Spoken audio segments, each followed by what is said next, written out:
2-0 against Aluzio. Will progress on in his pool, but crazy couple first games we had here, man. We got Gosain, Arslan, Ash getting their wins and moving on. And you know, the brackets, you know, the more we progress on, you know, round 2, round 3 is going to start to get really stacked, man, because we mentioned here on commentary, guys, that there's 250 signups, but the people, you know, the amount of people that come here that are top level that are trying to get some points right now. I mean, there's a lot of people that could play spoiler. And that's a fun. I mean, you done that before? You did that at Evo Japan? No. Yeah, you did it. It's fun. You that was an accident. It was an accident. It was an accident. It wasn't an accident. Oh. You beat Raif and Yonorang, right? By accident, yes. By accident? Yes. It's fun though, right? It was fun. You enjoyed it? I like playing Tekken with my friends and let him know, let the world know that he's here and he's not going anywhere anytime soon. Yeah, for sure. I mean, it's always difficult to break into that top echelon of like Korea and Pakistan Tekken. Obviously, it's so competitive at the top there, right? When you think about Korea, you have people like Ni and Low High and these guys, and then Ulsan. You know, he kind of, you know, he got up there, and now everyone talks about Ulsan as potentially being their GOAT or their best player.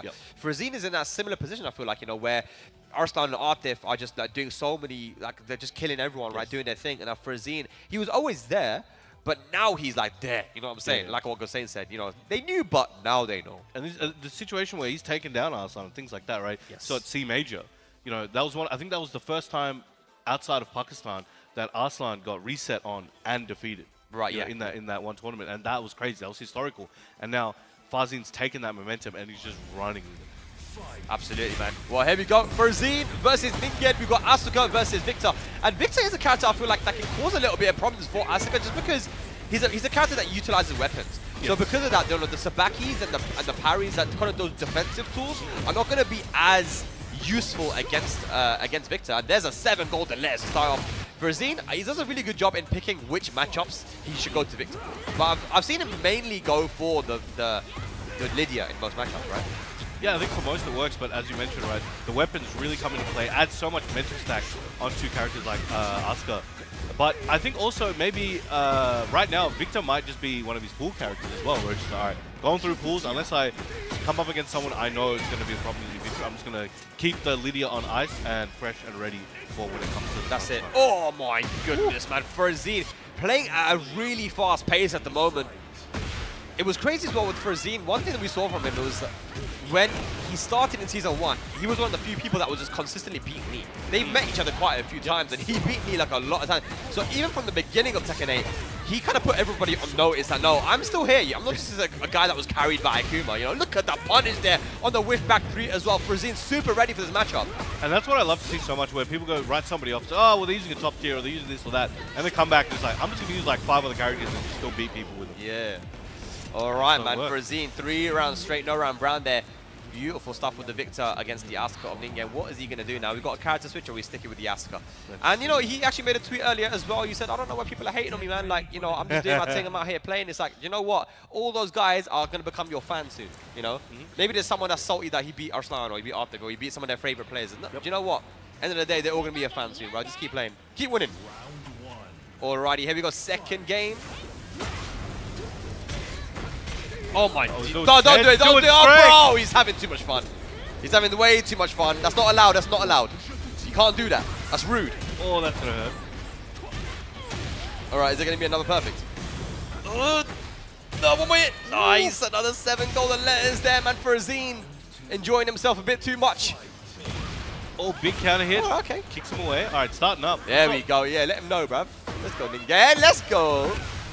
That's why I think it was with what's his name, Aluzio, right? You saw him that second game, he just started waking up. Yeah. Started doing crazy work. So let's see if Ningen can do the same here. Oh, that was interesting. Okay, mix up time. Goes mid, offers 2. Running to delay as well. Nice. It's going to be a big chunk of damage here for Fazeen. Looking good. Spike into the low, mix up. Good Oki as well. What is happening? Oh my god. Oh, the Oki again. It was the same option for Frazeen. 5 rounds straight here. Looking to clean it with a clean sweep. Ah, beautiful whip punish. Yep. Set point here. It's going to be a bit tricky for Ningen to bring it back against a player like Fazeen, but definitely within the realm of possibility. You just got to lock in. What's that grab? Good punish. Up forward 1-2. Into the knee. Down forward 2. Is it going to be another 7 gold to close it out here? One more mix up. He's going to do it. Oh boy. Oh, another perfect for Zine. The Victor looking sharp as ever. That's going to be for Zine taking it 2-0, 6 rounds straight. I don't know why yeah. When Ningen looked into the camera, I don't know why I just heard Curb Your Enthusiasm music, because it was just like, what did he do to me for? Like, why did he do that? But there we go. We got players like Ningen. You know, it looks like they're starting out in their journey, and you know, definitely, I think that would be potentially a point of either, you know, discouragement or inspiration, depending on the player. When you're coming up against a player like Farzine on a stage like this, so this could be a point where he's like, all right, I'm gonna grind my butt off. So next time we meet, that's not going to happen to me again. You know? So I would like to see that happen. Maybe we see Ningen. Keep your eye on him and many of these other players. You know, they're starting out and they are building up their resume. They're building up their skill set. I want to see what they have in the future, because they are the next generation. They are the players that we're going to see. Like when Farzine was, you know, he was coming out. You know, he had to start somewhere, right? So I want to see players like Ningen just go crazy and just get their revenge sometime. Yeah, for sure, man. 100%. That's what we want to see. We want to see. And we've seen that a lot, man. I'm telling you, we had a conversation just off stream about how when I went to Sydney, I was super impressed at the level of the players that were kind of new and started. Even in the Philippines, man. What's the Zafina player's name? Was it Zachariah? Or Zachariah Carey. Oh, no. That was the... no, that was the Lily player. Yeah. And I shouldn't be blanking. I know all of them. It was... I think because I put Zachariah's name in your head. Yeah. Now, a little double check. Shout out to that Zafina player, because incredible. Like him, Zachariah, and Melos, all these guys that I hadn't really heard of, but they were... and some of them only started recently as well. Zaski. It was Zaski, that's right. Yeah. Zaski. Sorry, Zaski. I know I forgot. Only starting in Tekken 8 as well, man. And that's the crazy. I'm like, yo, is that real? How can you be that good? Some people are just built different. Yeah, they're built different, man. Talking about people that built different, we've got Rife, Reject Rife now coming up onto the stage. He is the star of the Middle East right now, man. I feel like he's been representing so well this region of the world in international tournaments, qualified multiple times for Tekken World Tour finals. But yeah, look, Rife is in a situation right now where he is very close to being pushed out of the top 20 of Tekken World Tour, right? I mean, he's there right now, but it's a dangerous situation. So he needs points here, Brown Man. He does, and it is tough. This is one of those things where, you know, all these people always they look up to you, they watch you. Yes. You know, so they got your game plan on lock. So you got to be really alert and be aware of where they are. So he's currently 18th on the leaderboard with 1180 points. So he's trying to secure a higher position. So he's not in the danger zone. 18th is not safe. You know, you got so many people clipping on heels. You got Eddie at 20, Kudan's at what is that, 19. Yeah. And you got Yagami and Fergus also at 21, 22. You got TB1. No, sorry, no, that's not TB1. You got Noel. Yeah. 23rd. I don't know how many other events he's going to be attending, but if he can get a couple more points, he might be able to secure his spot. Yeah. And Saint, 26th, he's here. Yeah. So he's going to... The thing is, though, he'll have to make a big performance here and potentially make another one at Target if he's well. Yeah, there's so many players here, like Book and Vajon, and all these guys are currently at tournaments, man. Of course, ladies and gentlemen, if you're just tuning in, Emirates Showdown, Tekken World Tour Challenger event, but we also have Pre-Pro Cup happening at the same time. So there's a lot of Tekken action for you guys to look forward to today, man. So if you guys are restreaming, if you guys are just chilling, grab your snacks and get ready, man, because it's Tekken action all weekend. But Rife sticking with going with a vacuum ram here. What happened with that? I'm not sure. We've seen a lot of Asuka so far today. We've got Darth Almighty Bread. Yeah, Darth Almighty Bread. Is that a real brand? He's definitely not. He's a big name here in the UAE. You know, utilizing the Asuka. And did a really good job last year. I remember watching his games on stream. I commentated some of his games. Super solid Asuka. Gets the first round as well. Rife going for the Fakaram, probably because of the options that he has, like the elbows and knees. But look at that punish on the down four. That was sweaty. That L4 too, man. Go from crouch. Back one with punish. Excellent work. Yeah, Dato definitely looks familiar. I just can't think of when I saw him, but as you mentioned, Middle East. Excellent punish. His punishment's been on really head, good. He's utilizing the up forward moves, like up forward 2, up forward 1. Nice! Wow, that's crazy. Yo, he's played this matchup before. Yeah, so look, Asuka can also do a decent job in this matchup if the Fakaram play is utilizing too much of the standing 3 strings because of her kick Sabaki. All right, activating heat. Right, trying to get out of trouble. Goes for the knee, heat dash. One more hit's all he needs. Goes for the low. Excellent punish. That's the round there for Darth Almighty Bread. For one block on that -14 low. Perfect punish with the 171. That Almighty Bread, 2 rounds up. like I said, Brandman, Rive cannot afford to be put into losers this early. Not with what he needs to do to stay in that top 20. That's crazy. Now, this is going to be one of those situations where if Dato can keep this goal, excellent back three. Psychic, man. You're the 6-7? What's going on? All right, activating heat, spikes him down, kicks him away. Yep, he has heat still available. That's going to be a small punish on that forward 4. Heat now activated from Rive's side. Has a lot of resources to work with, but there's the heat smash. Rage available, heat available, big whiff! And that's a big punish. 3 rounds straight for that almighty Bread. Rive scratching his head. Slight smile there, but I think he's comfortable because he knows he might be going to that Jin now. I think it might be. Yo, he wasn't ready for that one, bro. Yeah. That was crazy. Maybe a little bit too much theory crafting going on there with, you know, what matchup do I pick against this Asuka? But you got to go to that Jin now at this point, surely. Now that disadvantage right now, he's going to have to play perfect here and just take that 2-0 because Dato was looking ready. And especially, like, if he was that prepared for Falcon Ram, you know, he probably knew he was going to run into Rive most likely in the brackets. He's probably prepared for the Jin as well. Yeah. So let's see what he's got here. These guys have had a while to prepare for their bracket, right? They've known who they're going to be playing for a while. But here we go now. That almighty Bread. We might get an early upset here, man. It's only the beginning. That was actually a counter hit on the Dama core as well. You didn't believe. 4-4-2. All right, Rive not having it, starting it up. Excellent break. I really like the way that Rive plays the Jin, though, man. I mean, one thing he's super good at is just that in-close Tekken, that poke Tekken. And then I think the thing that characterizes him over every other Jin, or every other player, is the way he's able to disrespect your frames. Like, you know he's going to do it. You know he's going to mash, but you don't know when, right? So you'll play kind of compact frame-tight Tekken, and as soon as you try to take a mix-up, that hop kick is going to hit you in the face. You're just really good at knowing that feel where it's like, okay, you let down your guard, bang, sucked in the face, and you know, the round's gone. Oh, okay, flies away with the 1+2 in mid-air. Activates heat. All right, looking like it's a lot easier for Rive now to stay afloat in this matchup. But let's see what Datal has in store. Sometimes it's all just about like how comfortable you are, right? Yeah. And he's a lot more comfortable with the Jin. Now that's down 1+2 going to connect again. Side roll, delays his wake up. Good stuff there from Rive. Back 2-1 with a whip punish. Massive sidestep into the punish. Dive kick, one more hit's going to do it here. And the back 2 to finish it off. Classic stuff there. Okay. 2 rounds ahead now. Complete turnaround from the first game. See if we can keep it up. Excellent break on the 12. All right, going to the stance. Applying that pressure, just not letting that blender stop. Against the wall splat, sidestep 2 looking very good for Dato. Oh, trying to get a re-wall splat. They got a little bit greedy. 4-2. He actually didn't let it go all the way.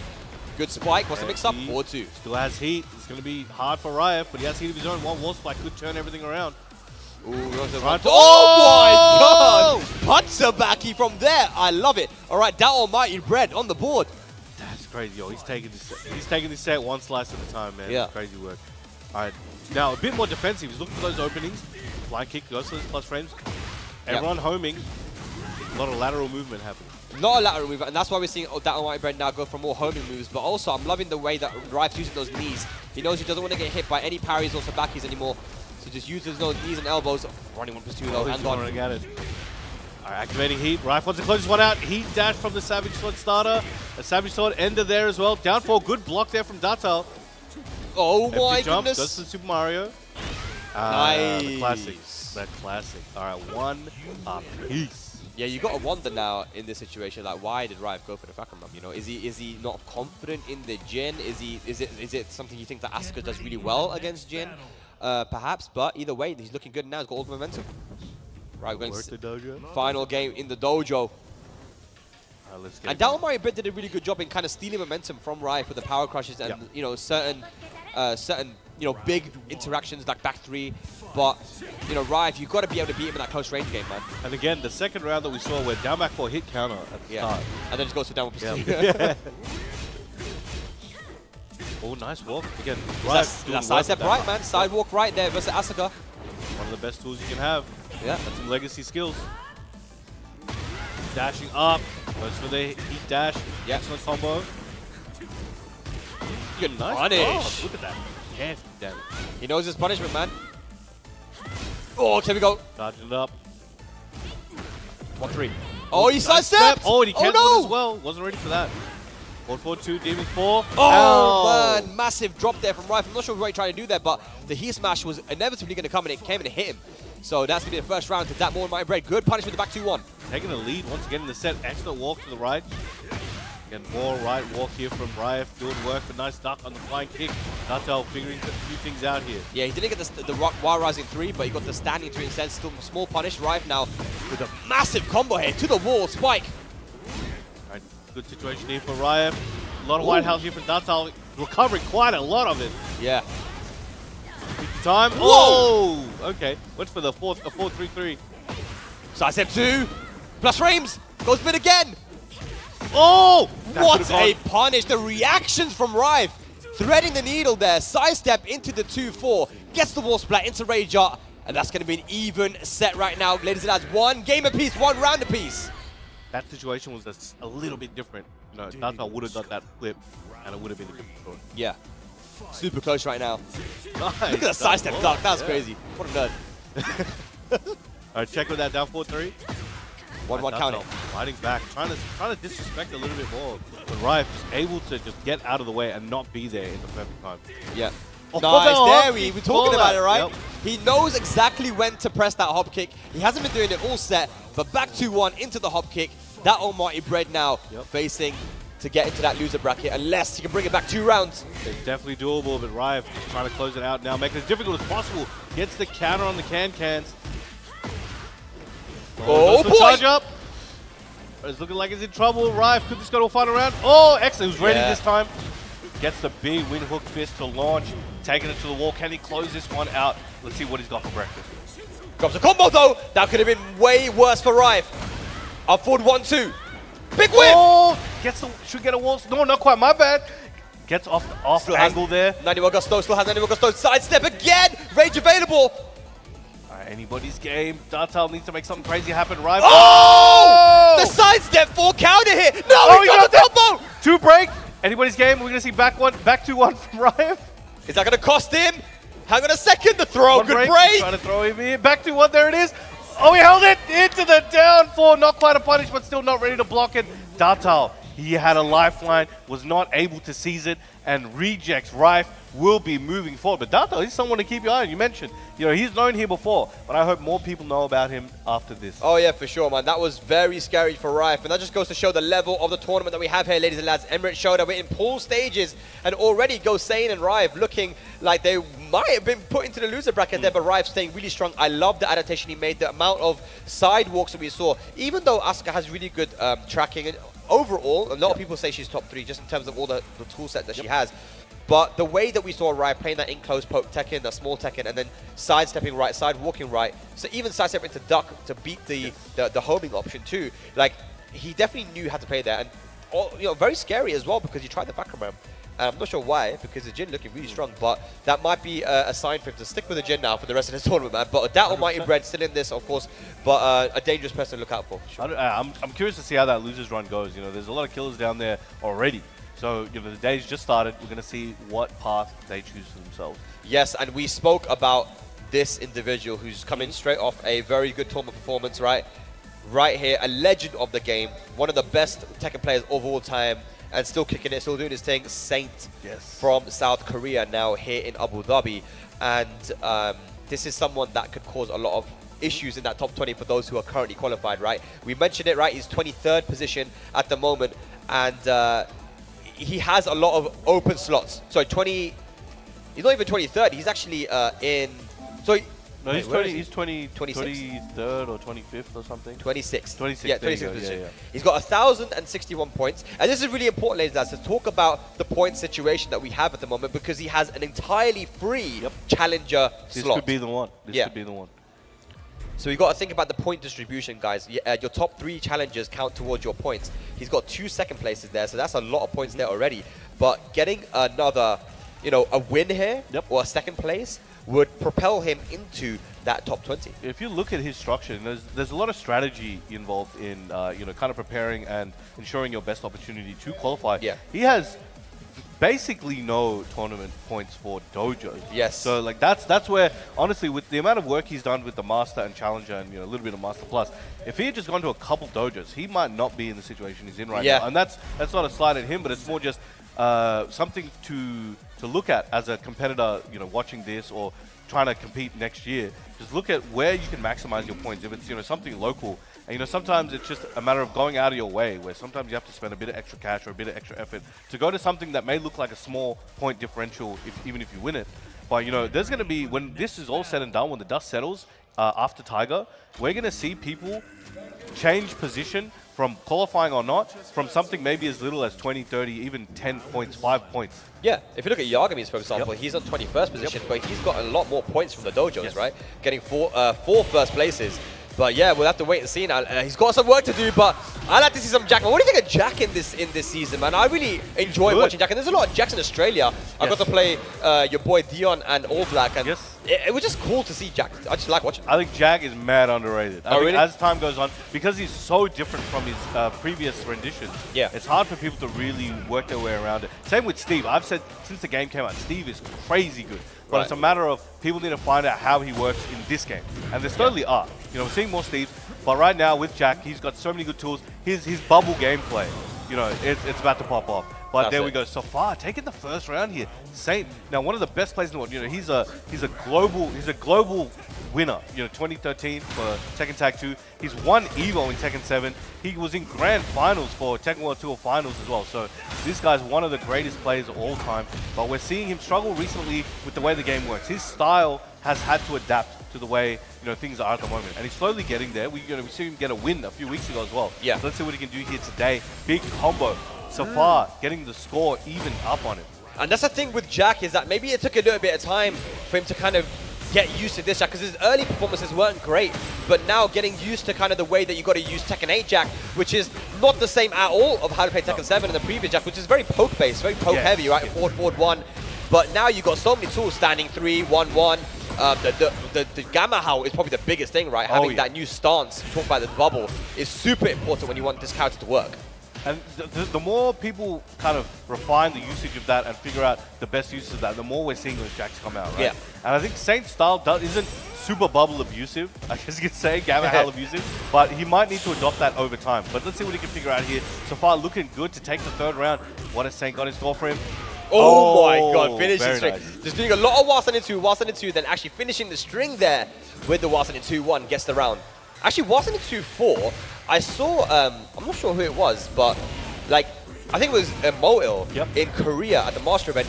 He beat Ulsan by using a lot of Wasan in 2 because it has great tracking to both sides, 14 frames, but also the Wasan in 2-4 is hit confirmable as well. It's not easy, but you could do it. Yeah, and he's one of the best in the world. He could definitely do it. And, you know, when he moves to hit confirmable like that, and also Ulsan probably hadn't experienced someone abusing it in that way. Yeah. So in that moment, he just wasn't ready, and it worked out for him really well. That's it. Okay. Dashing into space. Oh, finish. Okay, what a punish there. That's minus 14. Good stuff. Oh, excellent grab. Knew he was going to try to defend using that heat. Catches him with that grab. Yeah, that's the thing. If you know that they're going to go for the stance, you have to use the throws. What's the combo like, though? I think one of Jack's biggest strengths is his combo damage, but he gets the wall break. That might not have been a good idea. Okay, went for the strong arrow tailspin, but didn't continue anything much there, but still in alive. Whoa! Right over the debug. Not long left. Three. Oh Another my god! Oh! Suffer. 1% down to the wire. 2 rounds apiece. This is game point here for either player.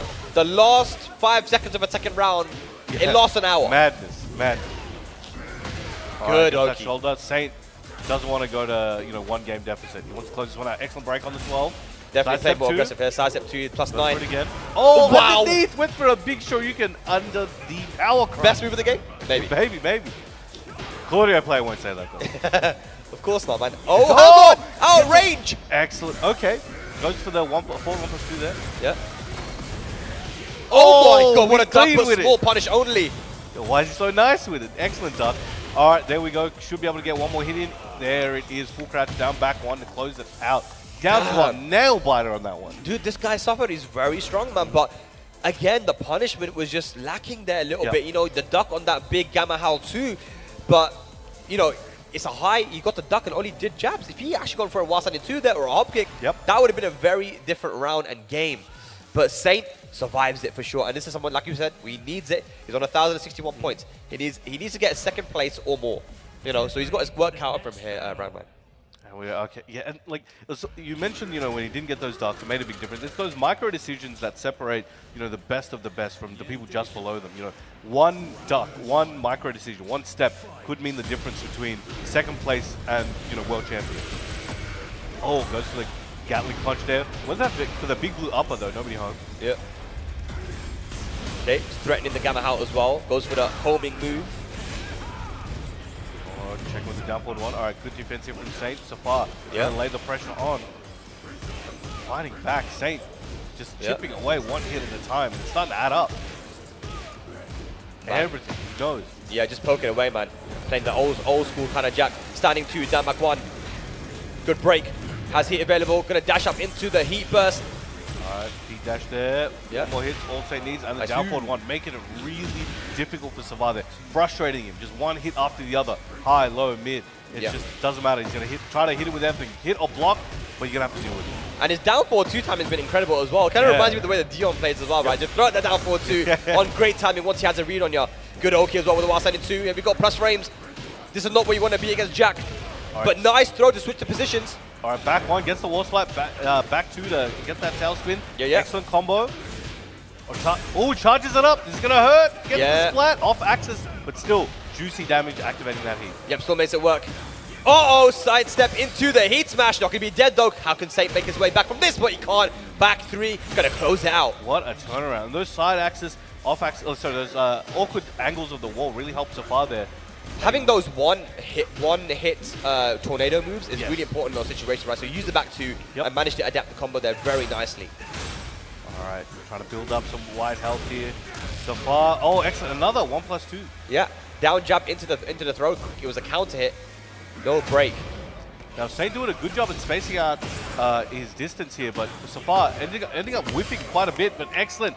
All right, gets that heat smash to close it out. One more round to even up the score. But Saint, backing up, and he's doing well with the spacing, but he's just not able to capitalize on all the whip punishes that Safar is giving him. Yeah. It's a bit tricky, those timings are getting really awkward from Safar. He's really trying to open him up at the moment, man. But his defense has been on point. And the thing about Jack is that he has good defensive options, and that's a big commitment there from Suffer. Not going to work. But yeah, we've only really seen Saint go for those down back ones and stuff. I wonder if we're going to start seeing more guard breaks. All right, going to that safe mid, activating heat. Safar trying to fight back, so much help to recover. Saint using up his heat there to get some plus frames. Yeah, Safar doing the same. Oh, back 3-3, gets a counter hit. Side step 4, trying to build it up. Side step 2, that's going to be guaranteed hit on the ground. Running 1+2! Oh, that's going to hurt. No, it's not! The sidewall messed him up! 1+2, will he be able to close this one out? And the side step 2 comes in clutch, just flexing at him. Set point here for Z10 Saint. Can he close it out here against Safar, or is Safar going to be able to clutch this one out? That was the right punishment for the last time one as well, but Safar just a little bit too slow. He knows what he needs to do here. Small life lead now. Uh-oh, what's he going to do? Well, the mind game, he ducked, he's checking him. You can actually down jab in that situation as an option select, but maybe he was not in range. Another down by 3 gets blocked. Saint with the reactions. Testing him a little bit too much there with that low. That's going to go to the wall as well. Heat burst. Strikes him down. Looking really good for Saint. Didn't use up his heat. Thought he might be able to get away with it, but there, Safar, excellent punish. Oh man, just poking away. Pushes him back to the wall there with a heat dash. One more hit's going to do it right now for Saint, and the wild side 4 frame trap is going to do it. Saint takes it over Suffer, but a really, really close set. Amazing, amazing. Just the way Saint was insisting on playing against Suffer, it was just like hitting him with everything. Eventually, look, you can only block so many of these, you can only eat so many of these, you are going to press a button. And he just knew when those counter hits were coming as well. Yeah, yeah.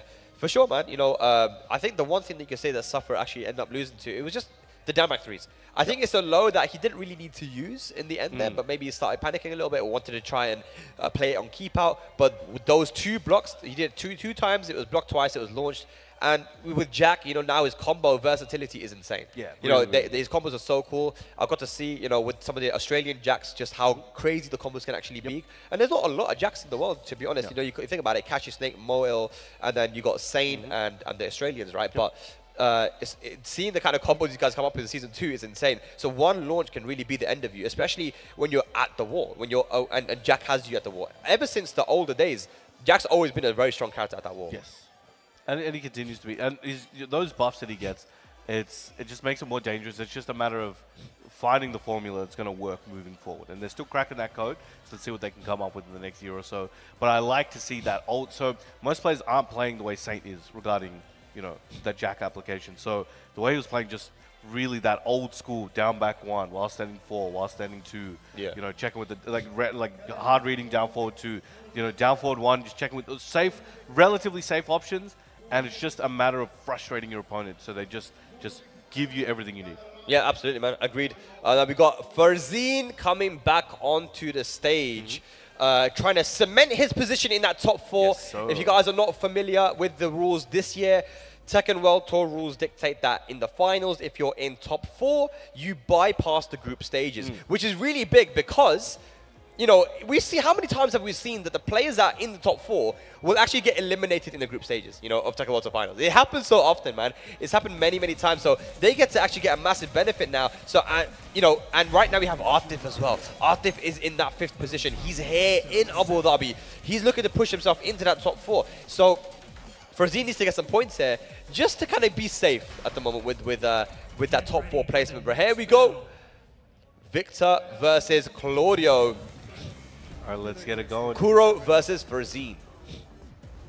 We've got Fate Esports versus Falcon, man. Fate, of course, big shout out to Fate Esports, man. These guys have been in the game for such a long time for Tekken, and had many years where they just had some of the best players, man. Now this is a big match. It's top 48 qualification. Yeah. So both these guys fought through a series of people to get here. Yeah, yeah. Yeah, okay. Riding knee. Activating that heat. There is a certain character roster we're seeing a lot of in this region. Claudio's one of them. Obviously, we're seeing the... Bro, we both spoke yesterday about how we both were going to be Claudio mains. But why did you not pick Claudio? What do you mean? You said you were going to pick Claudio. You wanted to be one of your original mains. Oh, no, that was Naveed's advice. Yeah, in Tekken 7. Why did it just didn't fit my style. I could do well with Claudio, but it didn't feel right at the time. Okay. Yeah. But he was good. I still had him in the pocket. I could still use him throughout Tekken 7. But it was just one of those, like, it didn't fit my style. I mean, I didn't pick it because I ended up being on that Katarina, man. Yeah. It's like a drug, man. I couldn't stop that 4-4-4, bro. Yeah. All right, here we go. Farzeen once again playing very, very fast Tekken at the moment. Rushing him down, but Kuro gets an opportunity. He's at the wall now. Make it count. Oh, with the Shuriken, nobody home. Inside trying roll. to find his way out. Kuro Pirate, like a dog with a toy, not letting it go. Down back 4. One more hit's all he needs. Oh! Nice walk there. Oh, Nice. throwing that needle. Very nice. Kuro Pirate getting on the board. Beautiful stuff. Nice duck in his face. Instant running too. Yep. And now you see that he knows that, okay, Kuro Pirate using that lateral movement, trying to walk right a lot. Kept going for those homies. Got a little bit too antsy there and gets hit by a wall splat, which is going to get that stage interaction. Big damage now. Farzeen has heat available. What's he going to do with it? Goes for the heat smash. Is that going to be dead? No, not quite. One more hit's all he needs. Down forward 1 check and the low oblique kick to close it out. 2 rounds to 1. Beautiful stuff. It's going back and forth here. It is. Those mid homings. Yeah, we see that's one thing that when you talk to Victor players, they say that one issue they have with players when they play is when they start moving laterally. Yeah. And I'm like, hey, up forward 2, but they say, oh, it's a bit slow. You know? Yeah, come on, man. It's a slow move. It's not that good. I don't know. Put your back into it, man. Put some work in. Trust me, you'll get there. Believe in yourself. But right now, Farzeen definitely believes himself. He's going to get the spike. What's it going to be? What the hell was that? Oh, back turn. Gets a big splat. This could be Kuro Pirate's opportunity to get back and even up the score. Massive damage. Sidestep 4. Oh, into the heat smash. Okay, Kuro Pirate taking us to a final round in the first game. And it all started from that one heat engage, that one wall splat. And here we go now. Heat engaged. Hang on a second now. Farzeen on the back foot. Sidestep 4. Got to make it count. Oh, he had it. He didn't let it rip though. The down 4-3. Farzeen gets hit by the Shoryuken. All right, back 3-3. Spikes him down. Goes for the charge. Not full. Ooh. Farzeen needed that heat engager. He has the positioning. He has the momentum. Hang on a second though. Kuro Pirate. Right, oh my goodness. Plus frames again. He didn't let it rip. Oh, use that. Okay, running 1+2. Trying to power crush. Plus frames. And again the low. Is he going to steal the round? round? Oh, underneath. Whose game is it? Back 3. Got Plus to the plus frames. Back three again. Punish it! Oh my big God. commitment there by Fuzz, and he was like nodding his head. He was like, nah, I don't know about that one. But the deal is done. First game going to Kuro Pirate. That was a big, squeaky bum time at the end of that round right there. Definitely, man. Look, making it count. Are we going to see the Lydia now? We are. We're going straight to the Lydia for Zine. Okay, Kuro Pirate. The job is not over yet. He's leaning back on his chair now. Looks a little bit relieved, but it's a first to two. Here we go. Can he close it out and cause a massive upset here? Emirates Showdown. There we go, leaning forward now. All right, let's get it going. We got to lock in that stance. All right, we've got a lot of stage gimmicks, a lot of stage utility to be used here. Let's see what these guys have got. But that Lydia coming out is like, all right, I was saving this for later, but got to bust it out now. Big back one to start it out. Foul crush, Kuro not having it. Does he know the matchup? This is going to be the big deciding factor here. Does he know the matchup? Okay, Nice wow, good sidestep, yeah. Sidestep right in duck is actually a really good option that a lot of Lydia players is very important versus the stances. That's going to be a nice duck and launch for Z taking the first round. But like I said, sidestep right, the lateral movement into duck is something that kind of beats a lot of options from Lydia in the stances. And we saw it again there. Good sidestep. But yeah, Fazing doing a good job. Oh, okay, got him in the back of the head.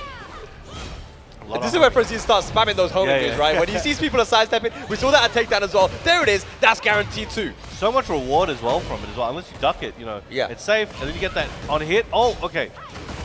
Hop kick. Spike. That should be dead. Yeah, there it is. All right.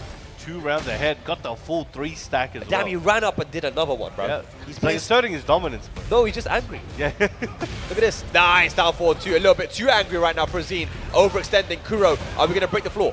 Floor blast? Yes, sir. Sends him up. Excellent. Oh, he ducked! Shoryuken. Mixing it up, man. Running 2 and down back 1+2. Gets a clean wall splat as well. What's the mix up? Goes for the mid. Wow. Everyone's getting up all different directions. No punish. Trying to take it back, but Kuro keeping him back in that wall. Sidestep? No, not quite. Wow. Underneath. Plus frames. Sidestep 4. Charges it up. And that's dead. Yeah, good. I feel like we don't see many Claudios charge it all the way nowadays. People just stand there. Especially not in the open either. Yeah, yeah. Down by 3. Oh, he's mixing them up now. This is Lydia. It's Lydia time, man. Oh, sidestep 4, trying to build it up. Does not want to go to 1 game apiece. Kuro trying to make it happen. Oh, okay, gonna get a throw combo. What can he do with it? Is he gonna activate heat now? Yes, he does. 2-1-2. Strong spin, nice. Nice wall carry. Sidestep 4, gonna whiff a nice punish there with the political storm from Frazine. Our heat dash, this is looking good for Fazine. Should be able to close this one out if he can finish this combo. Wow, wow, that was sick. Is that dead? Yes, it is. What a combo from Frazine. The Lydia making the comeback now. Kuro Pirates. You can see signs of life there from him, though. He knows kind of vaguely what to do versus Lydia in some of those situations. The lateral move was on point, but gotta watch out for those homing moves. The one he uses is a high. You can duck it, but that's the mind game, right, in that situation. It's so tricky. He's gonna have to adapt to that and really try to. It's a tall task, right? So many people have fallen to Fazine's Lydia, so to expect that of Kuro Pirate now and be like, all right, you just got to figure it out and make it happen. But if he's gonna have to do it, if he wants to continue in this and stay on the winner side, you know, winner of this goes straight to top 8, top 48. Man. Top 48, yeah. That top 48 brand man is gonna be insane. Yeah.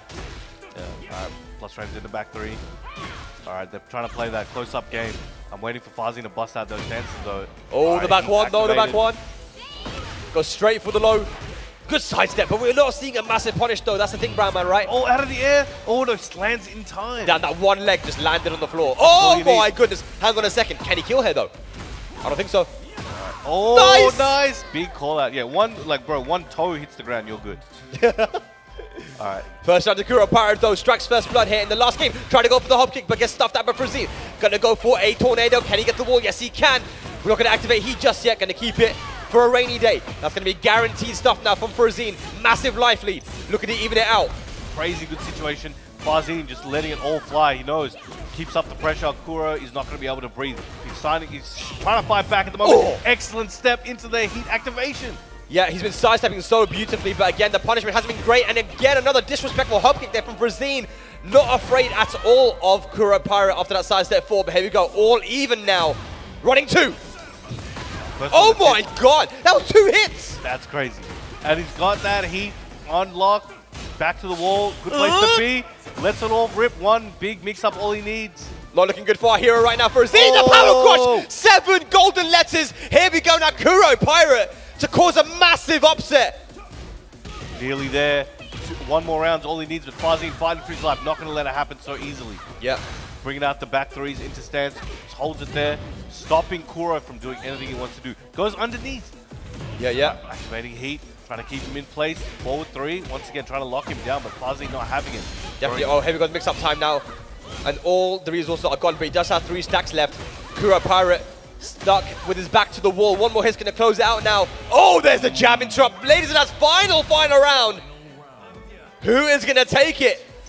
Anybody's game. We got Falcons Farzine against Fate. Kuro Pirate. Final round. Wow. The top 48. Wow, he's got an air tag in his pocket, man. He knows exactly where he is. Running too though, but there's no recoverable health though, Brown Man. It's not looking good. Still nice side step. And the political storm in the back for Zine. Gonna take it and move on. But big shout outs to Fate. Kuro Pirate definitely put a lot of people on notice with that Claudio coming all the way from Jordan. Shout out to the Jordanian scene there, man. But man, that was super close. It's crazy. He had his chance, and I'm sure he was tasting it, and I'm sure he's thinking about it. Like, I nearly had it. But again, Farzine is in the position he's in the world for a reason, and he's reminded us why here today. You can get close, but you ain't going to take it from me that easily. Yeah, man. But that just goes to show again, like, just how stacked this tournament is. You know, there's names that maybe we haven't really heard of, but these guys are taking these top guys. I mean, Frizzie's in our top 3 right now in the rankings, bro, and he almost lost in pools. This is how crazy this tournament actually is. And looking at this pool, that's put him into top 48 now. And yeah, I mean, this was a stacked pool as well. There was a lot of strong players in this, but Kuro Pirate did his thing, man. He made it all the way to that top 48. He's now on top 48 on the loser side now. So yeah. All right, let's see. Let's take a look around while we wait. We'll see what other results have come through. All right. So. Oh, we got some crazy matches coming up. But before that, ladies and lads, we are going to be taking our first break of the day. When we return, more Tekken action here. Emirates Showdown 2025. We'll see you in a bit.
and gentlemen, welcome back to Emirates Showdown 2025. It is me, Ayano. I am here, and I am with my brother, Chop. Hello. It's the first time we've gotten to sit together like this. How's that feel for you? Yeah, absolutely. I mean, it's been 1 year since we've done some commentary. Happy to be here in Abu Dhabi at Emirates Showdown. It's my first time here. So yeah, I'm really excited. We saw some cool games early on. And yeah, it's been pretty interesting so far. I know, it's just been an absolute blast to be here. Like the venue, I'm a big fan of the venue. I've been here a couple times. Okay. And it's really big. It's really, a lot of people are coming over here to not just like participate, but we have a lot of spectators as well. Like we were talking about how like Gosain's whole family is here, and it was so adorable seeing them all together, just enjoying themselves. It's a really good venue. The competition's been really stacked so far. We've already had like some really, really good sets so far on stream that I got to see from the crowd. It's just really hype all around. So I'm having a fantastic time. Happy to be here. Yeah, absolutely same. And you know, talking about like this is Tekken also, lots on the line, right? It's the last challenge of the year. There's another challenge happening in Taiwan right now. But after that, we've got one more tournament, and that is TGU. So a lot's on the line. A lot of people that are here are trying to fight for that top 4. We've got Frazine, Arslan, right? Fergus too. Fergus too, yeah. So Fergus' story is another one. But like talking about Frazine and Arslan, both of them are in top 4 right now, trying to fight for that spot. And then in Taiwan, we've got Morgold, and I believe we have Morgold there. So he's trying to, you know, cement his place. So if he wins that, it's going to be quite difficult for Arslan unless he wins this event. He doesn't have that much challenger points. And he's probably maxed out in master events. Probably, so yeah, it's going to be very competitive now. And, you know, speaking of high competition, we have Gosain on stage. Mirage is very on Gosain versus Falcon Shaman. And Shaman is a Jun player, and he just came second at Saudi Fight League. Lost to Qasimir from Pakistan. So this is a pretty high competitive match, and I do believe this is for pools, so whoever gets in goes from the winner's side. So lots in the line right now, Yana. For sure. It's really good to see Gosain over here. I see that he's mostly just sticking to the Victor now, right? I don't really see He's playing low. He's playing low. He's still playing low. Okay, so maybe that was just a season 1. So yeah, season 1, he was a big fan of Victor. He liked Victor's counter, his playstyle, a little bit more poke heavy oriented. He's not too much of a fan. Now he's gone back to law. He's got into his rhythm. I think he's doing much better with law. I think so too. Like that's your main, you know? Yeah, like, absolutely. That's the person you basically grew up with, you know? Exactly. Like that's the love of your life, basically. Yeah, so no, exactly. You should commit to that for sure. Absolutely. He identifies with the character. He loves the character. And he's playing the best when he's comfortable, you know. So, you know, playing multiple characters is really good, but playing what you know, for punishment, for your combos, for your OT, etc. Just go with You generally like that muscle memory and all of that is just, it's really difficult to recreate it, you know? Yeah, no, 100%. And this is going to be an interesting matchup because we have Jun versus Law. A character's matchup we don't see as much. Jun, you know, new character in Tekken 8. She has been in the previous Tekkens, but now making a comeback. Very different playstyle from the older Tekkens as well. For sure. You know, a lot of to do with her losing heat and stuff like that. So it's going to be quite an interesting matchup. Yeah, I'm really interested in seeing like a June player as well because you don't really see as much of her now compared to before. She's definitely had a lot of adjustments over the years. But I maintain that she's still really, really good, but you have to play slow. She's like one of the few characters who really benefits from playing more slow compared to others. So yeah, no, absolutely. So it's going to be interesting. Here we go. Gosain versus Shaman. I love that intro. It's a classic one. Yeah, absolutely. Ooh. Yeah, very strong start by Shaman so far, but that was a big whiff. Doesn't die for it.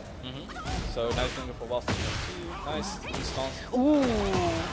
Beautiful whiff punish over here. Maybe does not get too much damage off it because of the wall. Yeah. But still, this is a really decent... Okay, never mind. Spoke too soon. Oh, he uses his smash now. Now he's in pressure. What's he going to go for? Trying to fish for the wall blast, most probably. Yeah. But Shaman's defense is really strong right now. He's not letting that go for a second. Yeah, absolutely. The forward 1+2, that is a high. It's +2. You've got to be careful. Oh, he's dead. Yeah. He's dead. Beautiful work. We should talk about that move, up forward 1. It's her 10-frame punishment. You lose a lot of health. However, the wall splat and the reach is insane. So it has a lot of damage, a lot of wall splat range, so you've got to be careful. Yeah, if you ask me, it's like up there with Azusen as like one of the best 10 frames in the game, easily. No, and she can do it for FC as well, which is what she did that time. So both are really good, but that's a really good launch over there by Gosain with the down forward too. Touches the wall, no problem. This might be dead actually. Let's see if he gets another wall splat. Unfortunately, but gets 7 golden layers. Gosain making it 1-1. Okay, he's not out of this. Very comfortable comeback over there by Gosain. I could hear like his family cheering as well. Like I could hear like it got louder in the venue. But nice can over there by Shaman. Doing the extra carry combo as well. All right, what's Yoki? It's going to press a forward 1+2 is Oh plus. no, it's -12. I don't think that works. It's 13, right? Yeah, so Yeah. now he ducked that, he punished an upward 1+2. Yeah, he has to do like while standing 4 for that one. All right, lots of pressure over here from Shawan. Ooh, he would have died over there. That was a really well-placed hop kick there by Gosen. Yeah, Gosen not really going for risk like with hop kicks of law. Quite uncharacteristic of him, but nice, gets the back 1-2. That's gonna kill. Yeah, you can't argue with the results. You can't argue with results. And that string, I really want to talk about it. It's so good. You can delay it. It's a heat engage. And in heat, the heat dash combo is actually quite insane. So Gosen using that move is something you're going to watch for, you're going to see a lot, actually. Oh, for sure. Yeah. Like, Gosen, just like learning law from him is not a bad choice at all. Absolutely. Really, really solid law players become way more consistent over the years as well. It's like watching like your baby puppy grow up into like a golden Labrador. Yeah, you know? that's one way of thinking about it. Gosen gets a wall spat now. He's going to go for a junkyard. What's going to go for? Nice, okay. All right. Oh, no. Nah, that's not gonna work. I was gonna Oh, say, it does it did work! Wow. Okay, I eat my words. Sorry, Shaman. You clearly know better. I will pay fealty to you later. Yeah. But here the thing is, Shaman does have heat, right? He's getting some of that health back. Gosen doesn't have resources. It's not too bad. Okay, and there's the heat we're talking about. All Gets right, up. nice. That worked out really well for him. Absolutely. Okay, good wall combo. All right, yeah, goes for the shorter one. Yeah, I think the normal one would not have Yeah. worked. Really good Oh, awareness from him. I But can't hit that. yeah. Yeah, it becomes much harder to break generic grabs when they're countered like that. It's very unfortunate, but that was a really strong showing by Shaman so far. I like just a lot of the little adjustments that were being made by both players. You know, like you pointed out, Gosen, like with the heat usage, like delaying the string especially. Absolutely. Shaman showed awareness of like knowing that like the standard wall combo is not going to work. He went with a shorter one. Yeah. But he's not deterred at all. Does not want a second to like breathe or anything. He's just going straight back into it. Yeah. I think he has a good shot at this. And we're in the Namco stage. Sorry, the Pac-Man stage, actually. It is a Namco Namco product, but it is a Pac-Man stage. So there's a lot of different gimmicks in this stage you got to be quite wary about. Yeah. So we're going to see some different combos, some different uses of moves because they give those gimmicks. Ooh, very But nice. Yeah. Oh, starts with a wall down for it too. Very nice, super comfortable combo. He's not worried about that dropping at all. He's done this a million times before. Yeah. Nice. 4-4-1+2 is really good on Oki so much. Like, not only is it just like really good in the open as well, but it has a really good tendency to catch people moving on the ground. So like on Oki, it's just fantastic. Yeah. And that is Shaman taking the first round of the second game pretty comfortably. And, you know, talking about forward 1+2, those plus frames into stance, it is quite hard to do. It is, it is. Genjutsu may not be like, oh, just as you said it actually. That's really good. And he's ready with the back turn combo as well. Really impressive. He must have done this a million times. Absolutely. He is prepared. Law specialist. Oh my days. Nunchucks. Now this is a prime. This move is amazing. So you've got to be quite careful with it. Nice side throw. We don't see that quite often, you know. Yeah, Good those are awareness really from Gosen. good. Yeah, to wake up with a side throw. The movement was on point from him as well. Like, he's making sure to use the sidestep to get a favorable position right there. He punishes back three quite well there. All right, nice. What's the Oki? Very Wow. nice. Forward 1+2. You talked about that move earlier, how good it is, though. It is really good on Oki, especially since like they nerfed a lot of Oki situations. So Yeah. like 4-4-1+2 is just like such a safe button to just throw out like Yeah. that. All right, very nice. This is dead. Yeah, that's dead. And forward 1+2 is a parry. It's +2, so you be quite careful about Yeah. it in heat, especially. You can duck it, but you know, Yeah. Shaman plays it quite well there. The recovery is like so high too. Like you have to be super ready to be able to punish it Absolutely, properly. absolutely. Down 4-2. Nice bounce and down 4-2. Yeah, very nicely done. But of course, the Kazama staple. Absolutely, and this is the thing about playing against Jin and Asuka, the Kazamas. They got very good panic moves. Can-cans, back threes, we're seeing that right now. That was beautiful wall carry over there by Shaman. He just did like a perfect options to get to the wall. Gosen fighting back very well though, gets a launch for his troubles. This should be dead if he knows how to close this out. He should be dead if he pops heat, keeps it safe. Let's see if he gets a full heat dash. That's dead, nice. Like I said. Beautiful work. And one more round for Gosen to take this 2-0. Let's see what happens now. Yeah, Shaman is not going down without a fight though. Yeah, absolutely. He's playing the slow game. It's like you have to play slow with June, but he is playing it very comfortably. I do not sense any tension from him right now. He's just absolutely. super focused. Oh, a nice down forward two by Gosen. Yeah, absolutely. And you know, you got to be careful using those panic moves like can-cans because they are very separable. You know, you can float it as well. And Gosen very aware. And speaking of awareness, he uses the wall blast right there. Wall blast, actually. Excellent work. Nice sidestep. All right, gets a punish. It's not heavy, but this is a really good position for Shaman. Yeah, absolutely. Oh, but that's the back 1+2 string we're talking about. He dash. That could be dead if he gets the correct combo. don't drop the Gosane. The scaling's really tricky. If he touches the wall, oh no, he tries to go for Oki. That is smart. That is smart. I don't think it was going to die otherwise. Yeah. But he closes very comfortably. You can hear Gosane's family celebrating in the background. They're so happy for their boy. Excellent work. Yeah, shout out to Gosane. Shout out to the family back. You know, we can feel the energy coming from definitely supporting Gosane. And, you know, just talking about that set, it was pretty good. So, actually, Gosane just played Kira last week in Greece. And Kira does play Jun as well. So, we do have some good Jun experience and good Jun players to play against. Yeah. So, Gosane really aware of the matchup, sidestep a lot of the can-cans and whatnot, punish Shaman for it. But, yeah, so that is Gosane moving into the winner's side of the bracket for his pool. So, well done to Gosane. Well done to him too. But do you play Jun or you play I do. Asuka? So you play both Kazamas, I right? play Asuka primarily, but like I just picked up June because I miss Kazumi and she's the closest thing I have to Kazumi basically. Yeah, Kazumi is pretty fun. So that's how like I just have like a good idea. Just the way June plays in season 2 right now is just you have to play her like still more like Tekken 7. Like she can mix.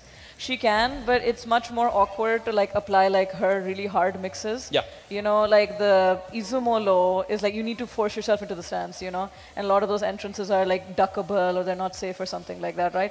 On top of that, her FC low, FC down forward 3, that only knocks down on clean hit. Yeah. So you really have to put yourself like at risk to get these sort of risks, you know. So she is a defensive character. Yeah, much more slow definitely. paced, so she is much more defensive now. Like season 1, she could really overwhelm you with a lot of different tools. For sure, her offense was still like she has offensive tools, but she needs to play slower. Yeah, and I think that a player like Gosane, the way he plays quite defensive, quite slow paced as well, it's quite good for him because he's quite ready. He doesn't take risks, keeps it easy, uses movement a lot as well. And as you saw, he stepped a lot of Jun's moves. So, you know, well played to Gosane, goes to the winner's side. Shaman still in it. He isn't losing. This is double elimination, so you're not out too quickly. But he will go through the loser side out of full. So still a chance there. And yeah, so I think in the next match, we can see that Arslan Ash versus Malik Ash, actually. So this is I believe, a Pakistan versus Pakistani match. Yeah. And do you tell me something about Arslan? We know who Arslan is. Of course. But Malik Ash is someone that's starting to travel a little bit more. I did see him in Versifying in 2023. He was there briefly. And I do believe he plays Leo, right? Yeah, I think I was confusing with someone else. Like, no. Yeah, he does play Leo. Yeah, he plays Leo. Sure. Yeah. He plays Leo. Or maybe he's changed. We'll have to wait and see. But Leo's a character we don't see much representation of in the world stage. So I guess before in Tekken 7, we had a few people like Bode, we had people like Ayo, Richie and stuff. Still playing the game, still playing Leo. But we don't see him them as much. Yeah, so you were right. He has locked in the Leo over there.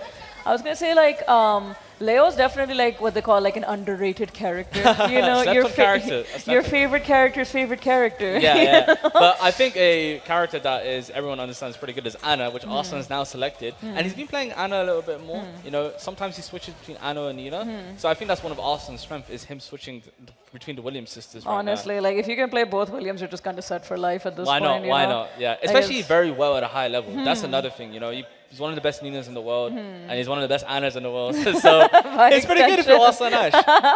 But, you know, there's an important story here for Arslan because he doesn't have that much challenger points, actually. He has a lot of Master, Master Plus, obviously, and a few Dojers. But him winning this challenger will put him really high up in the leaderboard. So lots in the line right now. And speaking of Arslan, he is going in right now. Yeah, he's just going fearless completely. I would say that like Leo being like an underrated pick is like maybe he might not be ready for the matchup as well. So like in UAE, we have a Pakistani player who plays, William.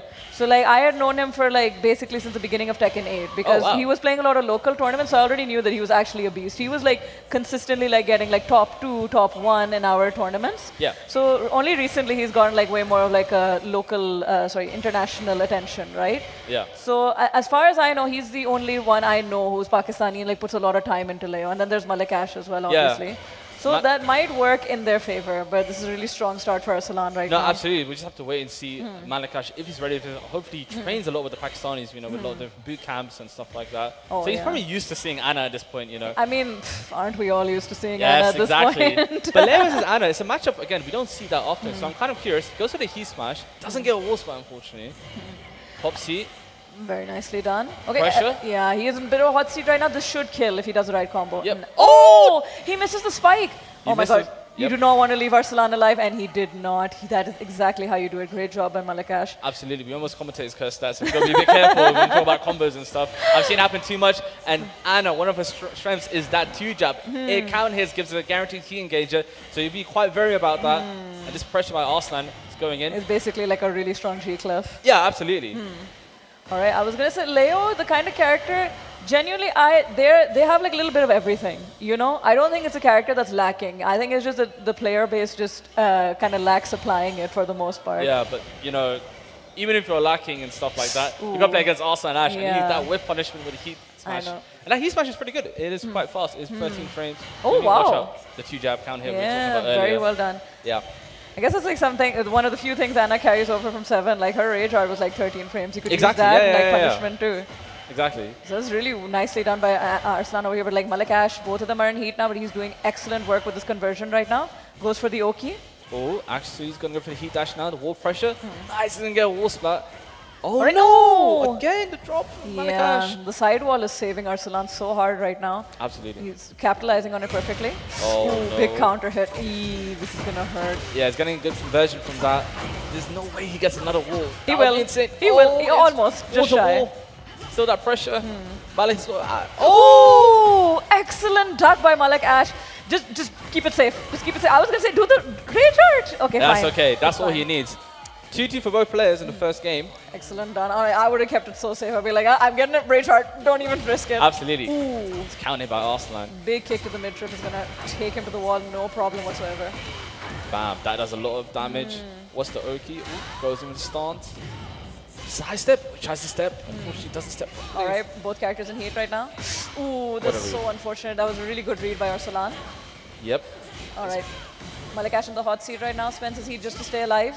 Yeah, Arslan still's got heat. This pressure, it could not be too good for Malik Ash. And 7 golden letters for Arslan, taking the first game of the set. But, you know, Malik Ash, he done quite well. He was dug doing through very the well. string. And the thing about Anna is that a lot of her pressure is from, like, down forward 1, right? And once, and even her 1-2, so once that starts, you got to start guessing. For sure. So the mix-ups just don't start from full crash. They start from normal jabs and Genuinely, pokes like and her stuff poking like that. Graham has improved so much in Yes, this game. yeah. That was like something that she had really good pokes in 7 as well. To be fair, wine opener, one of my favorite lows in the entire game, straight up. Like, That's a cool name, Wine Opener. yeah, I just it was such a good low.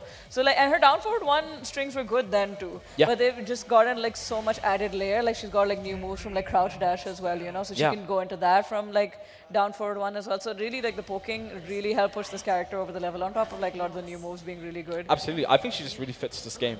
This is like kind of her game, you know, This is very her game for aggressive, sure. very, you know, mix up 50-50, Yes. so stuff like that. This is Anna's game, so, and is it going to be Arslan Ash's game?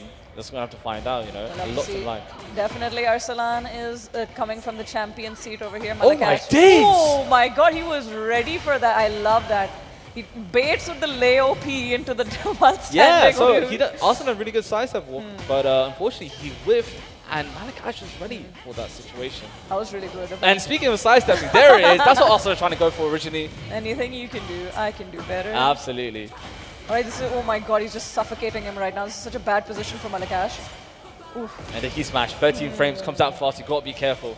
Arslan taking that. Man, that was a little bit of a scramble there in that first It round. was, both players responded to it like beautifully though, just like a beautiful block and punish over there by Malik Ash. He could be able to take to the wall. Leo was a character always known for their wall carry. Misses the wall combo, but this is still really good position. Yeah, it's not too bad for him. Unfortunately, drops that combo, but the pressure is... Oh, Popsy gets that pressure off him. Oh, no, what almost. else I can do? Almost works, but Both of them in heat right now. Oh, the back 1-4, the pressure. nice, keeping it really slow. Okay, goes for the heat dash. He's not too close for the wall. The heat smash, it comes out so fast, that's going to do a bit of damage. What's Arslan going to go for? What's the Oki? reliable. 1-2 into stance. Down. Oh, wow, nice. Oh my god, Leo's got the debuff going on right now too. Nice. Counter hit 2. Oh no! No! No, that was the right read, but he was so delayed on the punish. I guess he wasn't expecting to like block wine opener. Maybe he was expecting some other low. Yeah, but he was too slow in the punish regardless. Arslan, one more round taking this 2-0 against Malik Ash. Malik Ash needs to pull something out. Yeah, well, things are heating up quite literally. Floor blast is in effect right Yeah, now. it is a floor blast now, exactly. So we're going to see some big damage combos. For sure. Okay. Alright, nice. Whip punishes the heat. Ooh, interrupts back. You want to keep this wall positioning. Like, this is a really good position for Malik Ash Oh, right now. hang on. Extra damage incoming.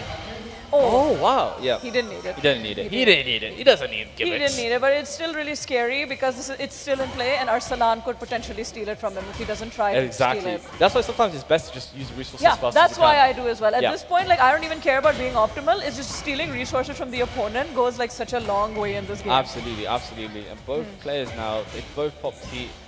Pressure from Malik Ash is going in. Oh, nice. uses the install. This is really good pressure. Oh Just my running the God. timer out on Anna's heat, but he does the heat smash. But still, it's really neck and neck right now. It's neck and neck, and he's still in purple from the effect. He's got to be careful, takes a little bit more chip damage now. Oh, Ooh, nice. nice work over there. Okay, can he close this round out? Can he? Nice. Malakash taking this set to final round. This is so exciting. But let's hope it's not a repeat of last game. Yeah, this is so exciting. The floor blast is still in effect. Who's going to steal it at Nice this point? punish. Oh Right. no. Counter hit. The pressure. Oh, beautiful work. He's going to get a combo for his troubles. He's going to hit the floor. If I was him, I would steal the floor blast. There right he goes. Yes. He's listening to you. Yeah, excellent work. You should listen to me. I'm very smart. All right, let's see. Oh, what the? Okay, it's all ended, lads. Okay, that was best case scenario, honestly. It could have been way worse over there. Oh no, he tried to get the pickup. It didn't work out. But still, this is really good. One more hit. Oh my days. What a read by Arslan in the clutch. He's not going to get a clean wall spike. Goes for the full thing. Don't punish. He doesn't know that he can punish it, but it's fine. Okay, he just needs to play this really safe. Anyone's Oh game. my days. No. Arslan Nash with a full crouch sweep. He's going to take this. Oh my Well played. God. 2 over Malakash. Man, what a scramble in that last game. That was such a bro. You know, like I literally was trying to feel the pressure like in my head. Yeah. You know, like all of the blood was just like rushing up there, just like something is bursting right That about was it now. insane, man. And this is what I've always said about Arslan, is his clutch is insane. He's, you know, one time I had a conversation with him. I'm like, Yeah. how do you always win these situations? He always says, even if I'm down all the rounds, all the games, I always think, how am I going to win? That's his only focus. He doesn't give up mentally. And it was showing he was still trying to win no matter what. So yeah, well done to you, Arslan. Maybe that was for Pool, so I do believe he moves on. Probably, Malik Ash yeah. is probably going to be in the loser side. So yeah, that was pretty For good sure, and well yeah. played. It's still in progress. It is 38% done, so Arslan still has a bit of a way to go before he can qualify for top 48. But like, you just having like that winning mentality is one thing, right? But like, it's just, he's got so much experience at Yes. this point too, you know? Yeah. Like, when it comes to raw experience, you know, like people like to debate like who's the best Pakistani player right now, but like Arslan has them beat in experience. Like, that is undebatable, Yeah, you know? no, absolutely. He's been in this position like countless times. He's been in that sort of like pressure position so many times as well. Like, you have the winning mentality, you have like the experience to know that you need to stay calm and cool in the clutch as well. Like, that is just invaluable. No, absolutely. You know? He's probably, Pakistan's one of the most international tournaments, you know? And there's a reason why he's won EVO 7 times now. So, no, absolutely, everything you said is right. One thing I liked about that set is that Arslan stepped Leo's back on 4 a lot. He was looking for sidestep, and that's just something they added in the recent patch, the last patch that we had. They've nerfed the back on 4 because we used to jail, and it was very hard to step.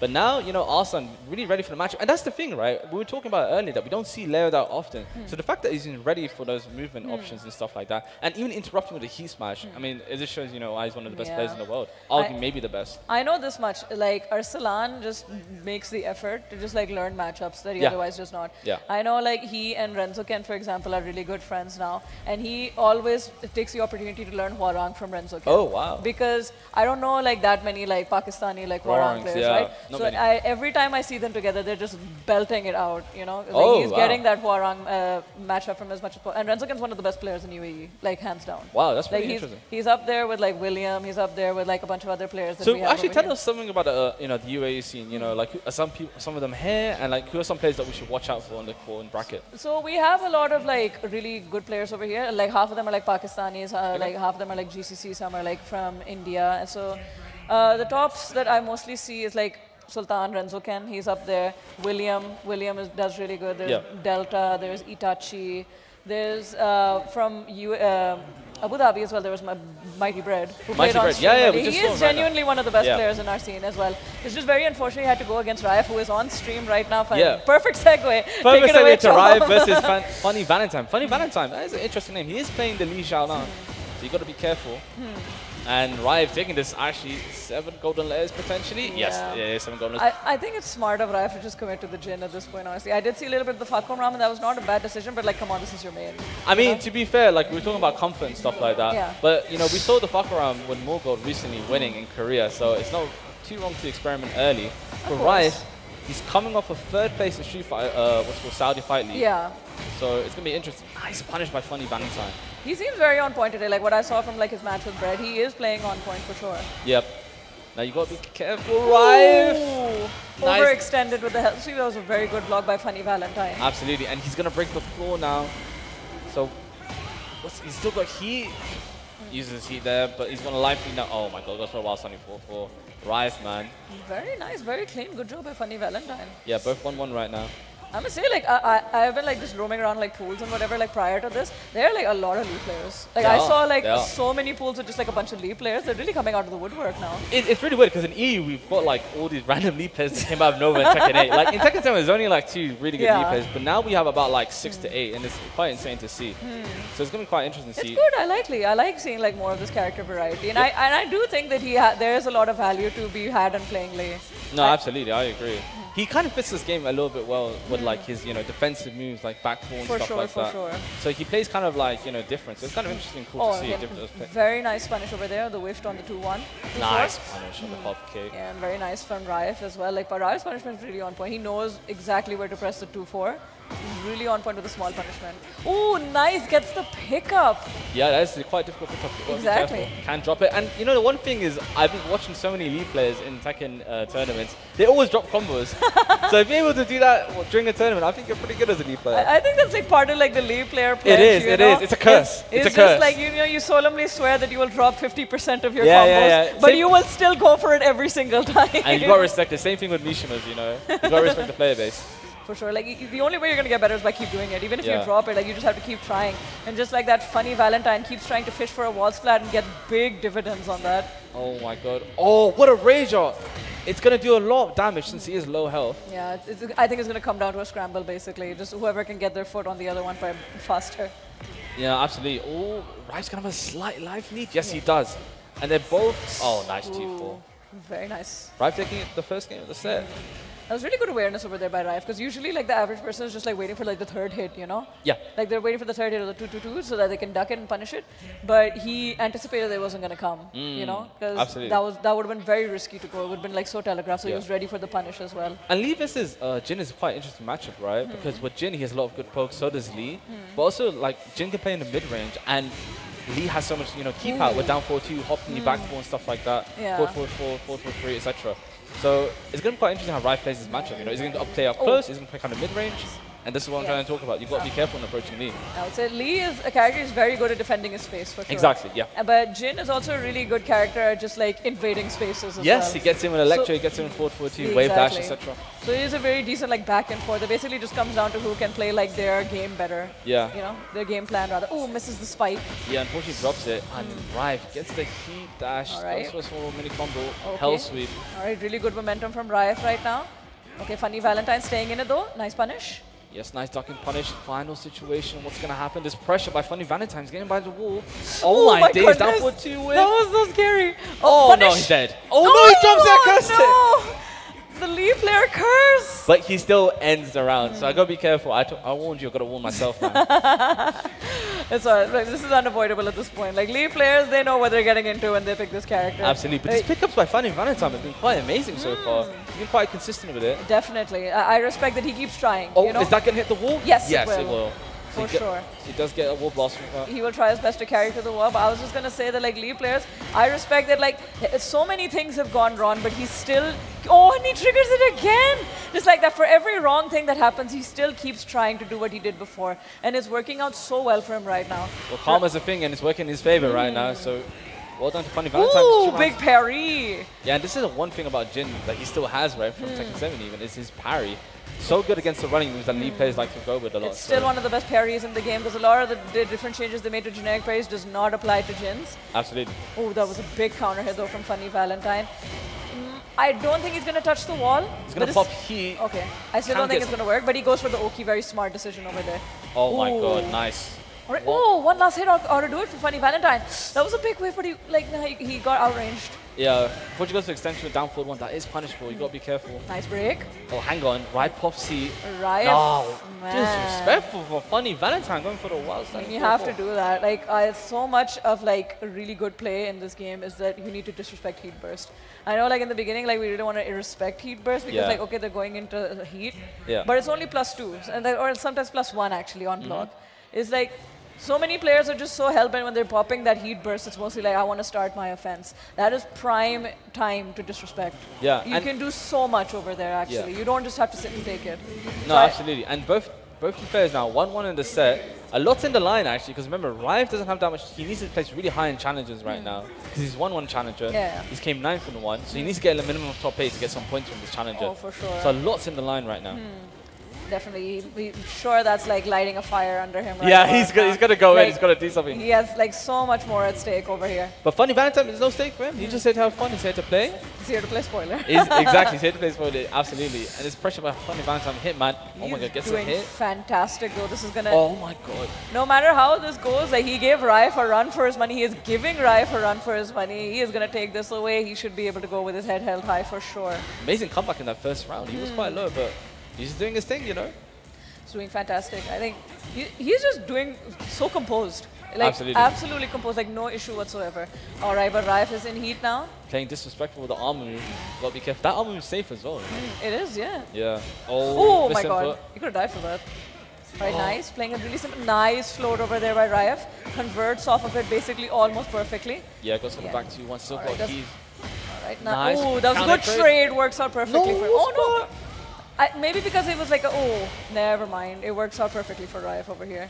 So much going on in these rounds, honestly. I know, we're trying to like communicate like a proper flow, but then every Absolutely. second something new happens. Like, no, wait, no, we have to go down. Absolutely, absolutely. All right, nice. Going for the plus frames is a really bad position for. Oh! Gets for down forward just once, as I say that. Yep. Excellent work over there. Really good awareness over there by Funny Valentine. It's really good when he goes for like the spike ender every single time, so you can keep Rife in the mix-up. Absolutely. Man, it's pressure by Funny Valentine. It's quite insane right now. Ooh, nice Armor armor. move to get him out of there. All right, nice. That's optimal punish over here. Absolutely. Is minus 14, so he doesn't Yes. get a launch from it. Absolutely. Is he going to go for a spike? He does. All right. How does Rife escape this? Oh no, he could have probably got a wall splat there if he was a bit quicker. Wow. That was insane from Rive. Oh no, but he drops it. Oh my goodness, nice confirm over there by Funny Valentine. Oh, he gets a bound from that. He can't get a wall spat. This is so back and forth. Yeah, it is. Gets a combo in heat, He's in getting rage. feedback. Is this gonna work? Funny Valentine's pops his rage on, and he's dead for it. Rife, one more round from taking this set. A lot's in the line. Funny Valentine. Very good so finish well. over them. It's literally just like back and forth. You know, it's like a tug of war. Yeah, essentially. absolutely. And that back 3 pickup again from Funny Valentine. So hard. So just dropped it once actually, and then the down 3 combos. Yeah, that's like a proper Lee player right there. Absolutely, man. He's on it. All right, nice combo. Nice Oki from Riot right now. This pressure. Yeah, he needs to close this out. He Oh. needs to close this out. If he gets Funny Valentine another round, he's just like increasing the chances of his loss. No, absolutely. Down back 4. Gotta Okay. be careful. This is really suffocating right now. Oh my god, I almost whiffed. The first hit whiff, no duck in the All second right, hit. oh, big whiff. He One didn't more commit. Oh my god. You're gonna pop One more key. hit. Oh my god, he's getting hit back to with every single. Oh no, but close it down with old reliable back 2-1. Yes, indeed. Back 2-1. One of the best round enders from Jin. Jin has a lot of good round enders, but back 2-1. Safe and reliable. And Rife takes this 2-1 over Funny Valentine. Funny Valentine played extremely well. He did. Very That strong was- lead player. Got all his pickups from down 3 with back 3. So well done to him. That was a pretty good match. For sure, for sure. He should be really happy with himself. Absolutely. I'm like, if I did that against Oh, Riot yeah, on yeah, yeah. stream, you know, I like, pat myself on the back. yeah, legit. Like, that was I'm pretty saying good. for fun. You know, I'm Yeah. not gonna feel bad about that. That was No, pretty absolutely, good. absolutely. For sure, but like that's like a big sigh of relief from Riot, you know. Like No, no, he absolutely. is still in a good position, still in winners. He can move on. Hopefully, this is like a relatively smooth path to top 8 now. He does have. I know for a fact there was another like really big player in his. Kashi Snake and I think Hafiz Tanvir as well, maybe. Or is this a Yeah, different yeah, Hafiz? Harvest of it. There's a lot of Pakistanis here, actually. I Yeah. believe there's about like 8 to 10 Pakistanis Yeah, of the visas yeah. to come here. So For we've sure. got Harvest and Veer, Tristan Mines, we've got Arsan Ash that we just saw. We have saw Malik Ash, the John is here. Yeah.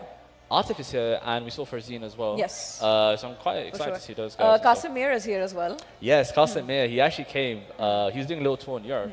So he came to my event in London. And after that, he won that 96 dojo.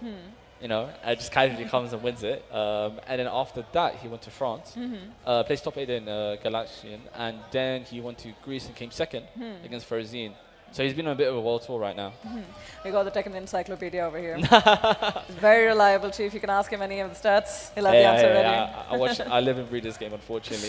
But No, I respect it a lot, yeah. like genuinely. It's so reliable, you know. This is like if I need any information, he's got me. oh, I feel like if I get something wrong, it's on me now. No, it's fine. It's fine. We're all allowed a little few mistakes here and there. You know, Yeah. that's the name of the game. Yeah, I'm not the oracle of Tekken, but I do like watching Tekken. The oracle of Tekken. What I'll say is, you know, this top 4 in the leaderboard, we got Arslan, Farzine, Lohai, and more gold. You know, again, this weekend is so important with the 2 challenges happening simultaneously. For sure, right? for sure. Whoever wins these challenges is going to be very important to go up and down. So we'll have to wait and see. I'll say that the next match we got is, as we were just talking Yeah, about, that's John, isn't the it? John, I believe, and I'm not entirely sure who his opponent is, but it's quite interesting. Now we should talk about the John a little bit and his run. Oh, I think that's Tekken Master.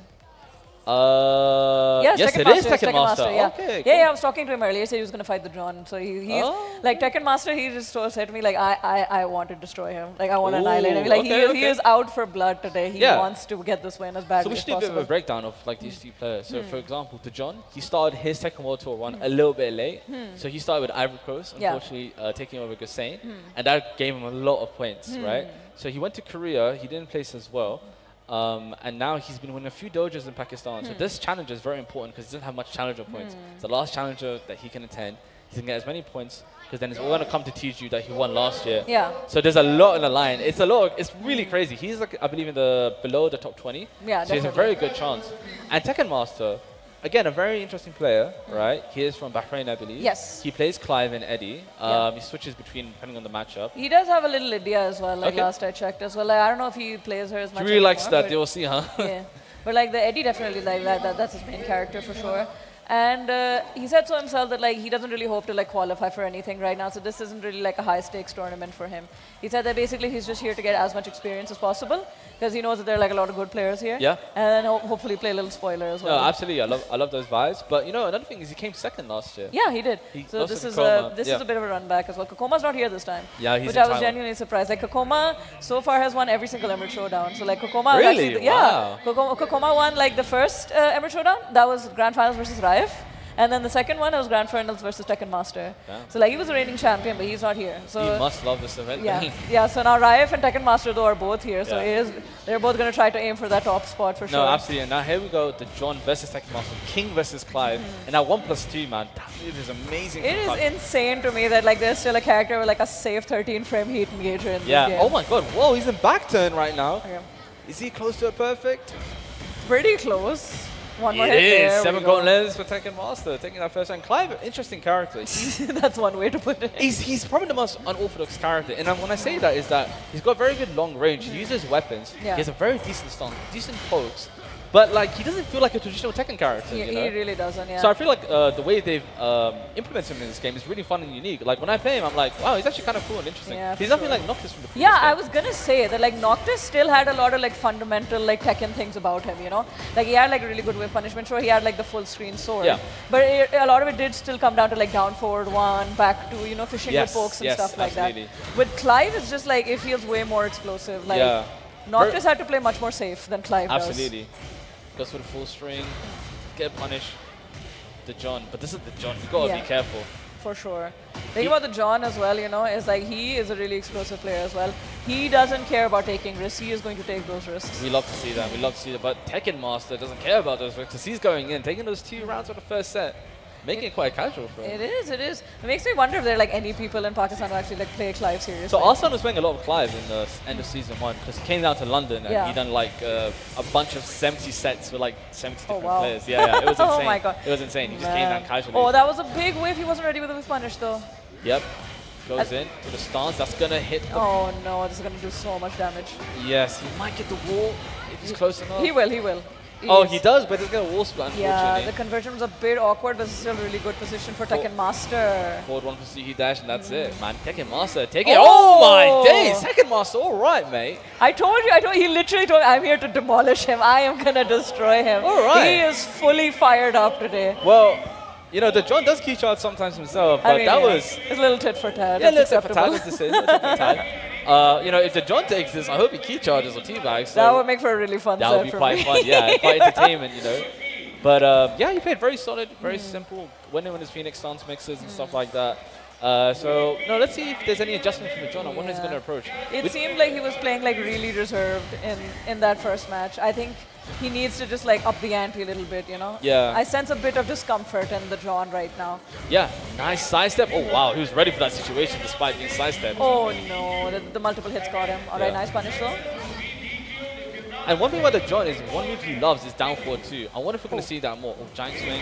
It will Nice be good, break. it will be good, definitely. Oh my god, the amount of damage from down. He's dead now. That's so sad. He was literally holding it because Whoa, oh my whoa, whoa, god, he's feeling himself right now so much. Like there's a fire in Tekken Master right now. It's coming out of his mouth. Is it the Phoenix that's inside Clive that we're talking about? Ifri from Ready Final to Fantasy. rise from the ashes of the last Absolutely. Emirates Showdown. Absolutely. Oh, goes for Alright. giant swing. Nice break again. His breaks are really on point. He's on it, yeah. Oh, forward wants to into Oh side step. no, that's unfortunate. Like, the power crush retaliation, such a big staple of the John's gameplay, is not working out for him at all in this matchup. Pressure's Oh, on. there we go. Pressure's on Tekken Master now. He's gonna go in. Nice. All right. Jaguar sprint. Very Okay. nice. First round on the board for the John. John keeping it simple. Just going for a little, you know, hit off the dead. Nah. No key charge yet. No key charge yet. He's going to work up to it. He doesn't Yeah. want to do like taunt to get bodied. It's still a natural combo. No, absolutely. Nice side step on 1+2. Goes for side step right. Always quite decent. All right. This pressure though from Tekken Master. Ooh, very good power crush placement. He needed that. He needed Yeah. that so badly. Gets Tekken Master off him. It's like so difficult to know like when to interrupt if you haven't like fully labbed out every single thing. You know, I think another thing that Clive has going for me is so visually confusing. That can really just like mess with you, you know, Yeah. knowing like when to interrupt and whatnot. Then the transitions are so seamless as Absolutely, well. absolutely. All right. Yeah, so now the John going. Oh my Ooh. days, the heat smash. That is a 360 heat smash. You gotta be careful. One more Oh poke my for Tekken goodness. Master to take it. Goes for the full string. Does it? 10 hit. Is the John Oh ready? He's my not God. ready. This dude doing strings. I had to. He is. One more round for Tekken Master. I think it's 2 over. The John. It's going to be quite an upset if that does happen. Back to into stance. The pressure. 1+2. Down forward 2. 1 Bro, doesn't that is execute it. disgusting. That is so disgusting, that move. Absolutely. Nice arm. All right, nice. We got some pressure started for the John. 1+2. The move that The we've been answer's talking no. about. Oh my Down forward 1 god. string. This pressure by Tekken Master. He doesn't care. He's just going in. The pressure's so strong, I feel it in my temple. Absolutely. Oh my god. He goes for the giant swing after the I swing. think this hits the wall. Yes, it should. A bit of damage to John. In heat. Goes for the heat smash. This is Goes in. his last chance. He needs to make He's- something happen. Pressure. One more poke. With the John. Oh my Oh. days. Tekken Master Tekken against Master. 2-0 over He the is, John. he is so happy right now. He came, he saw, he conquered. Yeah. He was ready for this. No, absolutely. You know, and I think as a first game on stream, if you have to play against that pressure from Clive, you know, the running into Phoenix, you know, the 1+2s, you have to be so locked in, you know. I know. And we were just talking about earlier, like, you know, it is quite confusing to play against Clive like that. So John clearly wasn't ready for that. But, you know, what plays to Tekken Master, taking 2-0, he probably is going to move out the winner side of the pools. Not 100% sure. yeah, But for that sure. is a very bad loss for the John this early in the tournament. Because I just mentioned earlier, this is the last challenger that he's going to be attending. So if he's not going to win or make top 8, he's going to lose out a lot of points. And then he'll have Yeah. to either win TG or probably place very well in TG. Yeah. Well, we will have to follow up with everyone, their hopes and dreams. Coming forward, we're going to go on a small break, and we will see you guys very soon. Take care.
Ladies and gentlemen, welcome to Emirates Showdown, live from Abu Dhabi. My name is Chop, and I'm here joined by my amazing cast, Nari. How you doing?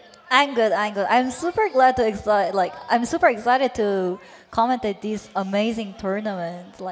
Yeah, no, it's amazing. There's a lot it's of super different good. matches. It's super good. Yeah, absolutely. We've Yeah, got yeah. some great matches going up. We just saw some great matches last time as well. Yeah, so for it's been sure. quite interesting to see what's going to happen right now. But yeah, this tournament is a challenger. A lot of points in the line. The last challenger event for the TWT. Absolutely. This hype. Yeah, it's very hype. And there's another challenge that's happening right now in Yep. Taiwan and stuff like that. So yeah, it's going to be quite interesting. And, you know, in terms of the leaderboard and stuff like that, a lot of points in the line. And I think that's quite the big story right now, you know. Yeah, There's a lot of right. people in the bottom 20, right, trying to get in. And a lot of people in the top 4 that are trying to cement themselves, right? Because it's quite important for the finals. So that's going to be quite interesting to see and stuff like that. But has there been any in particular matches you've seen, Nario, on stream that have interested you so far? For me, I watched the match with Parjin, and what was his name? I believe it's Kuro Pirate? Yeah, or Kuro Pirate, yes. Kuro Pirate, the Claudio player. Yep. And it was super close. Like Yes. they went to the final round. It was final round, Yeah. final interaction. So it was really close. Yeah, Farzine playing really well in that set. But, Yep. you know, the next match we're about to get is Artif Bus versus Detol Plus. Detol Plus, that's a very interesting name. I've never heard that name before like that. But, you know, I think Artif needs no intro, Nario, you know? Yeah, of course. He's the GOAT for this Tekken scenes right now. He's killing everyone, obviously. Yeah, and you know, what are some of the characters he's using right now, you know? He's using Anna, obviously. Anna's the strongest character in the Tekken 8. Everyone thinks like that. Yeah, everyone just thinks like everyone Anna's just thinks like, Anna's just at least top 3. she's that guy right now. Yeah. She's that person. And we're the going to one. see right now Brian versus Anna. It's classic. Yeah, it's going to be quite interesting. So Delta going with the Brian right now. Artif, I'm sure he's quite used to Brian at this point, considering he's played low, high, knee, and so many other Brians. And even in Pakistan, actually, he had a very close hit with Hamad Brian. So this has been quite interesting to see. And that 2 counter hit. 2 counter hit. It's so good. It's so good. Yep, and it goes and gives us a guaranteed heat engager. Right. Oh, we tried Wilson to too. It doesn't work. Yeah, it doesn't work. Now it goes for the heat burst. Get some pressure off. Oh my god, armor move. That's the new armor move they gave him, right, in Season 2 as well. But the hit smash get into the Battle Plus. Yeah, absolutely. He smash, you know, 13 frames, comes out really fast. And also high crush. Yeah, high crushes High as well. crush. It does everything. That's everything for Anna smash, by the way. Yeah, Anna. Oh, Yo, the my. snake edge. Maybe that's gonna be a miss input for Battle. Yeah, you know, there's some other Brian moves, like some down back for the low, so you gotta be quite Yeah. careful with that. Nice, gets the wall splat. Okay, 92 damage, that's a bit too much. This pressure. Artif is not stopping right now. Oh, is he gonna get wall splat? No, it was side. Oh, they're gonna regain a lot of health for that one. Absolutely. At least. What's the Oki? The taunt, but it didn't work a bit. Yeah, taunt smash unfortunately doesn't hit there. Yo, he goes for the mid this time. Yeah, ends it pretty easily for Artif. One more round for him taking this first game in the set. Yo, another 2-jab counter into engager. Man, it is quite insane, you know. That's the reason why Anna is too strong. Yeah, right one of the reasons. Quick pokes, Yes. really good mix-ups from those pokes as well. So you'll be quite careful, but that's all. Yeah, right. Yep. But also has a strong 50-50 mix at the full crouch as well. So Absolutely, so you got to be quite wary about it. And you know, Artif, he's been playing this Anna quite a bit, but this counter from Detol 3+4, it's huge. it's going to be dead. Oh my god, It's that gonna kills. be dead. Yeah, that kills. So Detol taking 1 round, you know, making it 1-2 right now. Speaking of which, Brian is also a strong character in Tekken 8, I think. It's my personal opinion, but Yeah, he has a really good wall damage and a wall pressure and all the strings from the snake edges. Yeah, from his snake stance. It's Yeah, pretty snake eyes, I mean, yeah, right. snake eyes.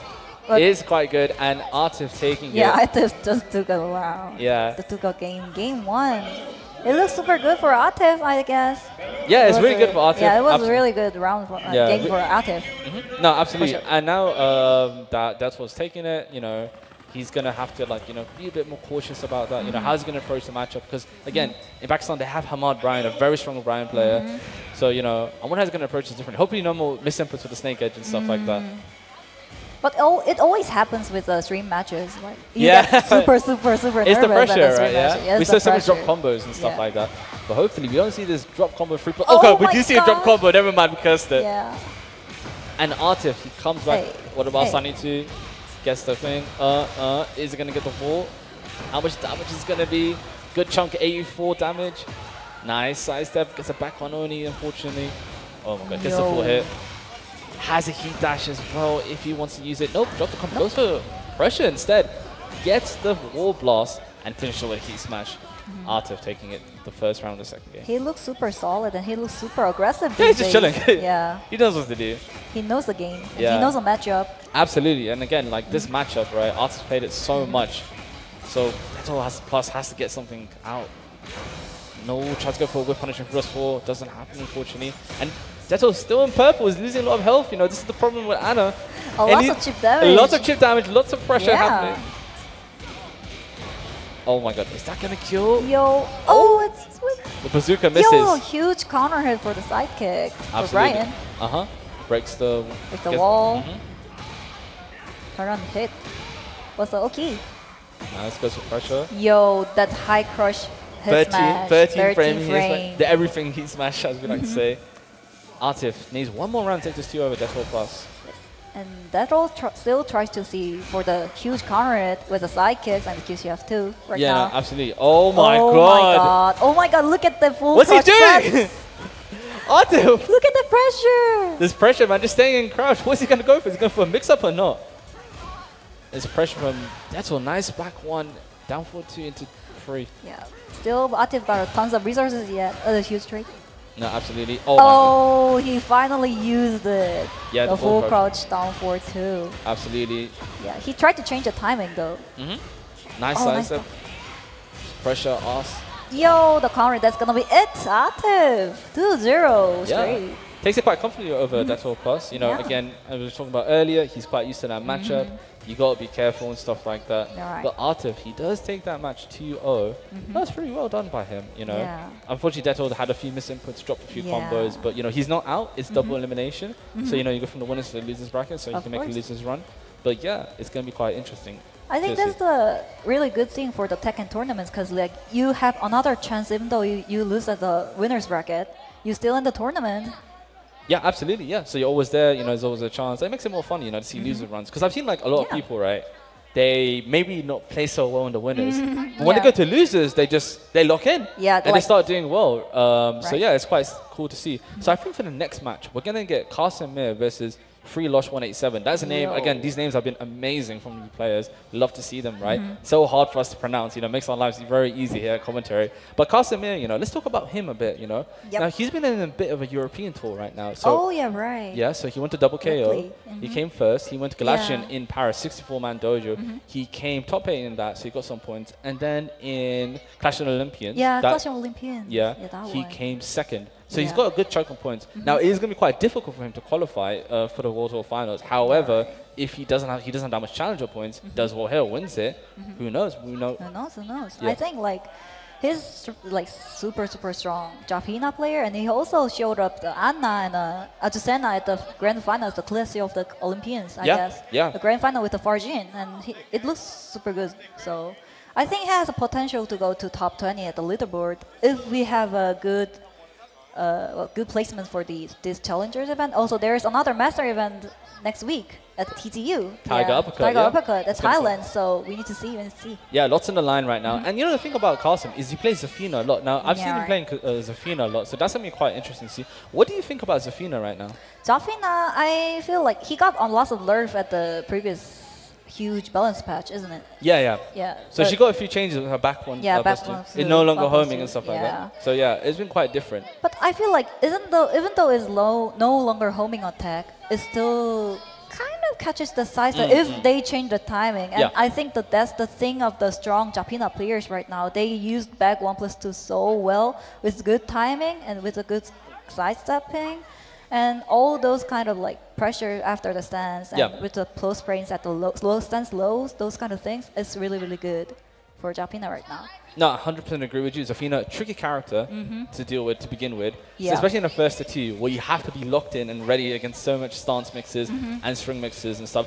And just when we're talking about the sidestep movement, it's something that actually, you know, Carson does a lot. He does a lot of sidestep down forward too and Yeah, stuff like right. that. So you might see some of that depending on the character that his opponent picks. But yeah, I really like seeing his Zafina. His Ana, actually, he was originally an Ana main in Tekken 7 as well. Yeah. So he plays, Interesting. yeah, he plays a bunch of waifus. Oh. And speaking of Zafina, we got Zafina versus King. So this is a character matchup that we don't see that often, right? So Yeah, King, right. a character that we've been seeing a lot more since the Johns entered, right? The King. Yeah, the King, and you know, King down forward to full forward neutral to Jaguar sprint and stuff like that.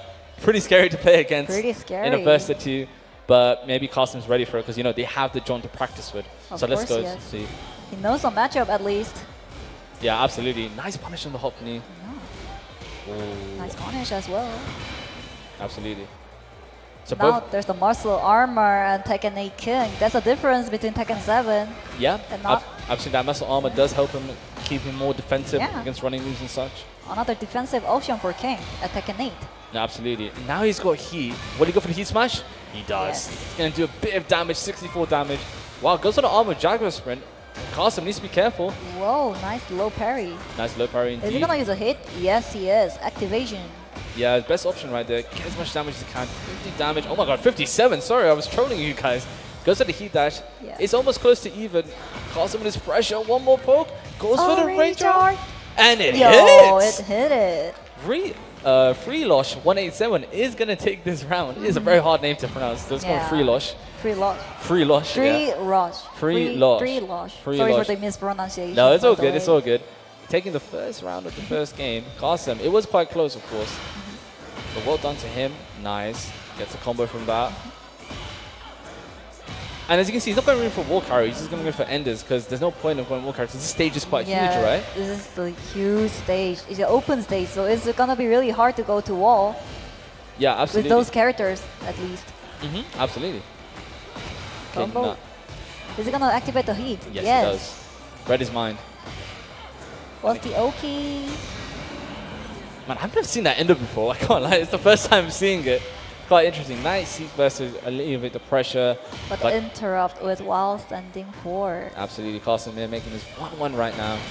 Oh, gets Whoa. another combo. Won't be a proper combo because it was slightly floated. But let's see how much damage he can get. Counter it. Yeah, absolutely. Guaranteed. Pops the heat now. You gotta be careful. Oh, a huge whiff. Yep. Goes to the Jaguar step. Unfortunately, gets whiffed himself.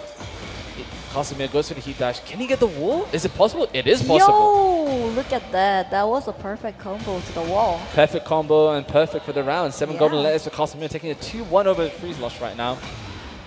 Yo, that's the reason why Japina is so scary. He has a good mix-ups. Yeah, I mean, And if you don't know about the matchup against Jafina, look at that. That's oh how my what god, happens. that was insane. Wow. Yeah. He smashed, kills it, another 7 golden letters. Gold letters. It feels like Jafina is super similar with Ling, at least for me, because like she has some like AOP. Oh, similar evasiveness. thingy. Yeah, no, absolutely. And we saw that, right? Just there. So, yeah, it's a pretty good analysis right there. But I think also the stage really helped Kahasam. And speaking of Colosseum of Fate, man, he gets it again. And, you know, a wallless stage, a stage that's quite big like Colosseum of Fate is not as good for King because King has a lot of strong grabs, like Yeah, giant swing right. and stuff like that. Also, but like King has a really good wall combo, like starting from season 2. Yeah, but exactly. you can't use it with this open stage. Exactly. No, you're absolutely right. Nice punch by Qasim. Goes in. Nice pop C. That's not bad because just stop that pressure, you know, even if Oh, he missed the combo for it. But I think it's a good start to use down for 2 against Casimir. No, right down for now. 2 is pretty good. Yeah, down Obviously. for 2 is the best move for King right now. Absolutely. You know, counter hit, elbow, you can delay the timing, gives you a launch. It's amazing. But Qasim taking this first round of the second game. Looking super aggressive again. Yeah. And I think it's good he's just going into King's face right now, not giving him a chance at all. Nice duck and forth for neutral 2. Oh, wow. Wow, nice punish, engaged. This for the 50-50 and he goes for the another combo. Yep. And we're going to see that Azazel thing. Yep, there it is again. That's kind of cool. It's kind of like JoJo. Yo, nice catch on the front roll. Yep. Gets a combo from that. It's going to pop heat. He's getting a lot of health back, as you can see right now. He's in rage. It's going to do a bit more damage with the heat smash. Yes, that's 66 damage on 64. Nice punish. Nice. Good punish for that one. Gets a full combo. What do you use the rage art? Yeah, that's Keep it gonna be safe? it for sure. If he use the radar. Yeah. That is a very long combo, Qasim. I can't lie. Making us all wait. Yeah, Jafina has super long combo with the hit dash. Yeah, no, Exactly. absolutely. And now we have to wait and see, and that is 94 damage, and that is going to kill indeed. Qasim, one more round to take this 2-0. Just one more round to win the first game. No, absolutely. And again, this is really important for Qasim to kind of win these games because again, He hasn't been to many challenges. He's the last challenger. So let's see how he does. Okay, pops the heat. Oh, nice backdash. Hard crush came out. Yep. It was a good choice to get out of the pressure of stance. And another giant swing. Yeah, counter hit came giant out. swing, unfortunately for Carson. It's going to do a bit of damage. Not that much because there's no wall. And the heat smash. Smash. That's going to kill. Nice. Okay, free launch. Yeah, it can be like start of the comeback for King player. No, absolutely. Yeah, it's Yeah, quite possible free right now.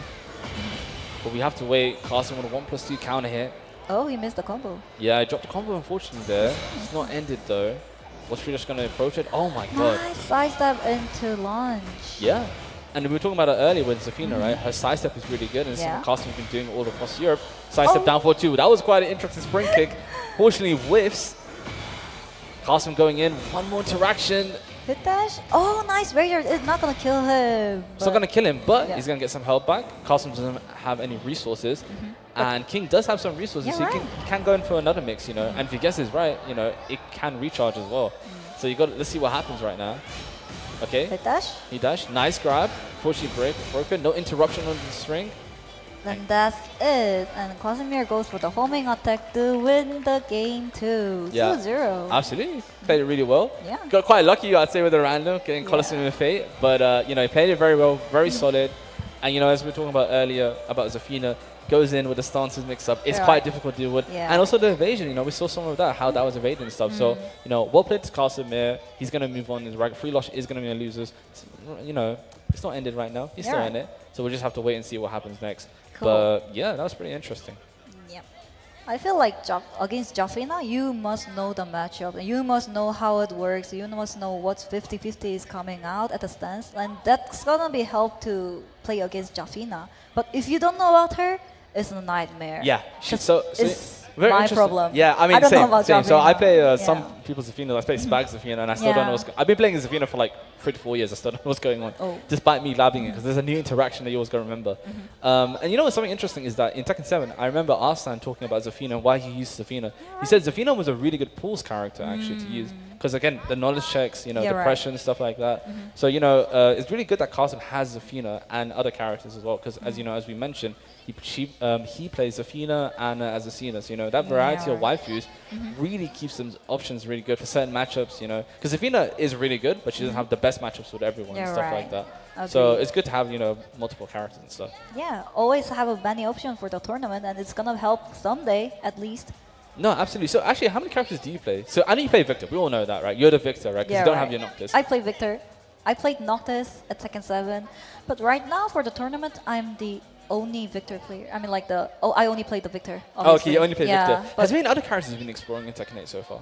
I tried Armor King a little bit. Really? Yeah, Okay. because it was super interesting. He's so cool, right? And also, I really didn't want to study a new character DLC, like the matchups. I don't want to like study it, so I just play him to know what was the best option for Armor King at every single situation. So it really helped me at the tournament if I made tons of Armor Kings. But you know what? Everyone knows to play Armor King because like it's super famous character from Tekken 7. Yeah. So it really helped me at the tournament because I met tons of Armor King after I played Armor King. Really? So yeah, luckily. So yeah, I was gonna say Armor King was a very popular character. Tekken Yeah. 8's changed a bit, you know, he's got a new stance and whatnot. But you know, I think what you mentioned about, you know, playing new characters and stuff to help you learn the matchup, this is what I do. So remember when I started out, I really sucked against Jack. So I just played a bunch of Jack, and now I'm like, wait, I'm actually kind of decent with Jack. I had the same issue with Feng. I started playing Feng a lot. I'm like, wait, actually I can play Feng. So if you're struggling in a matchup, you can't find someone to play with. Just learn the character yourself, because then you get into that mindset and stuff like that. So I do agree with you. But now, like, Armor King's been out for a few weeks and maybe a month, I believe. People kind of figured out a little bit more, this thing about his strengths and whatnot. One thing for certain, he's really cool to watch. He's like one of the coolest characters. He's cold, as we like to say. I agree. Yeah. I strongly agree with you. Yeah, he's definitely cool and stuff like that. What about your Shaheen? I remember you've been playing Shaheen a little bit. I played Xiaohin at season 1. Yeah. And I feel that character, I feel this character is a bit complicated with the comments, all the comments, and you know the AK combo. Oh, the combo yes. that AK It's quite uses. difficult on it. I tried it. I practiced 3 hours, and I couldn't start it for the like 3 hits. Well, It's listen. so hard. Well, It's so hard. if it makes you feel better, I can't do combos. I'm Yeah. really bad. I always do the simple bread and butter combos. There's a lot of like good UK Steves like Sega and Shane and stuff like that, and they're doing like incredible combos, and I'm just doing the 68 base damage from my back Yeah, one. right. So don't feel too bad. Like I suck at combos as well. Yeah. But you know, combos they can vary amongst the characters and Yeah, stuff yeah, like sure. that. But you know, speaking of combos, right? Victor's combos. What do you think about it? Do you feel like they have very good like wall carry or Oki? What do you think is some of the strengths of his combos? Victor's combo, basically, it has a super good wall carry, I guess. Like, Yeah. one of the best wall carry character in the Tekken 8 right now. And also, it has a really good Oki at the wall. If you just don't want to be like too strong combo with the wall, you can get rid of damage, but you can have a good situation, the huge advantage frame, +8 at the wall, with the stances, EI stance. EI stance, and you can yeah. do tons of mix-up with it. Yeah. And I think that's the strongest point that Victor has right now in Tekken 8 Season 2. However, he has some weaknesses as well. So I Okay, feel okay, it was okay, a okay. well-balanced character, I guess. Balance, right? Well-balanced character. Well, he is a character we don't get to see often. Obviously, Farzine's now been playing a lot of Lydia and Oh, stuff like Lydia. that. I hope he goes more back to Victor because that was his signature in season 1. Yeah, So right. I thought I was going to identify him because Sane played a bit of Victor as well in season 1. He's dropped him, so we don't have as much Victor representation. I feel like the most Victors we see are actually in Japan, right? Yeah, Ao With Bikun, and Bikun. Ao, and there was another one I saw when I was there. Ao. So it's Who pretty was cool. Sir? You can't remember the name. No, I can't because it was a team Okay. tournament. Oh, But his it was a playstyle was team really wild. tournament. Yeah, it was a Okay, really okay. wild playstyle. Yeah. But yeah, there's quite a few Victors mostly in Japan and Asia, so Right. it'd be cool to see. But yeah, so we're going to have another stream match coming up. I'm not entirely sure who these guys are. Yeah, right. So it's going to be quite interesting. We'll just have to wait. Yeah, till we get a should have stream to you. wait. But yeah, that's going to be pretty cool. So I'd say, in terms of challenges, we've got Taiwan happening right now simultaneously with this. So there's a few Koreans that have gone here. Yeah. And there's actually a few Koreans here. So who are some of the Koreans that have come to this event actually? In this event, we have CBM, the Cherry and Berry and Mango, yes. the gym player, The gym and player. also we have Lohai Oh, as okay. well. So we have DRX Lohai actually in the Yes. venue as well. So Lohai is in an interesting spot as well, right? Because he's just in that top 4, below that top 4. Yeah, right. So there's a lot in the line for him to get, because remember, if you guys didn't know, if you get that top 4 for Tekken World Tour, you get guaranteed, actually, you don't need to play your matches and stuff, you get into that top 16. So it's very important that he does well here, just secure his place. So Yeah, when he goes right. TGU, there's less stress essentially, right? Yeah, and the leaderboard at top 4, they get an advantage to skip the group stage, and it's gonna be less stressful for the pro players to Absolutely. skip the group stage for sure. So they really want to secure top 4 for sure. No, absolutely, and that's a new rule to change. And I think it's a pretty good one because it rewards people that have traveled. So we just have to go and wait and see. So here we go. Our next 2 opponents is a Jack and a Yoshimitsu player. These characters that Jack versus Yoshimitsu. This is interesting. yeah, but right now it's just a button check. Just checking, Oh. to see what's going on and stuff. It was good to just be safe and secure, with button checks and stuff like that. So actually, for Jack, who do you have? You've got Saint. You've got, I believe, Mo Il as well, right? Who plays Jack as well, right? Yeah, right. Yeah. He played a lot of Victor at the season 1, but like, Yes, he did. as the season changes, he's using a lot of Jack right now. Yeah. And I feel like he's strong Jack player in the world, I guess. The best. Yeah, the best, maybe the best. Mo But- Il. oh, we have Saint as well. Yeah, in he this was just tournament. playing. He's in this tournament he as just well, played. actually. Yeah. Yeah, absolutely. So we got a couple of Jack players, I guess. Yeah. Saint, another player we should maybe briefly talk about because he's been in a bit of a run, right? He came second in Brazil last week, lost Yeah, to Q-Dance. He won punishment-free, I believe, in Peru, South America. Yeah. So he actually has a master event, one master event. Came second in a challenger, placed in a few other events and stuff, but he still has a good amount. If he places well, he gets a lot of points now. Yeah, right. So if he does well, gets top 8, top 3 or whatever, or wins this, pretty much could be in the contention, but it's going to be quite difficult again. It's the end of Tekken World Tour season. Yeah. Lots in the line, every point, every placement counts, Yeah, right. So, him doing well here could affect someone else, and they both might not qualify, which will be even more funny. So we'll just have to wait and see Right. what happens there. It's like interesting moments right now. It's like end of the season is always chaotic. Yes, all it is the chaotic. Time. Yes, It's absolutely. all the time. It happens all the time. Yeah, we've got to be be careful, and we have to just wait and see and stuff like that. Yeah. But yes, it's going to be quite interesting to see. Just talking about the Yeah, button. they are just doing a button checking right now. Yeah. Like speaking of which, like I just want to add something about the Jack right now. So we have 2 Jack players in Korea, Moyle and Saint. Yeah. Right now in my mind right now. Mayo is like a bit more Tekken 8-ish Jack player. Aggressive. Yeah, aggressive, using a lot of stance and using a lot of howling, Gamma Howl, the new defensive option for Tekken 8 Jack. But Saint, I feel like he's more Tekken 7-ish player, like using a timing of down forward 2 a lot. He pokes a lot, and I feel like he's still strong with those kind of timings because he's super old player. He knows the timing well. Absolutely. Yeah. That magic down forward 2 is like a black hole if Saint uses it. So yeah, that's the thing Yeah. I was saying. His timer down forward 2 is quite immaculate. Like, Yeah. it just appears like that. Yeah, So it just appears suddenly. yeah, I it's just, like a magic trick. It just comes out of Yeah. nowhere. I like that. But yeah, it's the same, you know, much more poking playstyle. Mo lets it go and goes into Gamma House stance right. more like that. So it's quite interesting in those, you know, generational players and stuff like that. How Saint comes from like, you know, Tekken 6 and Tag 2 and 7, whereas Momo kind of like came, you know, late 7 into like, you know, Tekken 8 and stuff like that. So it's been quite interesting. So I think the two players' names are the Meme Wagon and Excess Oats. The Meme Wagon, that is a interesting name. super interesting name. Yeah. Min Wagon. The Meme Wagon, do you know what that Meme means? wagon. It's like meme is like a joke, so I know because it's a joke wagon, and then you got excess, wagon. excess oats. Excess oats. Yeah, oats. You got to eat oats, quite healthy for you and stuff like gives you energy and stuff like that. Yeah. But yeah, it'd be quite interesting and cool to see. I think they're gonna play Jack versus Yoshimitsu for sure. think Because so? like they're using it for the button checking. So Yeah. obviously. Mine just play completely different characters. Oh. That would be pretty funny, to be fair. That's gonna be pretty funny. Yeah, it'd be quite cool. Okay, here we go, here we go. Okay, so they are playing Yoshimitsu and Jack. You're Yes. right. Okay, so spot on. And here again, another open stage. Oh my god, Colosseum 3 and Fate. consecutive same stage. Is this our in a fate? row. Colosseum and Fate. Jack versus Yoshimitsu. Oh! Okay, Okay. cool. So they're gonna go back to 1-1 and then we're gonna start. So just have to wait and see. Yes. We are making 1-1 situation right now, guys. Yeah, no, absolutely. Now is Yoshimitsu's turn. Yoshimitsu need to have one more point to start. Maybe.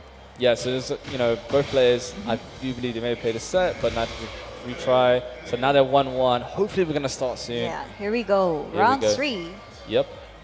So X Oats, he's the Yoshimitsu player, and the Meme Wagon is the Jack player. Yeah. Oh my Yo. god, that was insane. Teleport. Look at that tracking. 360 degrees move, but a bad breath. Yeah, Bad Breath catches him. Goes for the Heat Smash. Uses spends it quite early. Doesn't get as much damage, unfortunately. Oh, goes for the full move. No punishment, no interruption. Was Bad Breath uses again. a lot of bad breath. Oh, he tried it again, but it was a counter for Yeah. Jack. Yeah, counter hit from Jack. The Meme Wagon takes it 1 round. Can take this set. It was his first game. 1-1 to stance. Uh-huh. You should be really careful in the stance against Yoshimitsu for sure, because like he has a spin, he has a flash, a lot of strong defensive option that Yoshimitsu has, but still it catches the side. Yeah, the Gamma Hell Bubble's been catching X Oats a few times now. You've got to be careful of that. You know, as you said, it's like 360 tracking almost. So, got to be a little bit wary about that. And nice launch by X Oats. Goes for the combo. Drops the combo, unfortunately. And that Bad Breath again. It spins. Another bad breath. You got to be careful with just spinning. You lose a bit of health from that. Heat Smash. Is that going to kill? One more poke needed for the Meme Wagon. Oh, Nice little parry. Yep. Can he use the hit? Yes, he Pops is. heat, flash, nice spin. Oh, goes one block. We got to be patient. Oh, Oh my my days. God. The Meme Wagon gets a trade. Could have been a bit worse if he was low health. Could have died from that potentially. But works out in his favor. Takes his first game. Both these players playing quite interesting, quite different, you know. Yeah, And right. the thing about Yoshimitsu is he is quite an unorthodox character, right? There's so yeah, many right. unblockables. You got spin, as you mentioned early on, and stuff like that. And flash is Yeah, probably the the most, flash. yeah, especially in this game. You have to be so much careful because, you know, this Yeah, game's all right. about pressure and 50-50s. But Yoshi can come to stop that pressure, you know. Tekken 8, super aggressive game. You should be Yeah, you be should. aware of those kind of flashes Absolutely. for sure. Absolutely. Here we go. XO's going in a little bit. 1-1. Gets the counter hit. Man. Another bubble. Yeah, it's worked out 3 times. You know, 3 out of 3 so far. No break. Back 1+2. Does go for a heat dash. Could have got a bit more from that. Well, both players just kind of fishing each other in the mid-range. Yo, Doesn't forward where to did his hit go? It just What? disappeared. You gotta be It careful. just disappeared. Yeah. But anyway, a win's a win. A win is win. We don't ask too many questions in Tekken 8. Yeah. Nice forward 2 counter hit. Could have gone forward 4. Unfortunately, doesn't get the right input. This forward 4. Forward 2 again. He's, you know, the thing about forward 2, it's a really good move. It's 10 frames. Yeah, right. It gives you a lot of damage. So the mean wagon, you know, he's just kind of keep him out in range and stuff. And that's the strength of Jack, you know.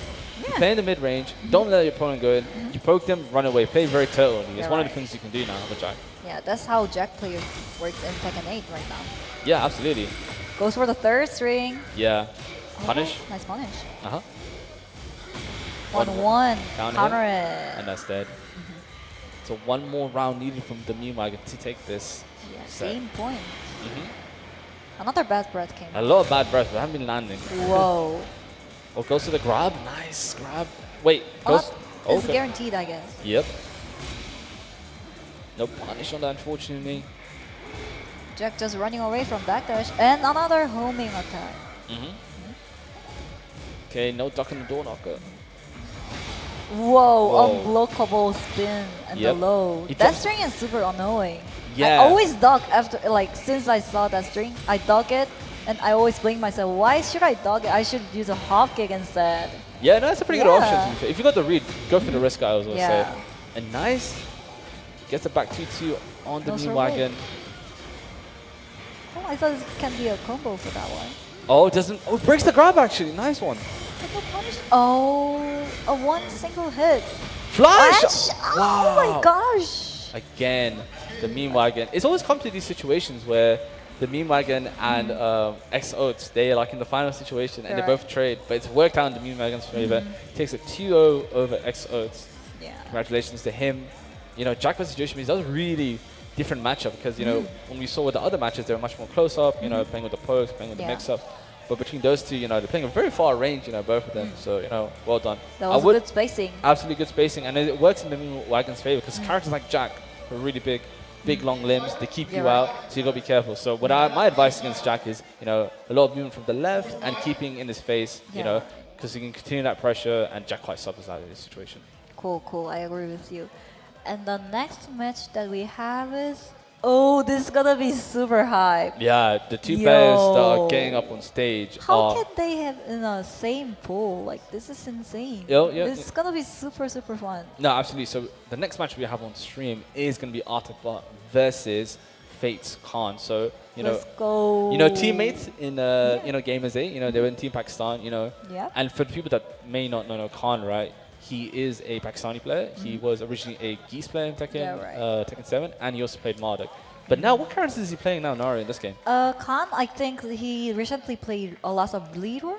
Okay, interesting. Wow. Yeah, and also like he is on lots of playing as well these days. Yeah. But I feel like he'll go for the Leroy because like Leroy has a parry. Yes. And I think Atif gonna play Anna. If Atif gonna play Anna, parry can be a strong option for Khan to like defend the tons of 50-50s from Anna. Absolutely, I agree. You know, Anna's a character that's going in with a down forward ones, but actually he looks into the Feng. Interesting choice. Oh, interesting. Oh, but like the matchup between Anna and Feng is also interesting because like maybe like it's gonna be a good poke game. Yeah, it's gonna be a poke game. Yeah. Exactly. One of the things that Feng has in this game is that he's still got very strong pokes, and he also has the Kempo. So to alleviate some of the pressure, once get around, get out of those down forward one strings and stuff like that, he can kind of just, you know, Kempo out. And here we go. Fates Khan goes in while starting to doesn't get counted from it, unfortunately. Nice block, but no punish. Yeah. Khan is in heat, and so is Artif. Both of them in heat right now. Goes nice block. Nice block and nice launch by Khan. Can he go to the wall? Yes, he can. Yes, he probably he can. Up forward 3, gets back forward. Hey, no, he's go for the mix-ups rather than just guaranteed. What's the next? Nice that's gonna be counter it. Yeah, nice counter here by Khan. Takes the first round. Nice, played very well. He's going really in against Artif, you know. Oh, nice. He missed the combo. Unfortunately, drops the forward 4. But it's fine. Man, look at that wave thingy from Snake dash from Feng. Yeah. Slide. Oh, nice side step into the. Interesting. He tried to adjust the combo at least. It was better than before. Yeah, I mean, it was like 20% from 5%, so, you know, the combo wasn't too bad from Khan. Unfortunately, he drops it. Trying to keep it simple.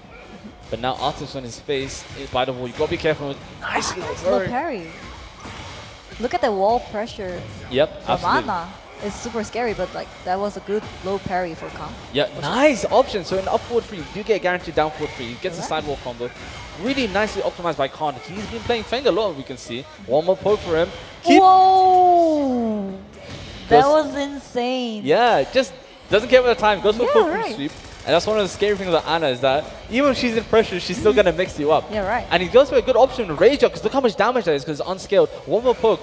Down forward 1 keeps it simple, but unfortunately, Artif takes it with the running low. Oh, that little teabag over there. That was insane. A bit of BM between 2 players and nice shifting clouds. When there's 2 hits, you get a combo, but you can't drop it. Oh, lots of combo drop came out from Khan right now. Yeah. Oh, he go for the hit dash combo. Yep. He's gonna get the wall now. He doesn't have any heat to spend it. Okay. Oh, he blocked it, but no punish as well. Yeah, unfortunately, Khan playing a little bit uncharacteristic right now, but he's gonna either sweep now from Artif. One more poke. Oh, down forward 1. Can he make it to engager? Yeah. Can he make it to engager Khan? Oh, nice. Another low parry. He does get into heat engager, I guess, in a way. He pops heat, gets the heat burst. Oh my god, Artif taking it, man. There's been these 2 games, these couple of rounds have been quite scrambly between both players. Down for 1. Nice, Whoa. shifting clouds. But Atif read it. It's like, oh, another camp point to launch. Yeah, and this is what we were talking about earlier, right? Is that the thing about Feng, he has got good codes, but again, Kempo can alleviate so much of his pressure. Makes sense. Whoa, that's gonna be a huge wall spot for Atif. Nice adjustment at the side wall. And he goes for the wall. Nice adjustment. Oh my that God. was perfect. Amazing. Get the heat dash now. Guaranteed. Nice dog, but no punish. Shorter head dash. Yep. Oh, no punish on that, unfortunately, as well. Another full crouch mix up. And is that going to be dead, Naria? For sure, yes. Oh my days, and Artif, man, taking this first game, man, but it was so close between 2 players. You're right. Despite that. There's so many unfortunate drops by Khan, but, you know, Khan's going to have a bit of a ponder. What's he going to go for? I think it's changing the character, maybe. He went to the character. No, he went to the stage. Yep, absolutely. He's going to go for the stage, and we'll have to wait and see. He just need to think about what should he do differently for this game. Like, that's the good strategy during the tournament. You should think about it. Just take a time Take between a deep breath, But, you know, again, that Feng was working out pretty well, you know. You got a few of the counter hits. You just dropped a few of those crucial combos. It was a bit of scramble between those rounds, but, you know, can't stay a bit more composed, you know, taking the break that you mentioned and stuff like that. It can work really well in his favor. He's playing well. He's got to be a little bit more ready. What a sidestep dug by Artif, man. Punish? No, unfortunately, wrong punish. Whoa, engaged. Let's go. It's time for Atif. It's time for Anna. Anna time. He's Look gonna at get him by that the wall pressure. Goes for the full string. Nice while starting for it's a counter hit. Goes pops the heat, alleviates some pressure, and at 13 frame, he smash that you were talking about, Naria. Does everything. High crush, 13 frames. It does everything for Anna, always. Oh, another full cross down for the Yeah, you've got to be, just throws it out. You've got to be so cautious about it. You're right. Okay. Whoa, look at that adjustment. That was good. Nice side wall adjustment by Artif. Artif, man, he's just going in with the mix-ups. Oh my days, goes to the mid. God, you can't guess forever. You're going to guess wrong eventually. And one more hit from Artif. That's all you need. Ends it with a low, gets 7 golden letters. Perfect for Artif. 7 golden letters for Atif. Absolutely. One more round for Artif to take this 2-0. Yo, the cow stance is the automatic low parry for that one. Anna. Yeah, good self-awareness from Artif on that. Okay. Oh, he missed the combo. It's fine. Well, also the 1-2. Absolutely. Gotta be careful. Yo, he waited a bit. He's changing the timing all the time, and this is why Atif is so strong. He knows to change the timing for the mix-up 50-50. Yeah, absolutely. And Artif takes a 2-0 over Khan. Unfortunately for Khan, you know, puts him in the loser bracket. Yeah, yes, right. but he will be through pools, I do believe. So that was for pools. But yeah, that set was kind of interesting because there was a lot of good adjustments from Khan. You know, using Shifting Cloud against Anna's stances and strings, right? Because Anna has a lot of extensions. She's 3 to 2 hits, you know, and Shifting Clouds can give you a full combo depending on how many hits there are. Unfortunately, drops those combos, but he was playing quite well in that matchup. Right. You know, I hope to see more Khan because we don't see him travel that much. He was only at CEO, I believe, and combo. No, he's at CEO and Evo this year. Yeah, right. So you know, I hope to see him in TGU, but he's not out entirely yet. So you know, he has a losers run. But, you know, Artif just showing why he's a beast in this game, going and doesn't stop. You know, even in situations where it looks like, you know, he was taking pressure from Khan, he just like, go for the sweep. Yeah, go for the sweep all the time. Change the momentum, everything. It's insane. That was insane. That was a good game plan for Artif, for sure. No, absolutely. So that was pretty good for him. And man, this next match, this is going to be a banger. So, Nora, can you tell us what two players are coming up? So we have DRX Lohai, all the way from South Korea. He's a good Brian player. And also, I feel he also plays a little bit of Shaheen and Steve, but these days he only plays Brian, I guess. He got second place at Super Tournament at Seoul. And the grand final with Mugo's first round was super insane. I watched it in Seoul, and it was good. But I feel he's a strong Brian player because he can use a taunt really well. He knows how to give a pressure to the opponent, and I feel it's gonna be good. And also the opponent, the Sam brother. Can you introduce Absolutely. So Sam brother from Saudi Arabia. He was originally a Bob main in Tekken 7. He played in the Saudi's game as 18. And we also saw him Golden Letters in London last year. So yeah, he was invited down. He plays really well. So I wonder if he's still playing. So in this game, he's playing Shaheen now.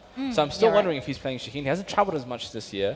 So it'd be interesting to see if he goes for the Shaheen, if he's picked up another character and stuff like that. But he's such a clean player, honestly. Like his style is really interesting. Kind of different from the other Saudis players' play style. So he does go for the Shaheen. He does pick that. Do you have any possibility of seeing Shaheen? No, I don't think so, and I don't want to see. I can't be that's kind of boring. I just want to see.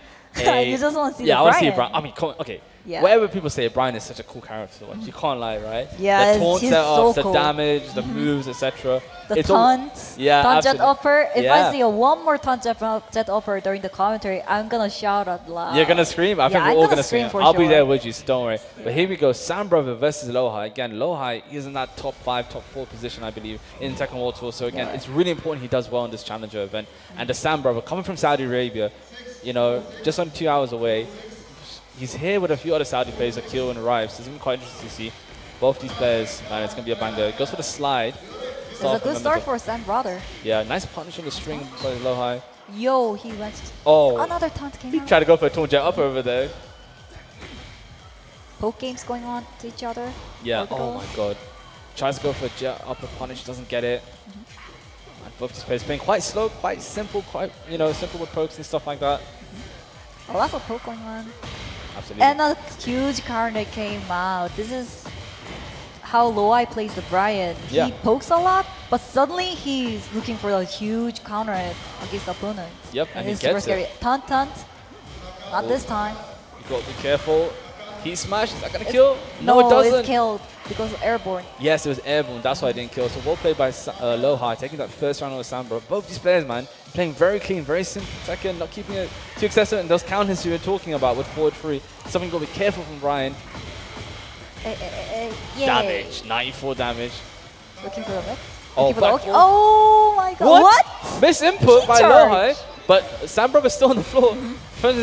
He's not ready for that. I don't think anyone was ready for that. What just happened there? No one's going to be ready for that one. Yeah. Was Lohai coming up with a new setup? Who knows? But he loses heat now. But Sam brother, he is in a huge life deficit. Nice low parry for Lohai. I think that's going to be... It's not going to be dead, but Oki... Almost there. Oki.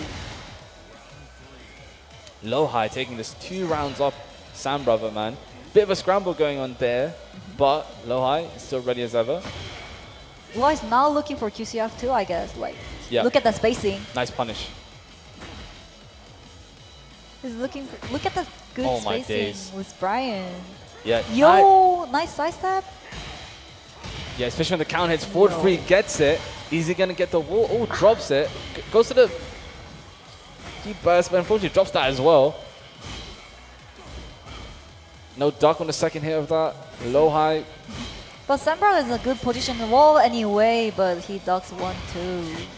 Yeah. Lohai, a good punish, and ends the game. Yeah, Lohai is playing pretty well, pretty solid. Sambro been like playing very hesitant defensive. You know, if you could see him play a little bit more aggressive, because you can't let Brian start. Because once Brian hits you with a counter hit, you get to the wall, you have to guess with the Oki, you get taunted. We saw that once with Lohai in this round. But man, Lohai, he's just ready for this matchup, you know, so you got to be very cautious with Sam brother. So I wonder how Sam brother is going to play a little bit different. We'll have to wait and see. And see how he adjusts. But Lohai takes it 1 over Sam brother. Sam Brother right now, I think he needs to wait a bit for the huge counter, like a side step or the knee counter, those kind of things. If he can do a side step and launch it, that's gonna be perfect. Or he can Just continue this pressure that he's doing with right the now. pressure. Yeah, he's doing well. He don't mind with the counter it. He's just go for it. This is Tekken 8. This is Tekken how 8. you play this game. Absolutely. Being aggressive. This is another way to get it. Absolutely, and your analysis right there just worked in Sam Brother's favor. He's now 1 round up in his second match. It's going to work out for him. Keep that pressure up. He's going to take Lowhigh to the wall. But Lowhigh, you know, trying to stop the pressure with little jabs and forward threes. Sam Brother ain't stopping. Whoa. Nice duck. Gets a well-standing free punish. Hot shot kick. Oh, interrupts. Pop C. Activated. Oh. Nice punish though. Hit dash. He dash. QC back on. Oh, goes for the full. No, gets interrupted unfortunately. Goes for the armor move. Nice Wow. down jump into a wall standing 2. Yep, he gets the wall standing 2, and he's going to get the wall Yo. now. Drops the combo because the wall's still there closely. Goes for the guard break. Nice. He still go for the pressure. Sam Brother 2 rounds up. He needs 1 more round. This to take is insane. This change up, this switch up from Sam Brother, we love to see Yeah. it. It's doing really well in his favor, but low high, he's going to stop that. He's going to pause that. Nice punish by Sam Brother though. Oh, he went to second.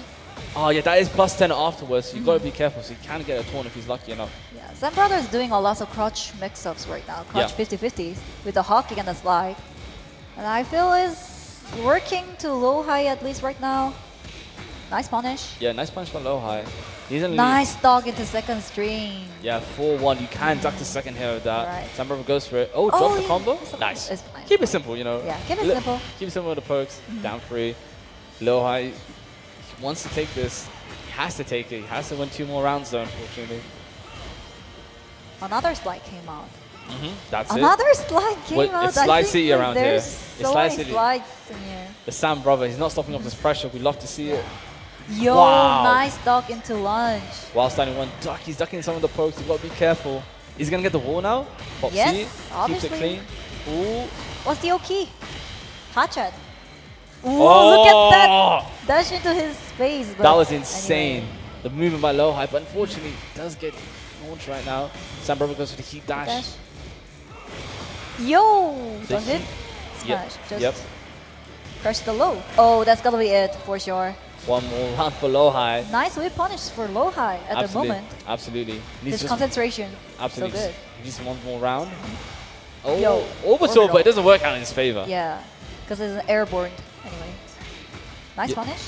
Yo, he still used the hop kick. And that was a good read by Sam Brother. He's gonna get the wall now. Full combo. What's the Looking mix? for the full crotch mix. Oh, Yo, my that's days. gonna be it. The Sam Brother. Super aggressive shine player, I guess. That- He used tons of slides and tons of full crotch mix, and he used the hop kick really well. That was insane. So yeah, against that aggressive, like, you know, recommendation you gave him to start. Right. Maybe he's listening to us or something like that. You gave him a free coaching Yeah, Nario. And it's working in his favor. Unfortunately, low high did sidewalk the guard break, but couldn't get a clean combo from that. Yeah. So I wonder how low high's gonna adjust. You know, maybe he needs more keep out. You know, from Sam Brother coming in like that. That, you know, Yeah. down forward 1 is working in his favor. It's keeping Sam Brother out. No duck on the second hand, unfortunately, from Sam Brother. Goes to the slide. He's gonna start his Still aggression. goes for the slide. Absolutely. Yeah. The reason why Loa is using a lot of down forward 1 right now is because Sam Brother used a lot of full crotch mix this day at the game 2. Yeah, So absolutely. he adjusts the plan right now. Great analysis, and he pops the heat. He doesn't tech roll Sam Brother. He's Hey. gonna hit the wall potentially. Gets to the wall. Is the side a little bit? That's the gonna be combo? it. That should be for dead. sure. 106 damage. Look at that. Look at that wall combo damage. It's so good. Yeah, nice adjustment with low high after the 1 Yeah. plus 2. Having the awareness to use heat first because Sam Brother's not tackling in that situation. You gotta be careful. Oh, that's gonna be wall spot. Nice adjustment. Absolutely. Hit activated from Sam Brother. Sam Brother's in heat now, so low high has to be a little bit careful. Man, these Yeah. dashes. Keeping Dashing it simple. into his face. Man, I love the way Sam Yo, Brother. look at that. Oh, he missed the jump hopper. Oh my days. The fuzzy ducks from low high. He doesn't get punished for against the guard break. You're right. Hey, hey, hey, hey, hey, yay. With the mix-up. Oh Yo, my days. my gosh. That- Sam Brother is in a huge trouble for this round. Oh, nice down jab to stop the taunt. Oh, Yo, what my a ranger! gosh. that rage art was insane. What a read from Sam Brother. Sam Brother taking this first round for himself in the third set. Oh my gosh. What a rage art, man. What a After the rage string. art. I've never seen that before. That 4-hit string into a rage Yeah, art. right. Some new Saudi tech we're getting around here. But Lohai, now he's going in. He's the aggressor. He's not giving Sam Brother any space to He's breathe. getting angry right now. The The nice low parry. Nice read. Nice read. But man, that down forward one isn't going to come out. No. Some Keeps, mix-ups? No time. no time. Yo, a huge counter from Sam Brother. Engage. A lot the of break mix? health recovered. God break. Another one. Another guard break. No, drops unfortunately goes for a slide. Still has a bit of heat left to use. Spring kick by Lohai. Opens up with the down forward one. Nice duck. Nice duck and punish. Oh, whiff. Yeah. it Hatchet was to out end of it. bridge. Yeah. It was out of bridge. It was unfortunate. And Loai is in a good position right now. He's one more round for taking One this. more round. Just one more round. But Sam Brother, he's not stopping the aggression. He's going in. Non-stop action from him. Now No. this time he's looking for down for 2 right now. The Sam Absolutely. Brother, he changed the plan. Yeah. He changed the game plan. I think it's good. No, I think it's good strategy. Absolutely, because Lohai was going in with some of those moves like we just saw right there. Nice. Gets the 1, 2, 3. Yo, a huge counter for Lohai, but he missed the combo. Man, a few drops happening from Lohai. Is he gonna? There's no way. Yeah, it's okay. It's just scaled a little bit. Exactly. But he still get the hit smash though. Yeah, but he's got snake eyes right now. You gotta be careful with Sam Brother. Orbital. Over Another top. orbital! Oh my god! Gosh. The unintentional whip punish. Yo. Sam Brother is taking his headphones. It's not over, has Sam Brother? It is over. He knew it. He saw the writing on the wall, and Lohai takes it 2-1 over Sam Brother. What a set between those two. Really like adjustment from both players, you know. Yeah, right. And that's like really high level Tekken we just saw there, you know. When we started this set, it was Sam Brother being very hesitant, and Lohai just, you know, torturing him with the counter hits and whatnot. But then Sam Brother locked in, he went for the aggression, but Lohai, again, he saw what's happening. It's just as good as gets when it comes to Tekken. Right.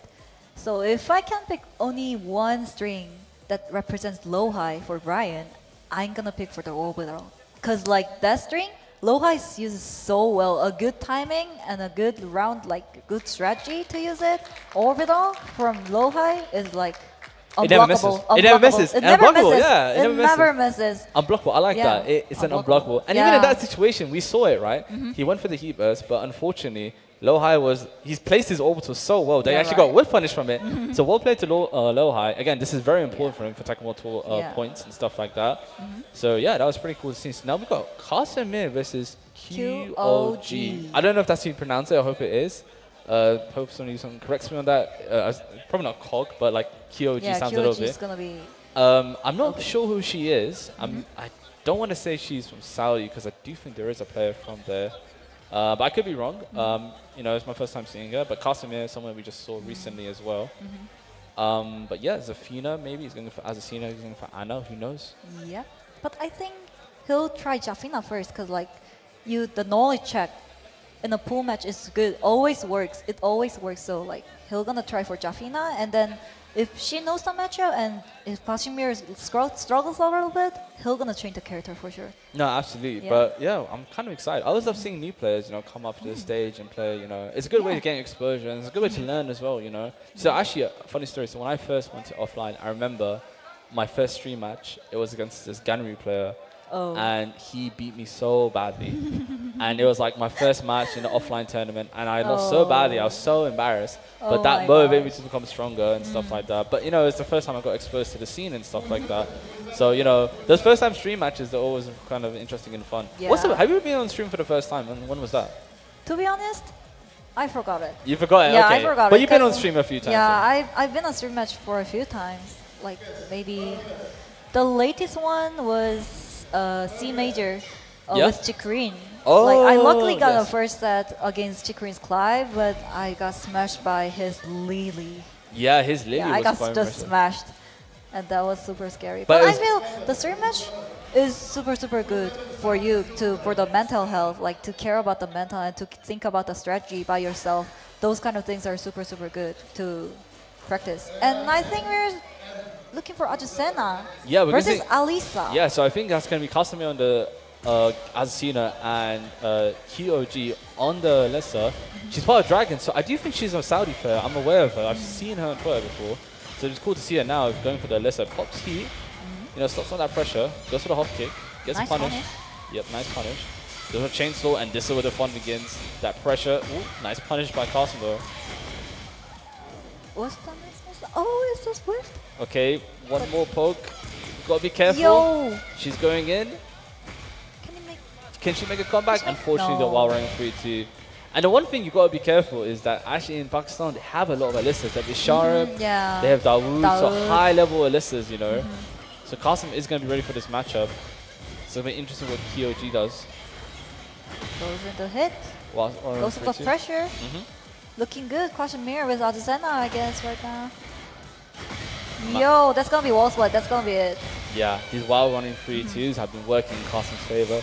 While running 3-2, like it reminds me of bad memory from season 1. The That Azucena's running 3-2. I remember Yeah. Osan using that move a lot. I remember just in Korea watching, I think it was Soup, and everyone was just using it. That was a fun time. It was a fun time. Early Tekken is always an interesting time to look back on. That's gonna be it. Qasim taking it 3-0 over Dragons QOG. No? Yeah. You know, it's going to be okay. It's the first game. Right. You It's got to the be first careful. game. Maybe she can change character. Maybe she's going to adjust and stuff like that. But, you know, as you mentioned earlier, you know, it's really good for people to go and stream and, you know, kind of think and, you know, ponder. Because I think strategy is one thing we never really think about too much. Speaking of strategy, she's switching up. She's going for the Zafina. Zafina. Maybe it's a character. Interesting. Yeah, a character she's more familiar with. Obviously, she is potentially playing one of the best Zafinas in the world right now. No pressure. No but pressure. but this is going to be a good way because, again, the thing is you might know a character really well, but you might not know a playstyle really well. So we might see a different playstyle from the Zafina. Right. So we have to wait and see, you know? Exactly. So let's see how she plays with Zafina against Azucena. Yeah, it's a matchup we don't get to see that often as well, you know? Because Azucena, we don't see her that often after season 1, you know? Right. Only a few Azucenas in Europe now, Neon K and even 46. So yeah, it's going to be quite interesting to see now. I think we have few strong Zafina players in Japan as well. Yes, you got Kagemaru. Kagemaru. Yes, I remember him. And a few others as well. Yeah. But nice poke by Casimir, taking it pretty solidly. So we have to wait and see how she's going to adjust. Nice round nice start launch down for pad. two. Drops A it. little bit of mistake from combo, but it's fine. The power crush came out. Plus minus 0 situation. Yeah, That's pops the tricky. heat. Pops the heat. He's going to get a wall splat. Nice adjustment, nice combo. Solid damage. Goes to heat dash now. The pressure don't stop. So that's a very good option Nice that Castle. adjustment. Yeah, that was a really good option that Castle went with heat burst to interrupt the stance there. It's playing in his favor right now. Full crush mix. Nice power crush. Then it's gonna be a guaranteed follow up. Oh, but Castle, he's got heat. Spends the heat smash. Okay. Pressure? Pressure. Both of them in rage. Maybe? Yeah, he waited for it. He knew it. He knew it. He knew it. He saw it coming. 1-2, keep it clean. Gives you a wall splat. Ends it. Castle one more round. From taking this 2-0. Goes for the backswing, bro. Interesting option against this transfer stance. Another backswing came out. Qasim is going in while running 3-2. No steps. You got to be careful. Nice Nice. bait on the parry. That was a good read and the good punish and goes for the hell sweep. One more hit. Qasim Yo. goes to the heat smash, interrupts the heat burst, and Qasim takes us 2-0 over KyoG's Dragons. And unfortunately, you know, again, we spoke earlier, this is a good experience for her and stuff like that. You know, I wouldn't take it too much. But yeah, it's pretty cool to see Qasim, you know, how solid he is. And he is ready for that matchup, you know, in the situation when he used the heat burst against Safina's stance and whatnot. But yeah, even the Alyssa, again, like in Pakistan, they have so much Alyssas and stuff like that. So that's pretty cool to see. So I think our next match coming up would be Fergus versus Shazzy. So I'm not entirely sure who Shazzy is. Mirage Fergus, I think we all know who he is. You know, he made an amazing top 3 run at EVA France. So yeah, he's got a pretty good chance. He also went to, I believe, Puerto Rico recently as well, Fergus. He's been traveling a lot in Europe. He went to Clash of the Olympians. He went to Galashian, and then he went to Double KO. So again, a whole European tour. And now he's here in Emirates Showdown. And Emirates Showdown is really important for him, right? Because he has to place well here. Because he's in that top, I mean, 21st? Top 22, top 22, 21st-ish. But I think he needs to get at least top 8 to earn some points. Yes, he does. So there's at least top 8. A lot on the line for Mirage's Fergus. So let's hope how he does. And then I'm not sure who exactly Shazzy is, BRG's Shazzy. Could be interesting who he plays. But you've been seeing a lot of like Fergus and Asuka, right? What do you think of Asuka right now in this current meta? Asuka, I think, is like at least top 5. Like it can be varied with different players or the different matchups. But Asuka right now, she has a good mix-ups. She has a good the way to pressure, Yeah. give a pressure to opponent. She has a good full crush mix-ups, and all those kind of things like those aggressive option. And also she has a good defensive option like Yes, a she power does. crush, a parry, a can-can. Yeah, back a free, can can-can. parry, Sabaki, Yeah. everything. She's really. She got everything literally. She got has. everything. It's really weird because for a defensive character, she has a lot of ways to open you up in the mix-ups You're right. and stuff like that. So it's kind of cool and interesting to see. And obviously, you know, Fergus, one of the best Asukas in the world right now. You know, him, King Ray Jr., etc., Yeah. doing bits around the world. But again, you know, the story is about the Tekken World Tour, and that Fergus is, if he can qualify, he's qualified twice actually in Tekken 7. Oh. So if he can make a third time, that would be great to see. Because, you know, a lot of hard work has been put into this. We have to wait and see. What character is going to go? He's going for the Asuka. Keep it simple. Let's see. Let's Shazzy, is he gonna go for the Lars? Long time no see Lars. I think that Lars was a really good character at the beginning of season 2 after he got really buffed a lot. Yeah, yeah. But I saw Nobi was playing a Lars a lot. Exactly. But eventually I can see any Lars players So, in yeah. the TW tournament. There are some. Kaizuku Suddenly. still plays, but it is mostly just, I believe, Nobi, and he's using it as a secondary, right? Because he plays multiple characters. Because Nobi plays Lars, he plays. Oh. There's a bit of a stream issue, unfortunately. Yeah. So Yeah, they just keep going with it. It's fine. It was the beginning of the game, so it yeah, they doesn't just play. Who end. cares, man? Anyways, Fergus goes for the full crouch tree. And that move, man, the chip damage you get from it, it was insane. I remember when we were at Combo Breaker, he kept on spamming that move against JDC. Yeah, I just see his right. health get chipped out. It was quite insane. And another thing about Combo Breaker is Fergus actually played Nobi's last there. Oh. So, yeah, and he lost his last. So it's going to be pretty interesting to see how he's changed up his game plan in his last, you know? Huge counter for Fergus. Yeah. And it's one thing about Fergus is his timing. It's so Yeah, it's right. so amazing. And Asuka has a few good counter hit launches. You've got to Looks be for the careful. Oki. Yep. Looks for the nice block, but wrong punish.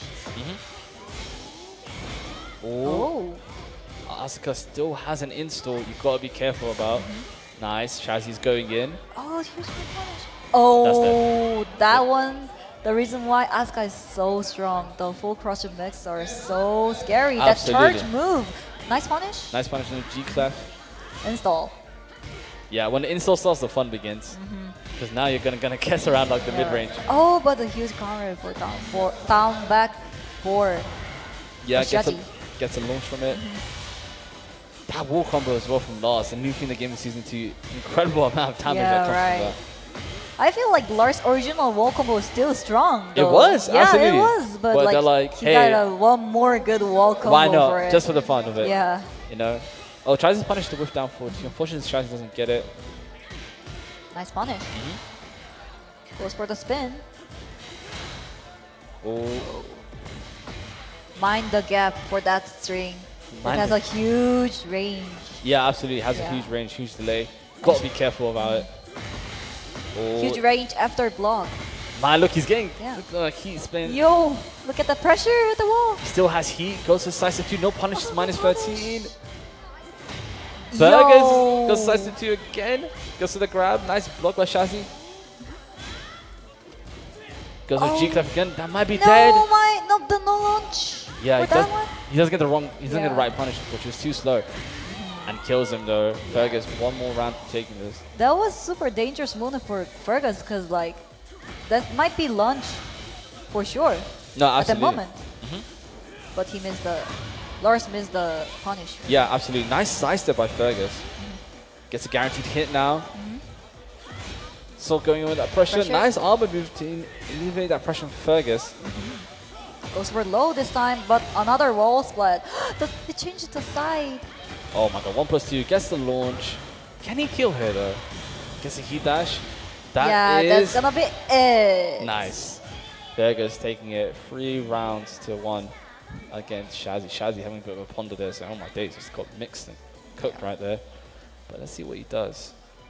I think Shaji really docked really well. That was a good timing. His and that docking is was- pretty good, yeah? That docking's pretty good, but the punish was a little bit weaker than dock. Yeah. Yeah. The wrong punish still came out, but Actually, both players kind of missed their Yeah. punishment a bit, but you know, Shazzy, you know, he's not playing too bad right now. yeah, Fergus he's playing solid, so yeah, pretty solid, pretty good. yeah, that's gonna be better for game 2. Absolutely. Because all the nervousness just gone at the game 2, starting from game 2 for me at least. Yeah, no, absolutely. Yeah. As a time pass, there's some slow starters in this game as well. Absolutely. Nice launch and punish by Fergus. Gets a big launch at forward two, does a bit of damage. He could get the wall here. Gets the spin, pop C, just to keep it clean. Nice. Nice. Goes for the low, Fergus. Nice whiff punishment and leads into a huge reward for Fergus. Yeah, right. Fergus taking the first round of the second game. Goes for a lot of mix-ups from Stan's Jay-Z. Aggressive, aggressive. That's the name of the game, but One. to stop aggression, you got a G-Clef with Lars, and he uses it. Unfortunately, Fergus comes back. Gets a heat engage.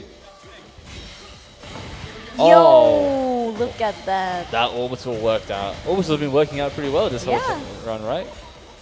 That's dead. One more. That's gotta be Shoulder. dead. Yeah, Yeah. that's right. Nice, Shazzy. Making it 1-1 right now. He's slowly waking up maybe, but down for 2, counter it for Fergus. Yeah. There's gonna be tons of damage for Yeah. Asuka in a good situation with the install. Yeah, it's a very good point. You know, after a combo, she usually can get an install, Yeah. so sometimes get more buffed up and stronger.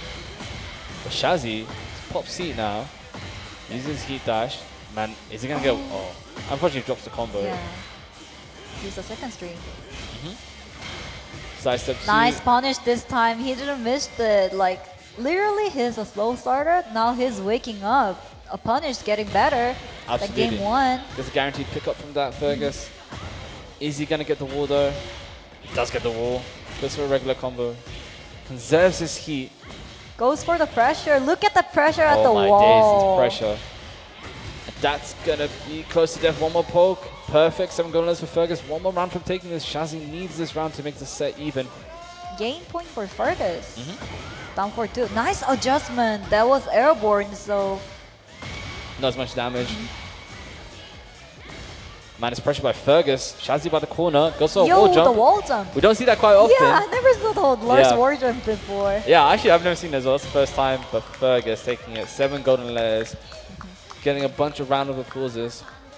Unfortunately, Shazzy, he loses that 2-0, but didn't play too bad, you know. Yeah, he played really solid and like way better than game 2. Yes. With the good punishes, and he didn't miss the punish as well. And I feel Fergus' wall pressure at the wall was like better at game 2. That's the reason why Shaji couldn't get a good damage at the combo, like those kind of things. But I feel that's the reason why that stage is so small. Like, Yeah. it's good for the wall games. Those characters like Claudio, Asuka, Brian, those who has a good 50 VC at the wall. I feel that stage is good for those characters. Yeah, it benefits certain characters for sure. It is in the Paris stage, I believe, and it's Yeah, in the boat Paris and stuff. stage. I've never seen a boat like that in Paris. I hope to see it one day where people are having fun there. Me either. But yeah, need advice, so maybe one day. But yeah, I think that set was pretty interesting. Fergus, you know, the way he plays is very still defensive in my opinion. He uses really good down forward twos. He uses a lot of Asuka's count hits, but he knows when to go in and be aggressive. So that's why I feel like he's utilizing his character fully. But you know, he moves on into the winner's side. Shazzy will be moving into losers. Again, super important for Fergus. If he wants to get in that top 20, he has to do really well at this challenger event. So yeah, we'll have to see what happens next. And but yeah, so I would say that with Asuka's damage and stuff like that, and wall carry, it was pretty good for that stage you mentioned, right? Because Yeah, it's quite small and stuff like that. But what would you say is like a stage that isn't so good for Asuka? Would you say like water stages and stuff like that? To be honest, Asuka basically is a good character, so like There's nothing wrong. She can just play Yeah, well regardless of the stage and it's stuff just like that. all good. But I think open space gonna be better to against Asuka because like the wall game's gonna be a little bit weaker than other stages. But I just want to ask you something. Like, Shoot. you know that like there's tons of Asuka players. There's good Asuka players like Kingray Jr., Tibetano, and Fergus. And are there some different styles Yeah. of those various? It's a very good question. So players? I think with Tibetano, he is very much of the I'm going to go in and do my Yeah, best right, in Europe. right. So he's not afraid to go for the down 1+2s. Yeah. Because down 1+2, some people say it's reactable, some people it's not. Yeah. But for Tibetano, he doesn't care. He's Yeah, going he in. really He's gonna doesn't care. And I think that's why he's such a scary player. And he makes really hard reads in this game, and this game rewards those hard reads, right? Because the situations that we end up in. So I think that's kind of the difference, where Fergus is a little bit more hesitant, a little bit more defensive. As I mentioned, he's more opting with his counter hits and spacing and keep out with down 4-2. And then I'd say with like King Ray Jr., he's a bit of a mix with both, but I think exactly. With King Ray, he uses more cans, more Sabaki and back freeze and stuff like that, which, all three of those players, they're also strong in their own attributes and stuff, and they all can learn from each other, and that's how they become stronger. But yeah, I'd say King Ray kind of plays aggressive, but then he goes for a lot of panic defensive moves. Fergus more orienting to the keep out and counter hits, and Tibetano is raw 50-50, raw mix up, get in, do your aggression. So I think those are the three differences in those players and stuff like that. Yeah, cool. But that's the cool thing about Tekken, is that no matter what, depending on the character, you can always play in such different ways, Like, I'm sure Victor's playing quite differently. Steve plays quite differently, So the cool thing about the game is different play styles from different regions, right? Because Tibetano and Fergus both from Europe, but they play completely different. And then King Ray, one of the best players in America right now. And you know what about King Ray? He is in the top 15, top 16. Yes. So his spot is really, it's a little bit tight right now. Yeah, secured for sure. Yeah. But he needs to do well maybe at TGU. TGU is going to be the key tournament for every players until maybe top 15 I feel is not safe. It's not safe. Nothing's safe. It's way much competitive compared to the last year for sure. Absolutely. Yeah. And I think the next match we're going to have is Kakan, Delta's Kakan, and you got Drich, G-Mix. G-Max, sorry. G-Max and Kakan. Kakan versus G-Max. Very interesting names, amazing names we've been having here at Emirates Showdown. And yeah, we'll have to see. I haven't seen these two players before. Hopefully, maybe they're both new players. Maybe they're from here, maybe they're not from here. So it'll be interesting to see. Always love to see the new players and whatnot. Of course, yes. Absolutely. But yeah, let's gonna see what happens here. So I do believe we are in the second wave, right, of matches, right? So this is wave B right now. Yes, this is wave B right now. Yeah. This is wave B, and I feel, we're halfway done with wave B, I guess. Like almost halfway down with the pool matches for sure. So today we're gonna do until before top 8, isn't it? Yeah, so we're gonna be exactly. So today we're gonna be from here to top 48. And then after top 48 we'll get tomorrow, which is top 8, which is gonna be interesting. I'm not entirely sure who's gonna make it now, because I feel like there's been a few upsets with the John versus Tekken Master and stuff like that. So we'll have to wait and see. If the regular's gonna be there, they're not gonna be there. Yeah, it's gonna be interesting to see. Cool. But so that guy's shirt, it says Yalla. Yalla is Arabic. Oh, what does it mean? It means let's go. Let's go, Yalla, let's play Tekken. That shirt is so sick. And hang on. We have another Victor player in the tournament. A Victor player, indeed. Interesting. And so, and I do believe his opponent is going Reina. So can you explain something about this match of Victor versus Reina? Victor versus Reina. Reina, he has a parry. Okay. Yeah, she has a parry. So after engager, you cannot use the running twos or those kind of things. So you should be aware of it. But I feel, other than that, it's just 50-50 all the time. Yeah, it's just like normal matches. Absolutely. Oh, huge counter for the second string. J-Max. J-Max is getting in. He's going to spend heat though. No launch. Punish on 1-1-2. Can launch it. Oh. Yo, another strong counter hit. I hate when that happens. You're trying to punish the first hit and then the last hit kind of launches you. Yeah, right. It's so annoying. It's so annoying as for that situation. But he still has a hit on. Can he use it? Yeah, he's still got heat. Can he spend it? Oh, nice launch finally. I think that's gonna hit if he did not mess up with the combo. But anyway, a win's a win. A win's a win. It's fine. The load was counter hit, so Kakan, it does get it. It's quite hard name to pronounce. Kakan, I guess. Kakan. Yo, the shining. That string is a bit dangerous because, like, if it blocks, it's gonna be launched really easily. But if it launches, it does a bit of damage, right? Yeah, right. It launches side. Engage and the wall splash for J-Max. A lot of great health recovered. And the hit smash goes for the low hit smash. Yeah. I don't see a lot of Victors use his hit smash that often, right? I feel other options are better for Victor sometimes. But his smash is so good. That's gonna be dead. Nice adjustment. That was a really hard combo. Like, hard adjustments. By the way, that was clever. That was clever. Nice punish. Yep. Goes for the mix a lot. Kakan's going with his pressure, man. He ain't stopping. Yo, that's the thing for Victor. If you go 50-50 all the time, it's super strong. It's super strong. It's super strong for and 50-50s. And super stressful to play against as well. Yeah, Right? Yeah. I know it. I know it. Yep, you're one of these criminals that are putting us in these 50-50s. But Sorry. So if you were, I believe, G-Max, right? How would you play against Victor right now? What are some adjustments you should make? I think he should press at the stances, like hook kick or the parry. Okay. Like he need to make some choice at the stressful situation, because like there's a way to get out of Victor's pressure, Yeah. brainwave, and also like you can do a side step for it. But still, for that situation, it doesn't have an answer. Yeah, just block it, just block it. Oh, the time.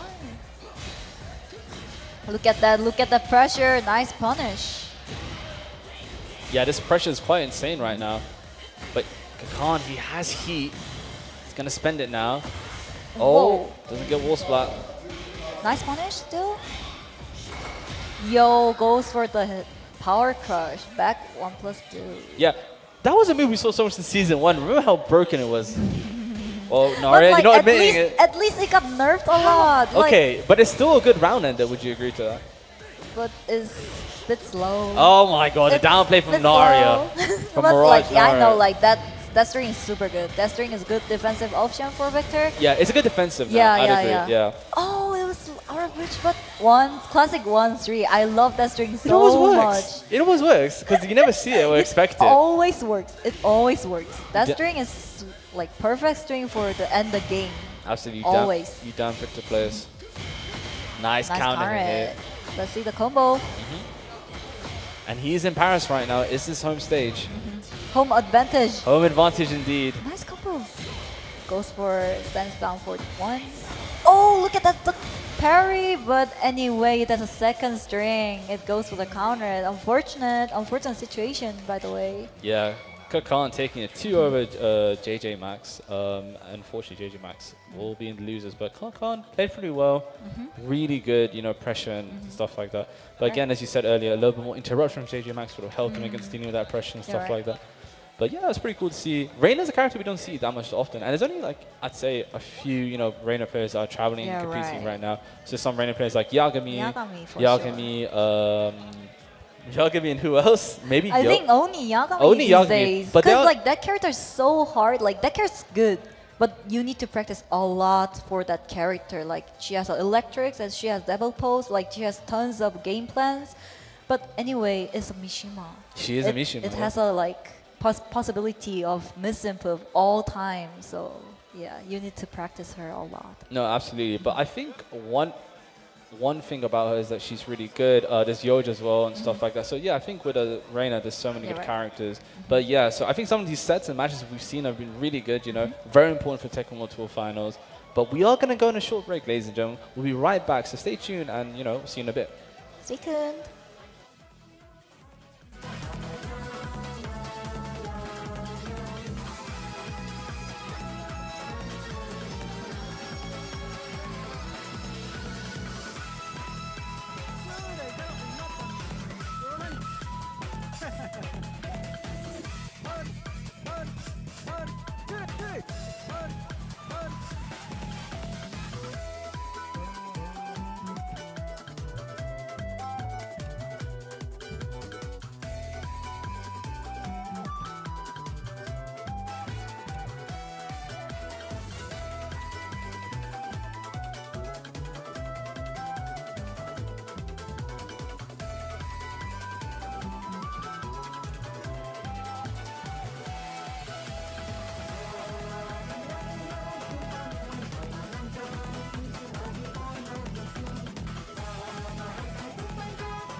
Destruction.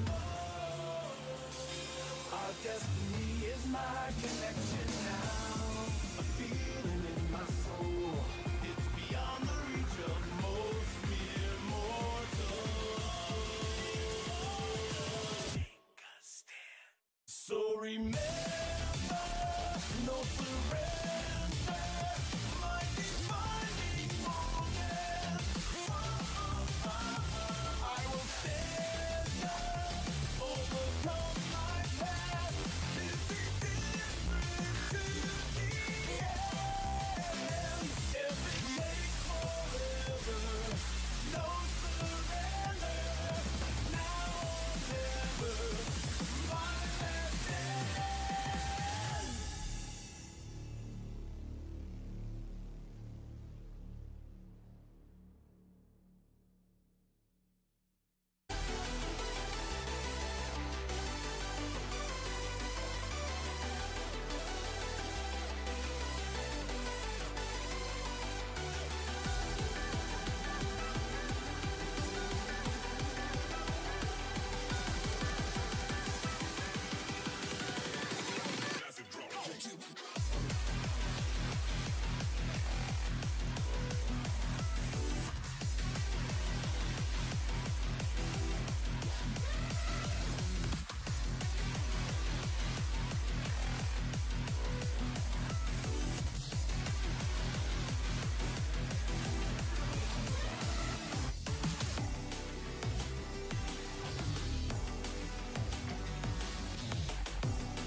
Okay, welcome back, ladies and gentlemen. We're here in Abu Dhabi for Emirates Showdown 2025, and this is the almost last TWT Challengers event. And how are you doing, bro, man? I'm good. How are you? I'm good. I'm good. Good to have you here. Yeah, You excited?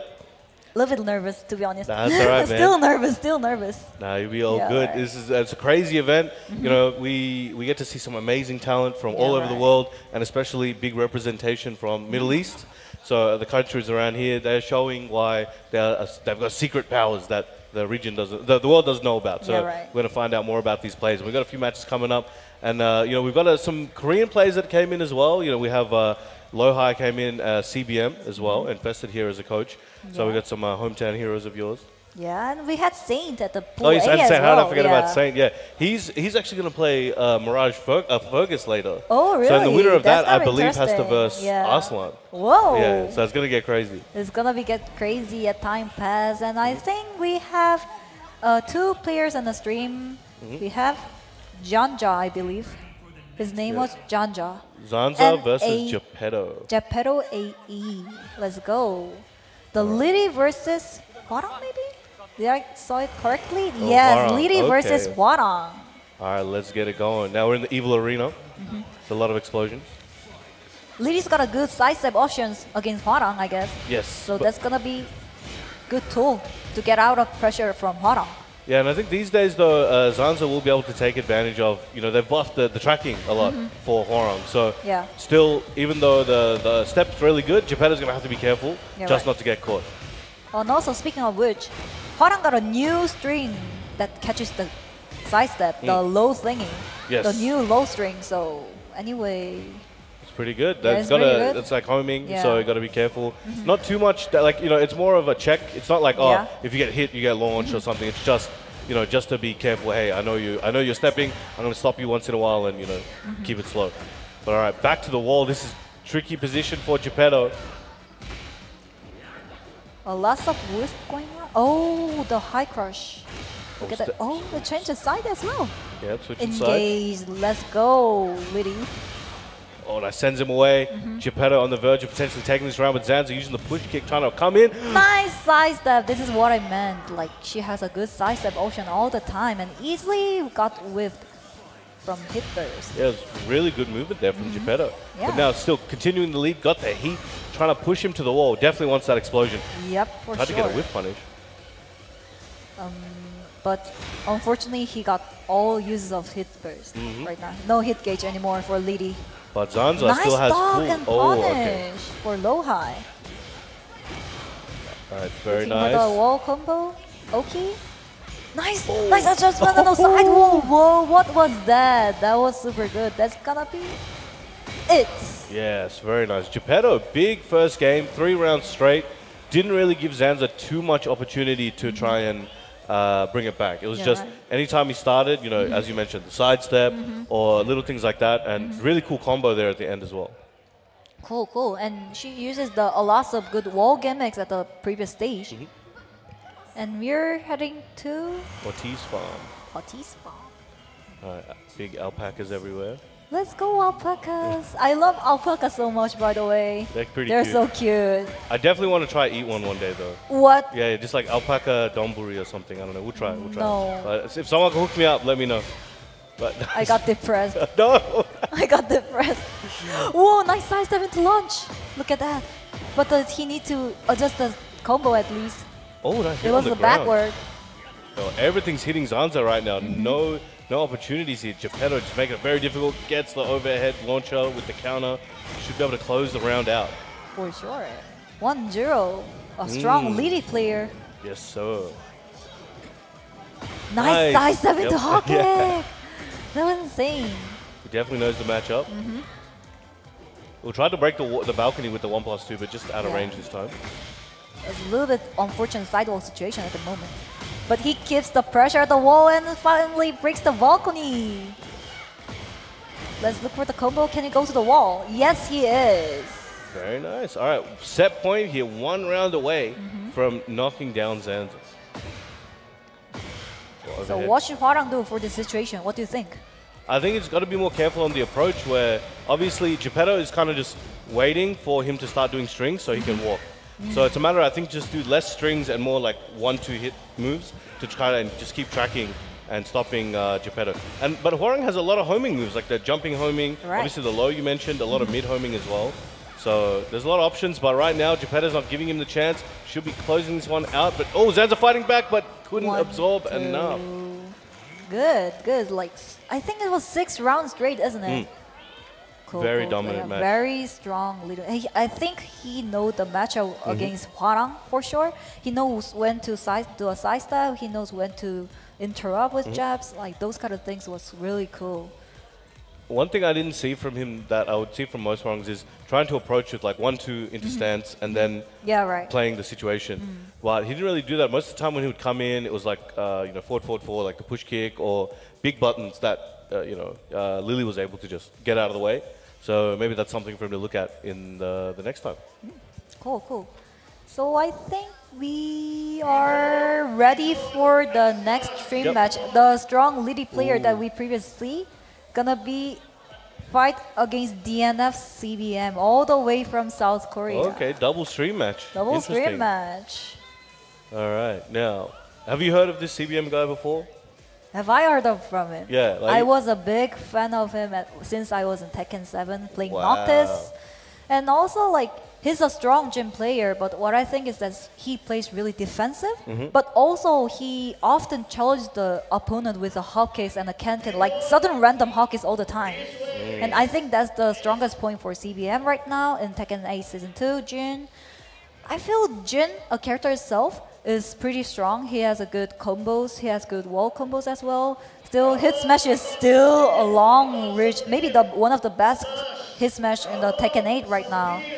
But I'm a bit curious. What if he met Lily? Because like if Jin versus Lily, it often gets super struggle with for Jin because like it's just like he can easily do a side step for the like down. He even like side step the down 4. Yeah. Jin's down 4 like is insane. The side step is insane. So I'm curious. To be honest, he don't like to do a matchup with Lily because like he struggled a lot with Chikrin's Lily before. So yeah. Might he use Clive? I don't think he would need to, but yeah, he's going straight to Jin. I But don't think you know, so. Clive is always an option. Clive's tracking. He's got some gaps in his tracking, but Yeah, still, right. you know, can lock down pretty well. But here we go. CBM versus Geppetto AE. And we are heading to a bitch map, Yes. bitch stage. Let's see. All right, let's get it going. Let's see how he adjusts the side steps. Here we got DNF CBM versus Geppetto AE. Yeah. Oh, Counter oh. for the second string. Looks for the gap, I guess. No punish for the non-electric one. Oh, 4-4. Engage. Nice, gets the counter. Spikes him down. Tried to go for the flip. Nice side step though, still. He's changing the timing a lot because he's aware of lots of side steps right now. No punish, but like goes for the instead of hit burst to activate the hit. Oh, Nice nice parry, parry. but- Oh, she stepped out of the way. But Look at that. That That's was crazy. insane. That was crazy. I never thought that that's gonna work for Lily. went for the swipe and tried to track him with that while swing form, but didn't go anywhere. Big launcher here from Geppetto. Can he make it to the wall with a hit? Activated.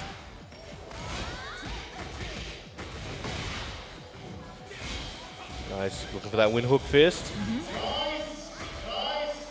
Pressure. Oh, a huge whiff from Lee. And a nice punish with electric CBM. All right, using the heat here to extend the combo. Still has most of the heat bar left. Should be able to close this one out if you can place it correctly. See, that's what I told.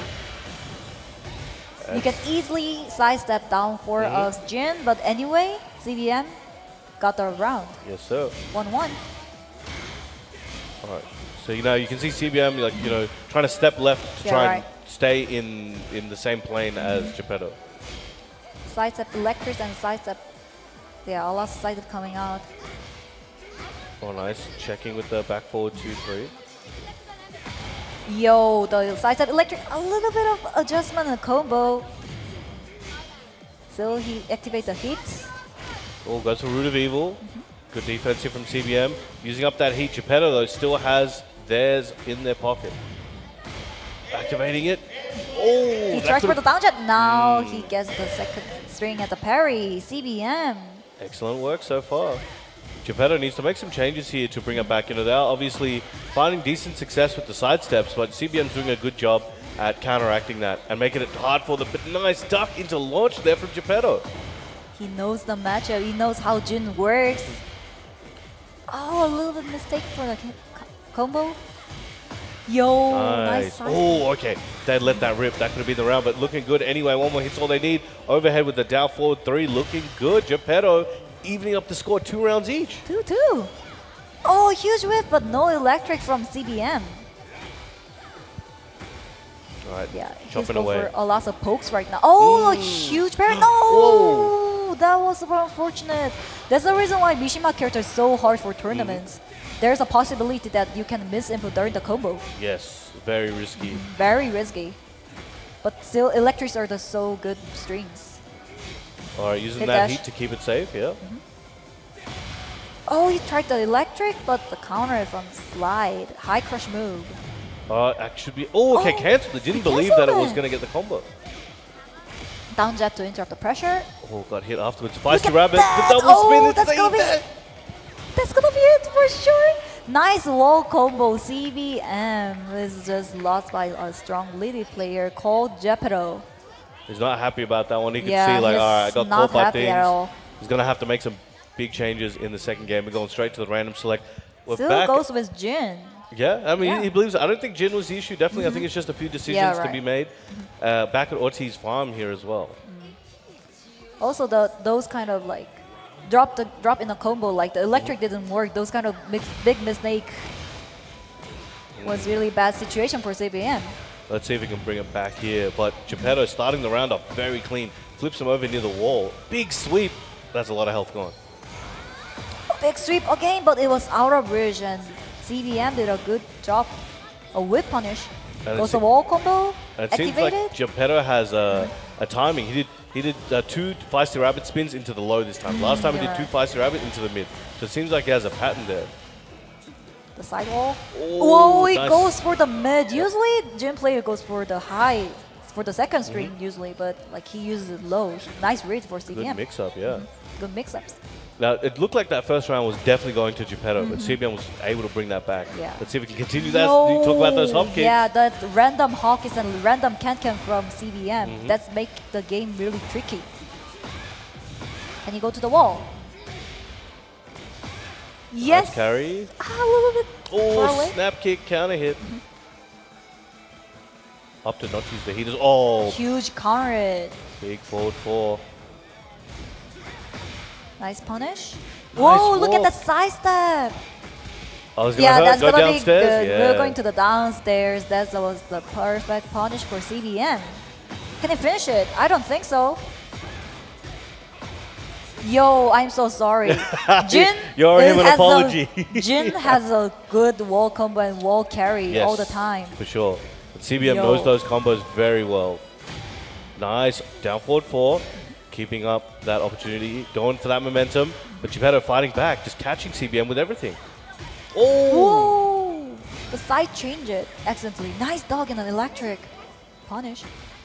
He couldn't launch it, but it still is good. He's aware with the CBM's electric a lot right now. Forward. Go for the Root of Evil. Try to catch him with the mid nice while standing 4-4 punish. Nice punish with Can-Can. Side step into Can-Can. That was good. Breaks the wall. Excellent combo. Let's see. Should be able to take it near the wall. Gets it. Yo! Look at that. One more hit. One big hit's all he needs. Oh, Gets the- another counter on the slide. There's so many counter on the slide today, CBM. Oh, went for the rage art. Interesting. I'm not going to say what it will. I don't want to Yeah. curse it. I don't want to say anything. Let's just see what happens. But it was the best choice because of the sidewall and Yep. like it just killed him. Nice adjustment for Geppetto. Whoa! High up in the air. Spiking him down.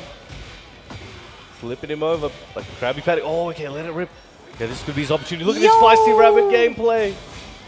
CBM is in huge trouble right now.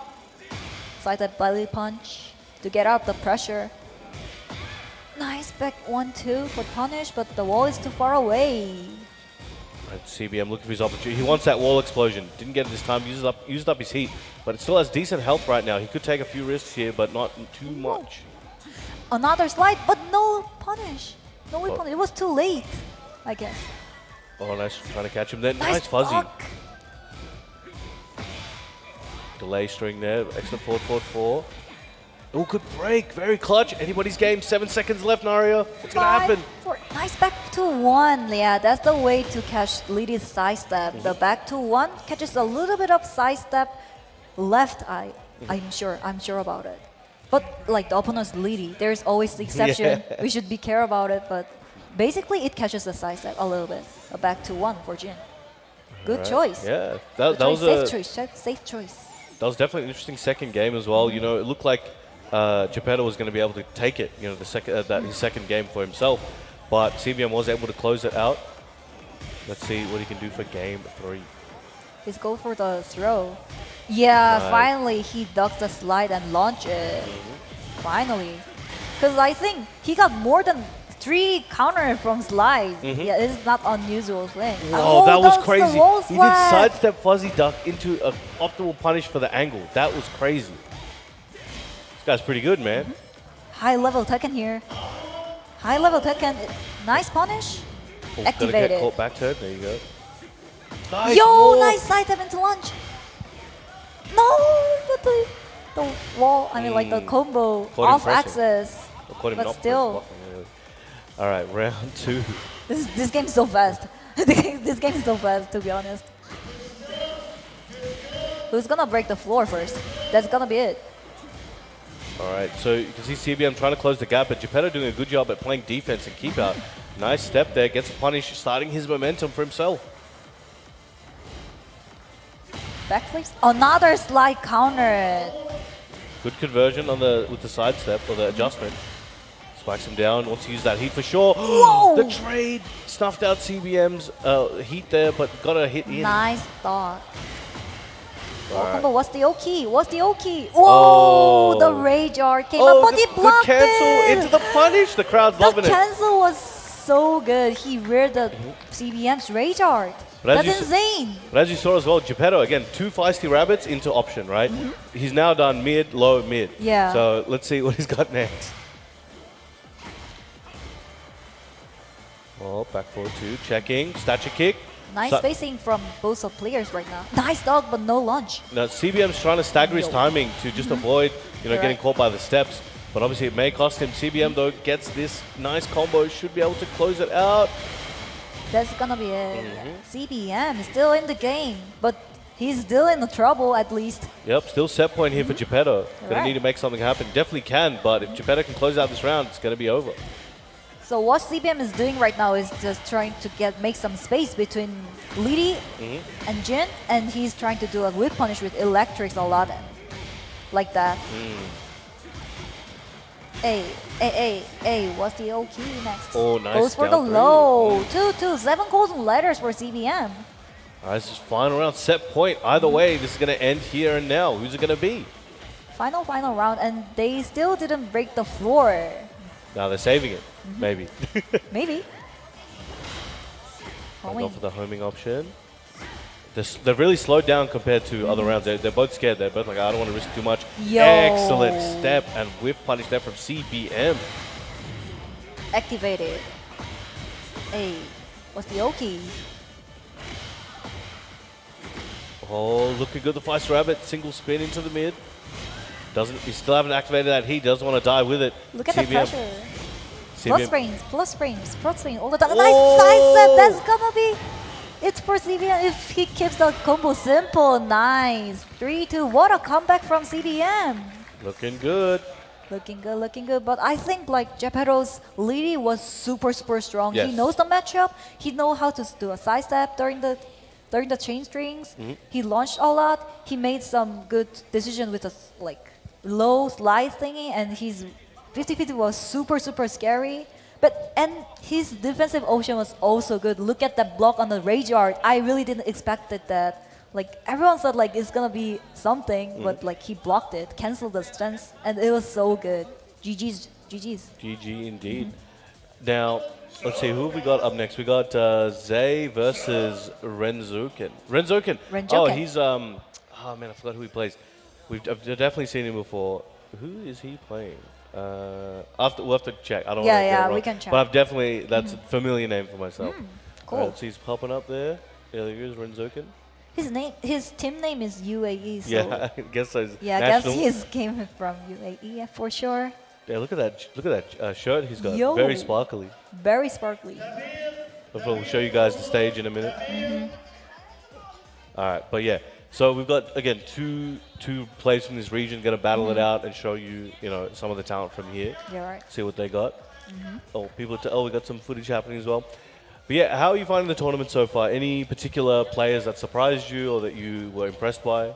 To be honest, that Lily player that we saw yep. against ZBM was like insane. Like it was literally insane. There are tons of Lily players around the world, and recently I saw one female player called Nie. Yes, at from France. Yeah. Her Liddy was so strong, and I really want to see more Liddy in the tournament because like right now only who was it? The Chikrin is using Liddy in the tournament right now. But I feel Liddy's strong. Liddy's strong. She has good sidestep options. She has good defensive options as well. So I really want to see more Liddy in the tournament for sure. And to be honest, that's gonna be my second main after Mirage. Oh. Like, I'm gonna try her really soon because I really want to know the matchups. Yeah, I need to study. I need to study. I think that's all on the 5th of December. Public release. So coming soon. Yeah, early access gonna be 3rd of December. For the ultimate, like you get the early access. Right. Mirage, what do you think of Mirage, by the way? Of Marijo. Is it Marijo or Mirage? Like everyone's pronunciation is different. I mean, I thought it was Biarizo, but I could be wrong. Someone from Madagascar is gonna have to let me know. She's gonna be interesting. She's definitely adding new elements from. Like into parts of the game that we haven't seen before. So I'm very curious to see how those are implemented, how those are received, and how that kind of changes the meta, changes the game. So whether she becomes a fan favorite or not, we'll have to see based on how she's applied and just really overall what her vibe is like, because she's got ogre powers, like a new ogre power. Ogre, so it's gonna be interesting. She's actually bringing in a lot of huge combination of new things into the series. So it's going to just be really interesting to see how that pans out. Yes. For me, like, Marijo gonna be my second tournament main for sure. If she does not have a complicated comments like Mishima staffs or like QCF, those kind of things. If her comments is really simple and easy, I'll go for her for sure. Looking forward to it. But here we go. We've got Hwarang versus Lee. Zay versus Renzoken. I think Renzoken's on P1. Yeah. So let's see. Hwarang versus Lee. It was the Hwarang play. Yeah, that's right. It was that's a what I Hwarang player. Yeah. Nice. Side step. Oh, nice. Activating heat. Throws back to the wall. Using that heat dash already. Very good work. Stomps on his toes. A little bit of health. That was a quick life depletion there. Renzoken looking good. But huge counter it came from Jay.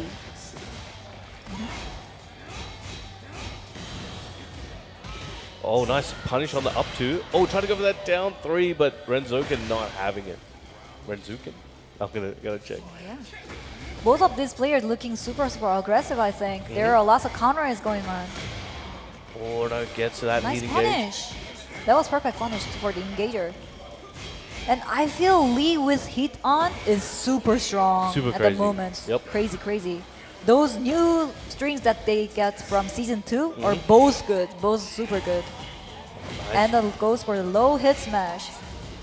Look at the pressure! Whoa. Oh, it goes for the armor. That was a good choice. Tracked him as well. Yeah. Nice counter, nice combo. Can he go to the wall? Yes, he is. But goes for the pressure rather than the wall combo. Went for the machine gun kicks. Wall swag. gonna hurt. One more hit's all he Guaranteed. needs. Oh. Nice low parry at the moment. 0.5 pixel left, but Look at all the Farah. heat. Look at all the health recovery. yeah, he regained tons of gray health back. Yo, 4-4-3, using up that. Hit Get dash. the plus frames. Oh, he went for the down 3. yo, Oh. that classic string, that chain string is like really good for end the game always. I think I remember that came from Tekken 7 as well. I saw so many chain strings from Lee. Yeah, it's really good. Those Yeah. chain kicks. He keeps looking for that down 3. He wants that counter hit because Renzoken is pressing a lot of buttons, but he's just, Zay is just not able to catch him at the right time. Out of the air, though, this is going to be a good opportunity for Zay. How far can he take it? Oh, Yo! that was sick. Look at the plus frames. Look at the plus frames. Goes for hit dash. Oh, no break. It Yo, was he's counter. throwing counter everything. throw. He's throwing the whole command list at him. Yo, Damn, what a comeback. what a comeback. What do you think, like Lee Chaolang in season 2? Like there are lots of like arguments going on with Lee Chaolang, I guess. He's good. Like, He's he's good, really good, yeah. man. Like, There's no bad character in Tekken, and obviously they're all good. yeah, it's all relative as well, like, you know, but there's some characters better than others. That's Yeah, just what right. it is. But That's- Lee has been one of those characters for the longest time that just the Lee players got to be like, no, he's not good, and other people were just like, oh, I guess he's not good then. But actually, then you find out, oh, Lee's actually kind of crazy. Yes. Especially this season, man. Lee players just need to just keep trying. Just keep trying. Yeah, just You'll keep get there. trying. Because like Lee has super complicated strings and like timings, Yeah. like those comments. I understand it, but like basically, I think he's good. He's But good. his input, like his difficulty and skill execution, has gone down in this game where he's a lot easier to pick up. Yeah, So right. you don't need all the super hard stuff to do well. Like obviously there's still acid rain like 1-3-3-3, right? yeah, but you right. don't need it. It's good to have. But there we go, Renzoken doing really well, bringing it back. You're here on the open stage, Coliseum stage, right now. So obviously we can't go to the wall. They'll find a way, maybe. They'll find a way. Travel agent. Yeah.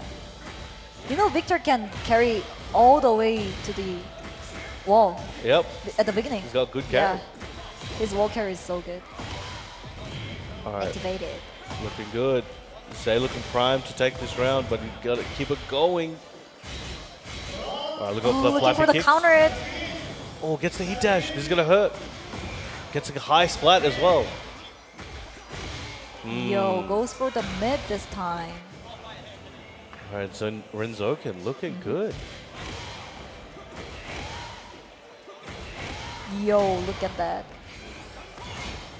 That pressure is so scary against Lee. I know that how it feels. Like Lee always like, yow, yow, those kind of things. Like super scary. But good yeah, it's a counter. huge counter for Hwarang. It scaled a lot, but still, he has a hit dash as well. So that's it, 3-0. Looking good. That's one game apiece. So All right, so that's evening it up there. One game apiece. Yeah, Let's right. see, we go on a final game. final game, into Jin's mind, the stage. You So have many tons levels. of lore gimmicks. We have Yeah. 3 levels, Yes. like So an much to work with. apartment. Yeah, like an apartment. Yeah. We going down, down, down all the time for the stage. Goes for wall. Looking good. Hey, hey. All right, floor's being Whoa. activated. Hit dash. Goes for power crush. Activating heat, trying to fight his way out. Recovering health a little bit. Oh, this is going to hurt. Look at the wall splat. Nice punish. Still got his heat in his pocket. What's he going to do with it? Oh, missed trap. Whoa. No dock on the second stage. Oh, Oh, he's nice gonna- rage yep. art. That was good timing. Very clutch. Clever, clever. That mistrap thingy from Lee is super, super, super tricky for me. Like, I always can't react it. Like, we should dock it for the second stream, but like, I always missed it, the mistrap. But if they get the just frame, though, it's guaranteed. Yeah, right. Yeah. But he tried to go for maybe, I'm not sure, accidental unblockable there, but eating a lot of damage for that attempt. Oh, this is going to hurt. or tried to get him sitting down again. Right. Here comes Hwarang. The pressure at the wall. Look at that. What's he gonna do? Oh, down jab. Nice. Good interrupt. But still a counter and a wall flat. Yeah, doing a down jab during Hwarang's pressures can be a good choice. Yep. But often, it can be really, really dangerous. Yeah, you should be. They've definitely made Calm it down. harder to just do Yeah. that a lot. Because now he's got so many options that it's 2+, or Yeah. it's a mid and he gets a follow-up. You're right. But here we go, Renzoken, 1 round away from knocking down Zay. Ooh, okay, let it rip, big confirm. Oh, he's taking full advantage of this heat. Back 3-3. Whoa, look at the pressure. Oh, it's a Oh, huge, he but it baited goes him. to the third string and a hit dash combo. Let's see. Yeah, good option there. Spikes him down with the back 4 and then down 3 to close it out. 7 golden letters. Can we make a comeback? All right, let's see. Can we stop the game? Yes. Bonk over the head. Look for the homing. He wants to stop Zay from moving around. Hit dash. Plus range. Whoa! Not quite out of the air. He landed in Technically time. airborne, but unlucky for him. Another airborne combo, but oh, he missed it. Look for that down forward. Oh, nice counter hit grab. Oh, nice Nice block. block. Yo, we stayed alive.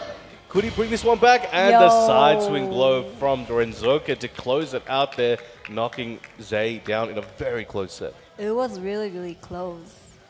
You know what that size at belly punch thingy? In Korean, we call it just 백두산. The back, it's his This move. came His from attack. 백두산 Yep. for sure. Like we're always saying 백두산 for that one. Shout out to the back low song. Shout out for back.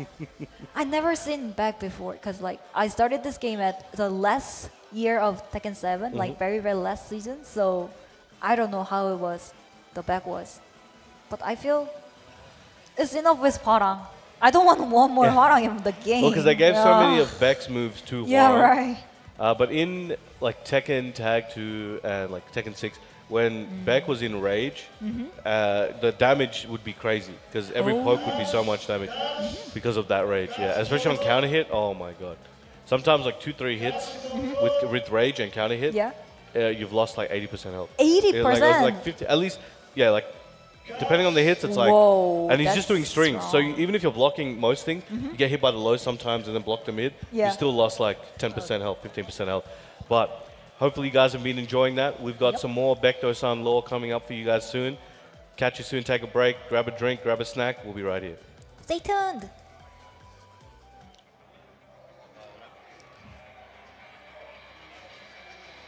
It's not top 48, is it?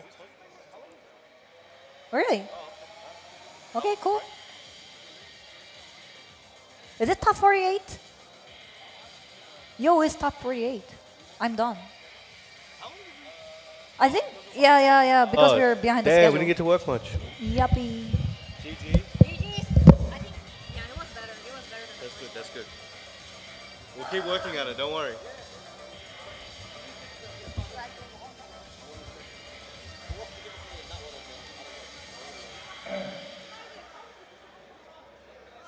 Joy boy.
this track.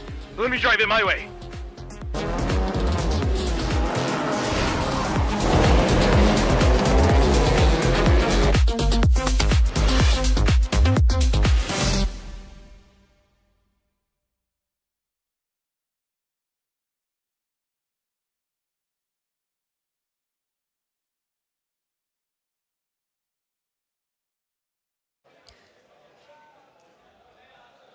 Welcome back, ladies and gentlemen. Welcome back to Emirates Showdown 2025. We are heading straight into our top 45. At this moment is me, Ayano, joined by the legendary brown man, the only man of his name.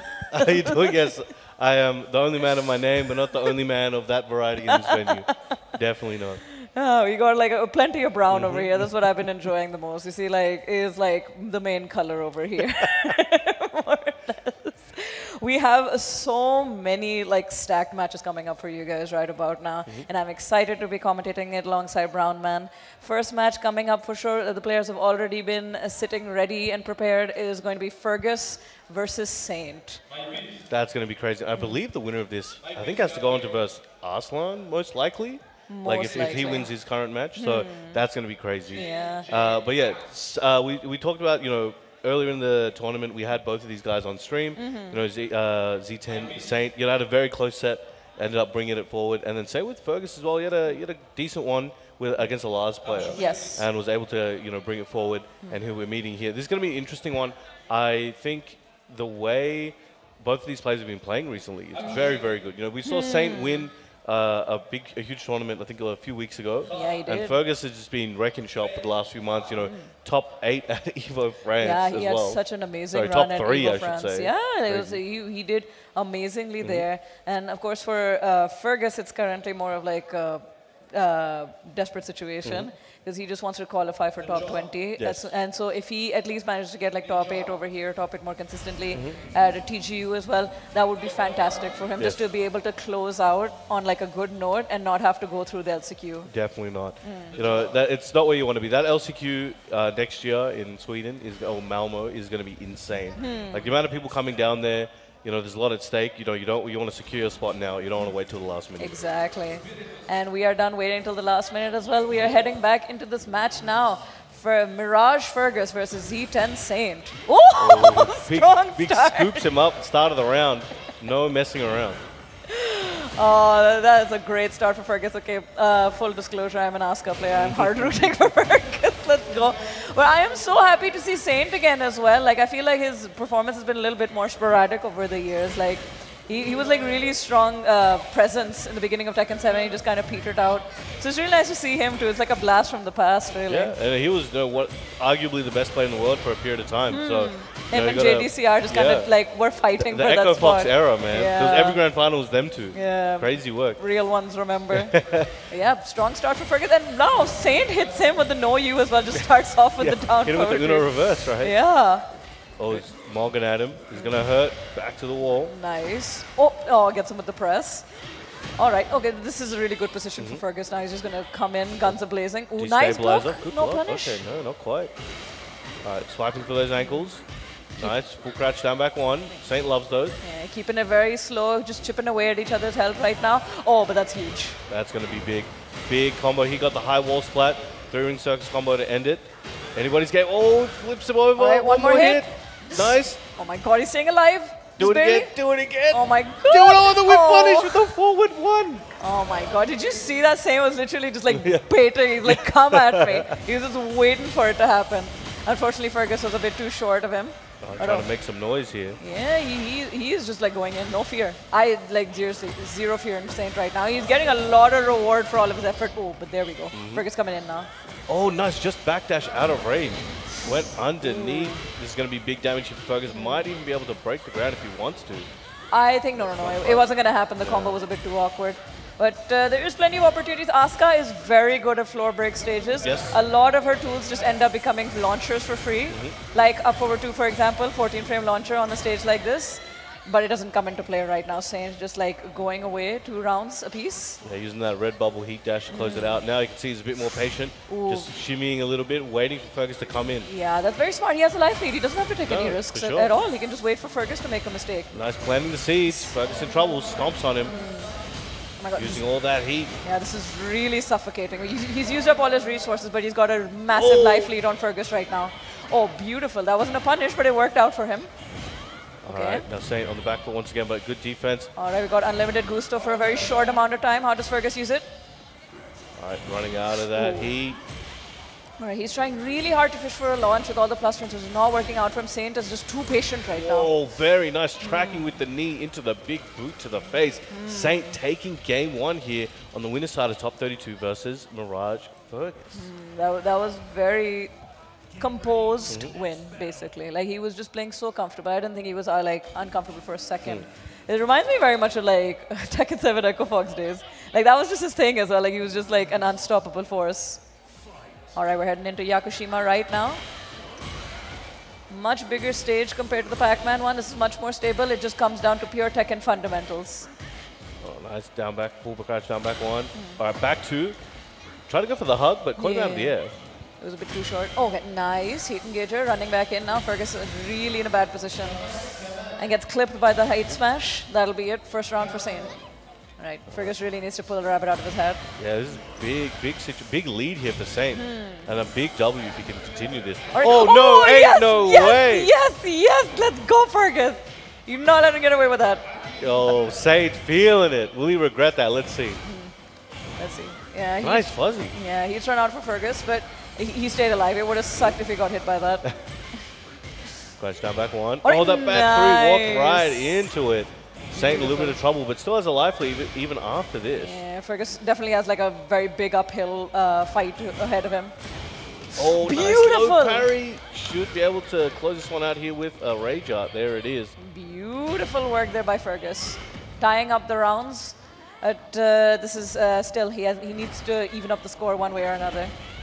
Yeets him over there. All right, 1 apiece, as you mentioned, tying it up. But still 1 game down. Definitely pull out the stops. Punish that. Good job. All right, what's the Oki? Destabilizer goes to the low again. Very 4-2 nicely follow-up. done. Ooh, nice interrupt by Saint. That was crucial. And closing the gap with the shoulder. Nice. Good punish by Fergus. That's exactly what you do. Oh, but gets power crushed. Oh, okay, good option there actually to avoid the AoE. Yeah, he doesn't get a launch, but he gets one this time. All right, heat. There we go. Beautiful. What's the Oki? All right, just goes for the guaranteed nice damage. Rage Art. That's going to clip him though. Ooh, okay. Now, Fergus is going to be on a very low amount of health. Saint's going to recover a chunk, and he's still got heat, but so does Fergus. My God, it's just a my pixel. lord. What's he going to do? Goodness. We got Plus frames into the... Oh, What? punish that. Oh, he did what? That's so unfortunate. Oh, my lord. That Okay. is so unfortunate. That could have been the round. Now we got Z10 Saint on set point here, on the verge of knocking down Mirage Fergus, putting him into loser's side. Fergus definitely does not want to be there. He is trying so hard to get high in this tournament. He needs these points so badly. But this is not looking very good for him, Brown Man. It gets Cans starting to bring this one back, showing signs of life in this final round. He doesn't want to make it the final though. All right, nice. Oh, yeah, he didn't use the flip yet. Very smart. All right. Yeah, that's guaranteed against like the bigger bodies like that. That knowledge. Yeah. All right. Out of meter. You have to be really careful. His heat smash is 10 frames. You press the wrong button, you're dead. Oh, no. Guaranteed. Oh my God, he could have probably killed him there, maybe. Okay. All right. Just one more hit ought to do it for Fergus. I mean, for Saint. Come on, Fergus. Nice whip punish. Oh, pseudo whip punish. You have to be so careful. It's getting a bit too... Oh my Whoa, God. that could be risky. 8 seconds to go. He has to take these risks. Yeah, he has to Could be do in something Fergus's big. favor. He has to do something really big right now, but no. And the down forward one with punish there on the up forward 310. We got Z10 Q-Dance, aka Saint. That's the name on his back. Taking down Mirage Fergus in a... Oh, that was crazy. And I think for a lot of people, with the current state of things, that was a big upset for a lot of people. That was. So it's good to see Saint, still out here taking names, but Fergus will have to start fighting his way through the loser side to try to attain those points he was fighting so hard for. It's very unfortunate because he literally had the punish there on that one move, but like maybe it was like a frame too slow or something. I don't know what happened, but that literally could have probably been game changing. And was trying to go for the up forward 3. That's usually a relatively safe move to whiff because it has really good recovery.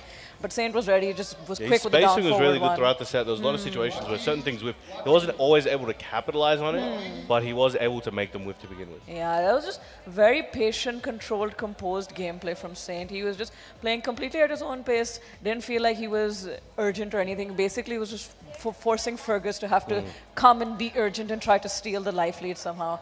So that was very impressively done by Saint. He still got it. Yeah, he still has it for still sure. got it. Let's see how far he can take this one. So now I believe, again, provided Arslan wins his next match, I think he will have to verse Arslan after that. Now that's going to be an even greater challenge. It So will just be. one thing after the other, right? You just take it a match at a time. It'll be Crazy. like a really fun match because like Arsalan's got like really, really top tier offense, right? And Saint's just showing like really, really good defense. It'll be very interesting to see like which one wins out, basically. Yeah, that would be good to see. Now we have up next Lohai versus Kasim. So they should be coming up for you guys soon. Oh, there we go. Kasim hopping on stage, Lohai on his way as well, I'm sure. Nice. We've got his there he is. His coach Infested also in the building, somewhere back there. Yeah. He's Yeah. around, he's in the front rowish somewhere around here, but yeah, Lohai, that's another name as well that I'm glad to still see around. Yeah, for sure. That's like top tier peak Tekken player as well. Kasim Mir, though, he's come from a very good, he's off on like a really good high, you know. He basically placed very, very high at Clash of Olympians, basically just lost to Farzeen at the end in the grand finals. And that too with Zafina, which a lot of people just kind of like put down Zafina as just like she's not really as good as she was in like 7. And I would argue that's true, just like the old play style that she had is not really as effective anymore. But a lot of changes in season 2. She can casino like just about as good as like the rest of these characters. You just have to like get used to the fact you can't play like poking game anymore. Yeah, it's different. It's a different Yeah. character right now, but still a menace when it comes to going under mids. Oh yeah, I play Zafina, so like it's definitely like as much as it's been an adjustment, it's just like you can still do a lot of stuff. And I'll be completely honest, most of it is just because nobody knows the matchup. I get away with a lot. I'll be completely honest, I get away with so much. But it's really nice to see Lohai on the Brian, honestly. It's always a pleasure. That's I know such a people dangerous people are character. very divisive when it comes to Brian, but personally, when you see a good Brian, I'm always ready to watch that. Definitely. He's like one of those characters where it really takes like the player to like come out and make him shine, you know?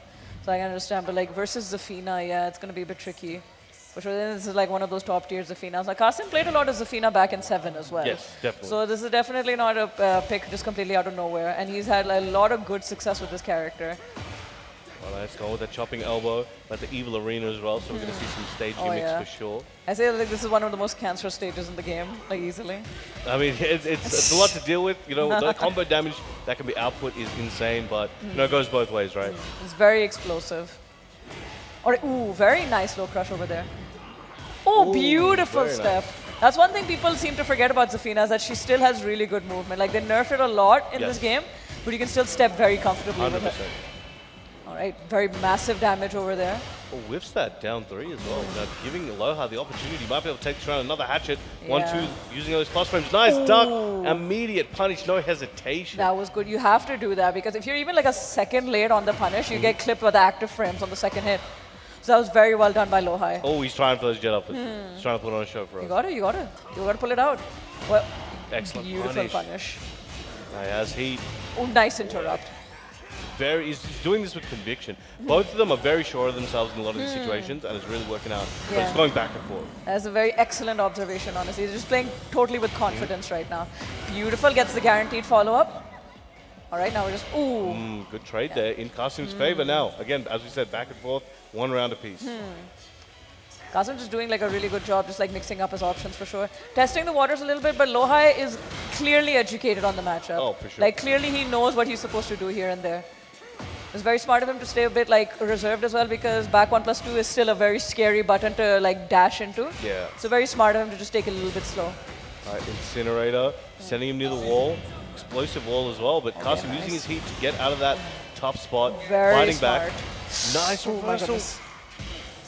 All right. Or just slowly pushing him into the wall every single time. They haven't used a single wall blast yet, but like the threat is just always looming in the background, you know? Eventually it's going to hit. We'll see. Or a nice low parry. That's exactly how to do it. Oh, okay. Got the hatchet though. Checked with the down forward too. Okay, nice. He tried to interrupt that time, but goes into the scarecrow. Oh, tried to go for the magic 4. Nice work. Very nice work over here. Zaf still has like pretty good key power. Like even just, I know back 1+2 exists, but like even a lot of our standard tools still really good at like checking the opponent coming in. For sure. Ooh, nice. Try to bait that and we'll punish it out. Plus frame into plus frame. Okay, nice. Oh, okay, nice. 4, 2, 1, 4. Gets taunt set up. Love to see it. Okay. Once again, this just keeps happening. Low high consistently trying to push Cast into the wall. Oh! What was happening Not there? sure about that one. Nice. Ooh, nice shoulder. It was so adamant that Qasim, you are going to the wall. Yeah. And he is just fighting tooth and nail to stay away from that. Oh, nice orbital. Oh, yeah, he's going to send him back near that wall anyway. He's like, I'll get you there next round, don't you worry. He wants to get that wall blast one way. Like, Brian must be like so dangerous on this stage for sure.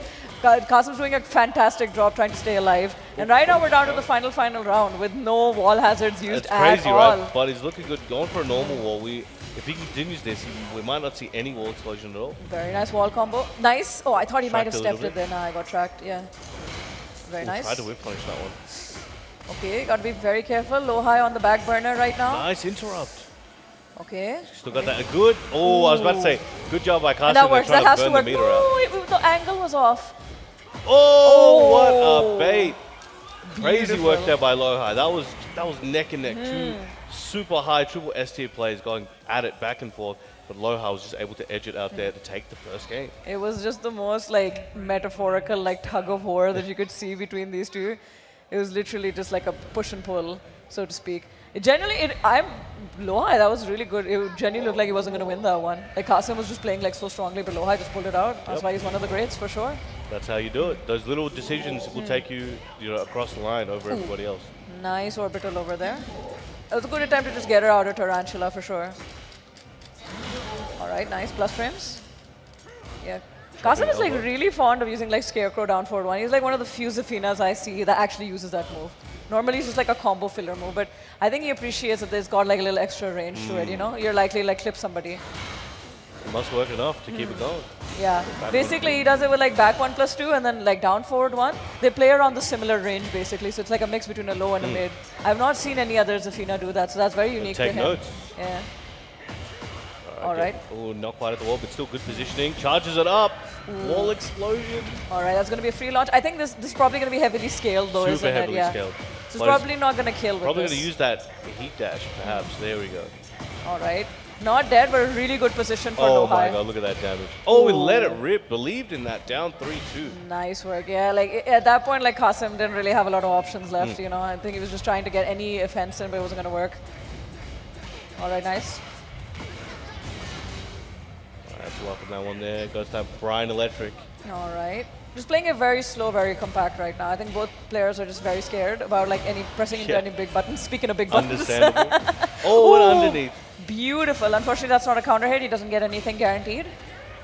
Oh, nice break. You want to break that. He was going to get a launch otherwise. He wants that ground explosion. Who's going to get it? Low High is just like so aggressively trying to seek out the wall hazards in like every single game. It worked out for him better this match for sure, but Qasim is just too alert right now. He knows the kind of things that Brian can get away with on the stage. He wants to avoid it like the plague. All right, dashing up in his face. 1-2-1. All right, Incinerator looking good. Low High though. One counter hit Brian Electric, and he takes it to the potential or set point for himself.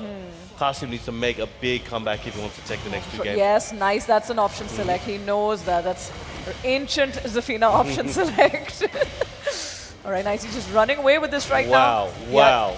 Wow. Oh, that's going on Twitter. That was murder. He wants to take a screenshot as well. He wants to remember. I'm going to remember this one. That was amazing work by Low High over there. He really just came into himself, He just like completely focused. It's just something clicked in his head. He's just like, I'm Low High. Why am I running away? Like, just go with that. He just completely decimated him in that last round.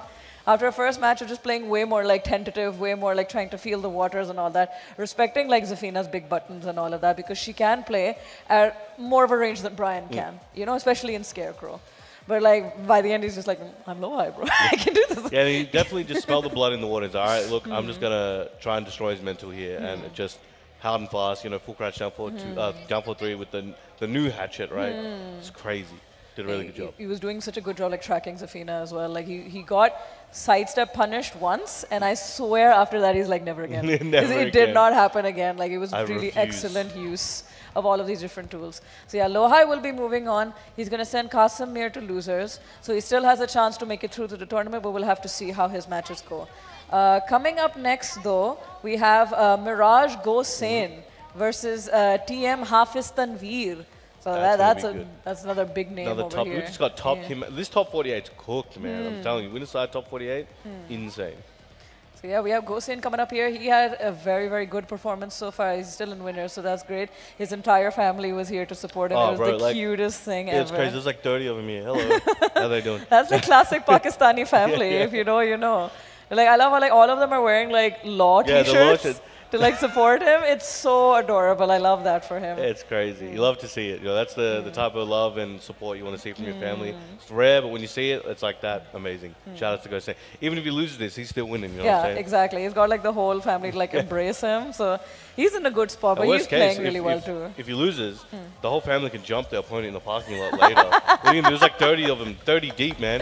And what are you gonna do? Hit a kid? I don't think so. I'm saying that's a good strat. They thought about this. Guys, someone please keep a bodyguard for Hafiz Tanveer. He might need it. All right, well, Hafiz Tanveer as well, like also very, very, very strong Claudio player from Pakistan as well. He's probably trying to qualify last minute if he can. I'm not entirely sure where he's placed on the leaderboard. Probably not in the top 20 right now, right? I will double check for you guys. Just bear with me a moment. But yeah. Oh, no, that's one of the Gosain specials. Last setting for instant DSS. He's so good at that. Yeah, like ever since he's like picked up Law again, this is like very revitalized Gosain gameplay. I love that for him. And he's doing the speed run to try and qualify. He's qualified. He's basically qualified. I mean, you can never have too many points. Yeah, that's true. He wants to try, maybe he can try to make top 4, you know. But he's currently 10th with 15, 10 points. That's a stable position. Yeah, that's pretty stable. Yeah. He's here just to gatekeep.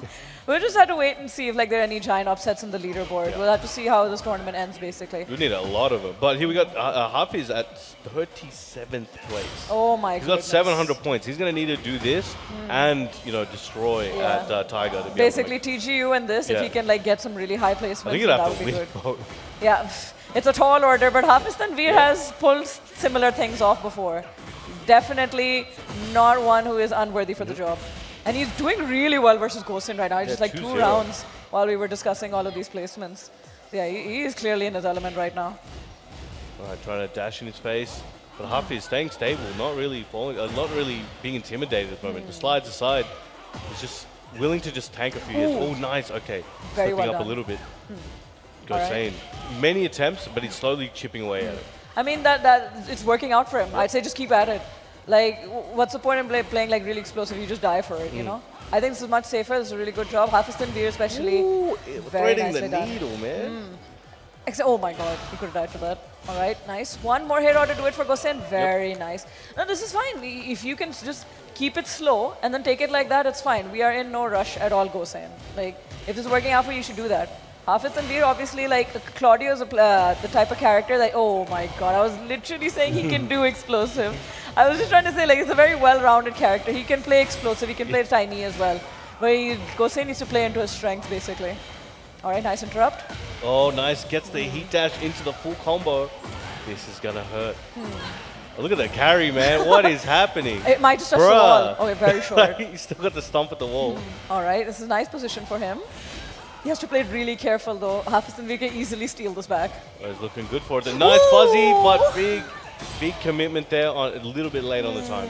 That was very unfortunate. I think it just that recovers really fast. I don't know about the move, but it looks like it's a really fast recovery move. Maybe like while turning 1-2 would have been a safer option. I think for sure. Like sometimes you just gotta go for the lighter punish just to guarantee it. But you know, sometimes you're like, look, believe in the heart of the cards. Doesn't always work out. Nice punishment went to the Shadow Realm, man. Speaking of the Shadow Realm. Yeah, we're on the asteroid. We're out of space out here. I still don't know how we got here. It was one of those filler episodes. Yeah, we just missed that time skip. Nice block. Now Hafiz looking really solid. All right, nice. Okay, clips him on the sidestep. Very nice break from both players, to be honest. The giant Beyblade is really going to hurt Gosen so much over here. All right, to the wall. Massive damage. Oh, it missed! The curse of Claudio does happen sometimes. That's very unfortunate for him. All right, nice. Back 4-2. Right. Gosen still has heat. He can make something happen, but he has to be really careful with his HP right now. Oh no, this is unfortunate. Doesn't even get to fit a heat smash in, unfortunately. Hammer of the Gods. Oh, very nice. Nicely done. Continuing the lead. This is a big deficit that Gosen's at, but Huff is sitting pretty 2 more rounds and he's taken the set. Yeah, he's also just playing this like really solid. He's just matching like Gosen bar for bar, more or less. Like Gosen wants to slow down, he's like, I'll slow it down. Gosen wants to play offensive, he's like, I'm going to slow I can do that. too. Anything you can do, I can do better, right? Genuinely, he's doing such a good job like keeping up with him. Gosen as well, though, his defense has been on point as well. It's just that these little interactions, that's all it comes down to at a high level, you know? That's what it is, right? Like, you can't even point out any giant mistakes. It's just they're both just chipping each other to death, more or less. Okay, nice. All right, using that heat to get away from the wall. Uses it up very quickly, wants to push himself away as far as possible. Smart, very smart. Punish that good. Down forward 1 check, look for that down forward 2. Hoping Nice to press break. the button. Very on point throw breaks from both of them. I appreciate that a lot. All right, fishing. Nice duck. Okay. Oh no. Still needs to get there. We go. The back Nice. 1-2. The crowd's loving it. Well done, Gosen. Excellent work. All right. Nice. That's gonna be huge. I'm just saying, like, when Gosen just like slows it down, it does work out better for him. I've noticed. He's really good at like confirming the pokes. He's really good at just playing it safe. You should just stick to that. Law has a lot of tools to help him out in this. Oh, nice step there. Talk about those law tools. He's busted out some weapons. Shaolin kicks into the re-wall splat. All right, sidewall. Oh, the low parry. What? Look at the amount of white health Oh, he's he got to doesn't get recover much as well. there, but yeah, like Hafiz and we can easily get all his health back. Oh. Couldn't absorb that, couldn't take it. Now Gosen on game point here, 1 more round, and he's evening up the game count. Things are heating up. Who's going to take it? They both want it. Gosen's doing much better this match. But like Hafiz is not out for the count. But if Gosen can clinch this out, then there's a very solid chance he can win the second one too. He's a very momentum-based player, you know. So if you can just get the momentum here, it's a good chance he can take the third match. Tried to work through went through the grab, it looks like. All right. Deep dash, back to the wall, try to hop kick. All right, fine. That worked out pretty good. He didn't get a combo off of it. And this is much better positioning for Gosen now. All right, got to be very careful. Wall hazards are in play still. Oh, threatening with that slide into DSS. Oh, he didn't get much from it, unfortunately. Sidewall saved his life. Oh my god, I thought the floor was going to explode with that Charge one. in the full charge, guaranteed. Oh, 2-1. Plus frames and the back 3. Hafiz Tanvir on set point here against Gosen. That's a really good mid-checking. He's so good at the mid-checking, for sure. This is potentially set point for Hafiz Tanvir right now. Gosen really needs to make something happen. It's now or not. It's now or never, literally. Oh, big scoop up. This could be Gosen's chance. Really high success rate with the down forward too. I like that. You just get to keep fishing with it. Beautiful. I was waiting for him. He takes it away from Hafiz Tanvir as well. One more mix-up. If he can just get one more wall splat, this is his round. There Beautiful. Just as I called it. That's all he needed. Oh, his family are so excited for him. I love that for him. He's got like the family buff going on right now. But this is good. This is good. He needed that round. Now there's like a really solid chance he's going to get it the next match. Like he's playing really phenomenally. He's learned what pace he needs to play at, you know? Like he does better at the slow pace. And he's really good at the hit confirms. He knows when to confirm at the best time. This is looking very winnable for Gosen, genuinely. 100%. But Hafiz ain't no slouch himself. Game 3, you know, he could bring this one back into his favor. Just a few adjustments required. Of course. That is a shark. You do not count him out at all. All right, nice back one. He has such good use of back one. All right, nice heat engager. Oh, nice walk into the junkyard back to. There's going to be so much damage. Oh my god. Beautiful work by Gosen. He's on fire right now. Literally. Oh, he's off axis a little bit. Yeah, definitely can feel the heat. All right, nice. Sidewall. Bit of a delay in the heat smash. Thought he was going to press a button. Wanted that wall splat. Right. Legend kick, chipping away. A lot of pressure right now for Hafiz Tanvir. And this is still really not good position. Ooh! The running 3 over the get-up 3 was so just a bit far from the wall, good. though. All right, now the tables have turned, so to speak. All right, trying to confirm. It's not working out for him. Oh, a few frames early. Hafiz Tanvir gets that round just by a hair. Oh my god, that was way too close. That one round just felt like 2. All right, nice. He was going for the down forward too, got clipped out of it. Oh, nice float. All right, Gosain, can we carry to the wall? Okay. I think he's a bit off from like the floor break. Oh, nice. Running two. All right, nicely done. Chipping away. Nice. Start our offense somehow. Beautiful work. They hit confirm on the heat engager. This is going to take to the wall, no problem. He's going to get massive damage over here. Look at this combo, 100 damage there. Raw. Nice. Excellent work by Gosain. The momentum is not gone at all. He is doing so well over here, Brown Man. Looking really good. Could be having this in his clutches. But again, as you mentioned, though, Huffy still has a chance, but it's looking so good right now. He's definitely the crowd champion so far. For sure. He's got a big crowd waiting beyond relief for that winning moment from him. All right, nice. Get the extra damage. Beautiful. Flip over Oki. Nice slide. Keeps him in position. He is doing so good right now, Brown. He's suffocating him right now. He's doing a great job. Oh, the hop kick. The infamous Claudio hop kick. Yeah, Gosain's feeling that one here. We're not really seeing too much ground breaks either. Yeah, as I say that, that count as coaching, my bad. It's like they can hear us, I swear. They just do it like just as we ask for it. Oh, big show you can. No. The hit dash, this is going to be death. Hafiz Tanvir on set point here against Gosain. Once again, can he close it out here or can Gosain take it to final All right, round? I believe in Gosain. Big counter hit, that's going to hurt. Activating heat. All right, nice. Playing it very safe, very careful. Back one, back two. That's full crowd turn back. Nice. One. Ooh. Okay. Not too much damage, but really bad positioning for Gosain right now.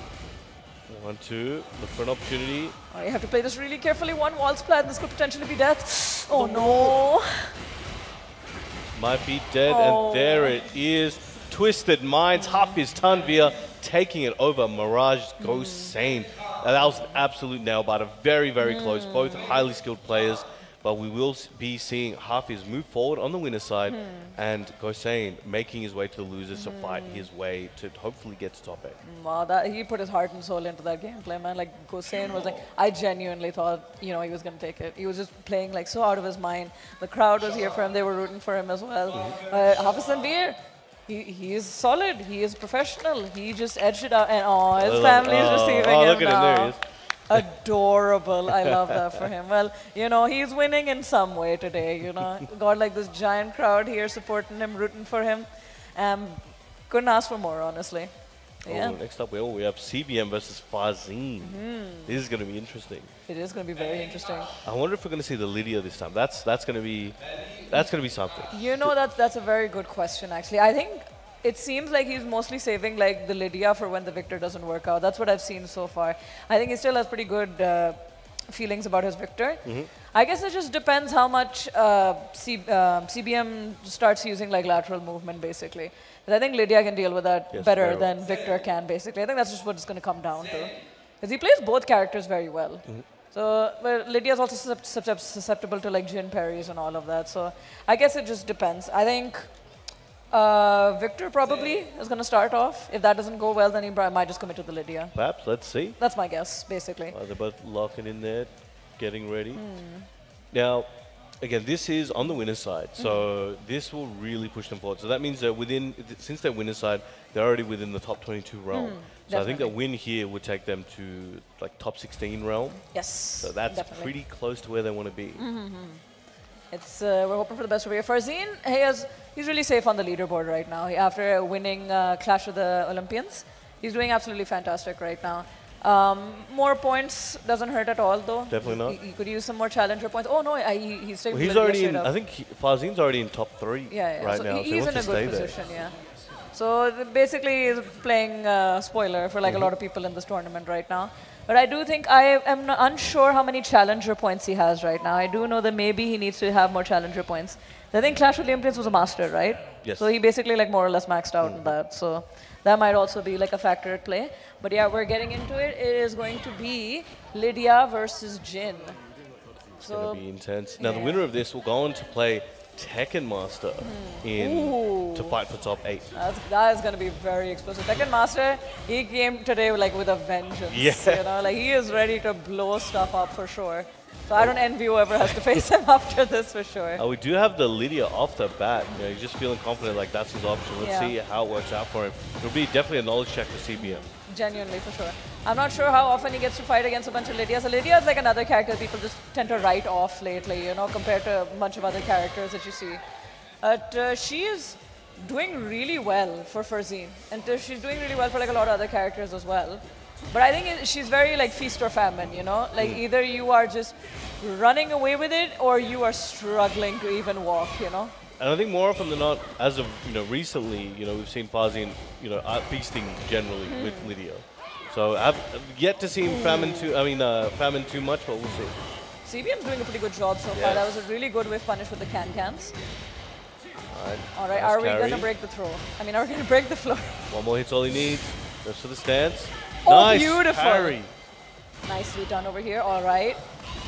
Oh, he gets way more HP from that. Farzin slowly working it up. Oh my goodness. Oh my god, the forward 3. This is going to do a lot of damage. We're not going to break though. Wants to keep the wall pressure, I understand. Oh, nice.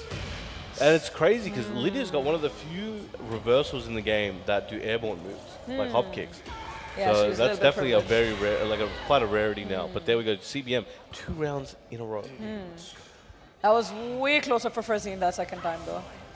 Yeah, CBM's playing pretty well. He's handling like the Lydia offense pretty good. He knows when to interrupt. That's one thing, like a lot of people don't know when to interrupt Lydia, but he knows when to do the down jab. He's been clipping her out of a lot of things over here right now. So he clearly knows his stuff. He's doing a great job displaying it. Nice, okay, gets the CD1 there at the end. Oh, wall splat, spikes. Oh my, yo, he's looking good. We're going to the basement right now. It's a very well-lit basement, good for them. Very well lit. Lighting bill must be crazy. But okay, Farzin falls down in the first game. CBM with a very, very strong 3-0 first game. Will we see a character change perhaps? I would not blame him if he wanted to. Like, Lydia was not doing too well. I think if he gives himself the chance to adapt, maybe. I was going for it, sticking to it. Yeah, I think this is doable for sure. It is a little bit of an uphill battle for Lydia, but Farzin can make the adjustment. Oh, they got the same stage again on random. Yes. Oh, that's unfortunate. I mean, maybe they're liking it, who knows? I mean, CBM was having a good time with their stage gimmick. He was having a ball. He was just showing like Farzin all the different floors. He, like, the house tour. And this is where I started World War III. Yeah. And this is where I grappled with my inner demons. And this is where you die. That's the bottom floor. All right, that's a really good starter over there. Excellent damage over there for CBM. He's continuing strong. Farzin really struggling to start anything, but with the political storm. Recovers a bunch of health there from that heat activation. The stances are coming out. It's like in the previous one. He's like, oh, I forgot I had these. Yeah, Let me bust them out real quick. something is definitely clicking now. It's working out really well for him. Good job, Farzin. What a snowball. It looked like that was CBM's round too. He just like turned it around. Here we go, feast or famine. He's feasting right now. CBM has something to say about that big win from Fist. All right, nice. Really good positioning over here for CBM. Farzin has to play a little careful. He needs to find a way out of here some way or another. All right, nice. They're doing a good job with the small checks. But yeah, like Farzin's going to start his offense now. This is a perfect opportunity for him to start steamrolling. He's doing really well with it. Ooh, good step into patience. Farzin delayed that follow-up. Oh, Oh, big scoop up with the wall setting too. That was such a big risk from CBM, but it worked off for him perfectly. You know, that's basically our Tekken 8, you know? Like, you have to take risks. It's unavoidable. Like, in 7, you could get away with not risking, you know? But, like, in this, even if you have, like, a big life lead, if you do not take any risks, you're just gonna die. Like, death by 1,000 cuts isn't coming. And he's really smart with that, too. He knows exactly when to press. All right, nice. Farzin not down for the count quite yet. Gets Power Crush through now, activating heat. Farzin's going to throw everything he can at CBM. Definitely wants to close this out, but CBM with the legendary CBM special hop kick. It works out beautifully for him. Not a single stage hazard triggered yet. Oh, look at that carry. All right, extra damage. Beautiful work. All right. All right, he'd spent, and no, that's guaranteed. Excellent work by CBM. He's on set point now to move on in the bracket. Send Farzeen to losers for the first time today. Looking like a famine's coming, but let's see if CBN can keep it up. Nice work. Running in now. Nice parry. CBM just looking like him right now. He's just ready for everything. He is just reveling right now. He's feasting on Lydia's remains right now. Oh, he tried to go for the wall carry. One too many hits. Defensive political storm there. Oh, gets the heat dash. CBM look up primed. All right, are we breaking? Of course we're breaking. We're down here again. This won't kill, but yeah, Farzeen has a really tall order right now. He needs to somehow clinch this from CBM. Can he do it? Oh my god, his Offer back mid is to the wall. Heat dash, putting CBM in a little bit of trouble. Down 4. If he can wants start to close some it out. sort of offense, he can take this back. But time is running out too. Oh my goodness. 7 seconds to go and catches him moving. Okay, Farzeen getting back on the board. Potentially going to be able to take this the second game here and stop CBM from taking it. Oh my god. He's just going to have to gun it. It's all or nothing right now. Oh, that was a big whiff. Oh, charged it up. Oh my god, Farzeen going crazy. Oh my god, perfect. Yo, he's like activate evasive maneuvers and just went bonkers. That was wild, bro. He was looking so bad for him. And he just came back like, dedicate. The composure is off the charts, I swear. It must like really hurt a character. Like, did they get the same stage? No, it's Genmaji Temple. That's why I checked on the other screen. I'm like, wait a minute. It looked way too close over there, but yeah, okay. This stage is really good for Lydia. I think definitely. Like the wall just being really close, like her wall pressure is like really suffocating compared to Jin for sure. This will definitely work out in Farzeen's favor.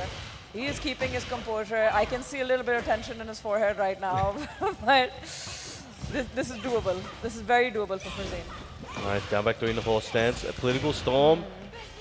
Look at all that damage. Rushing in now. Nice Beautiful walk. step. Oh, a bit low on the slump, so couldn't get. Kept the receipt, trying to get it again. Oh my god, that was beautiful work by CBM. The movements off the charts. Shouldn't be able to get that one there. Yep, bit of an awkward angle. But still good situation to be in. CBM has his heat available as well. Into the heat dash, taking this round. Deceased. Deceased. Yep. All right, taking the lead in the set now. All right, nice. Okay, that was a good interrupt. That would have been a big counter hit otherwise. All right, nice. Getting in with the plus frames. CBM a little reserved right now. Oh, again, yo, his ratio on those is crazy. The success rate is definitely in the double digits. All Back right. 4, trying to keep him there.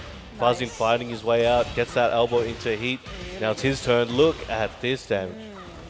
Farzeen not down for the count. That was a good, yes, beautiful punish over there. Jin, one of the few characters who can actually launch that. That was crucial. He's going to touch the wall now for sure. Beautiful. All right. All right, Zen into running kick. Yeah. Caught Farzeen by his throat, but Farzeen managed to kick him off. All right. Heat just being spent. No, gets one. Heat smash it. Oh, the block. perfect. Now Farzeen getting back on the board. That was a big risk there, but paid off for Farzeen instead. It's very back and forth going on over here right now. Ooh, nice big counter hit. Nice. Pressure after pressure after pressure ends up in heat.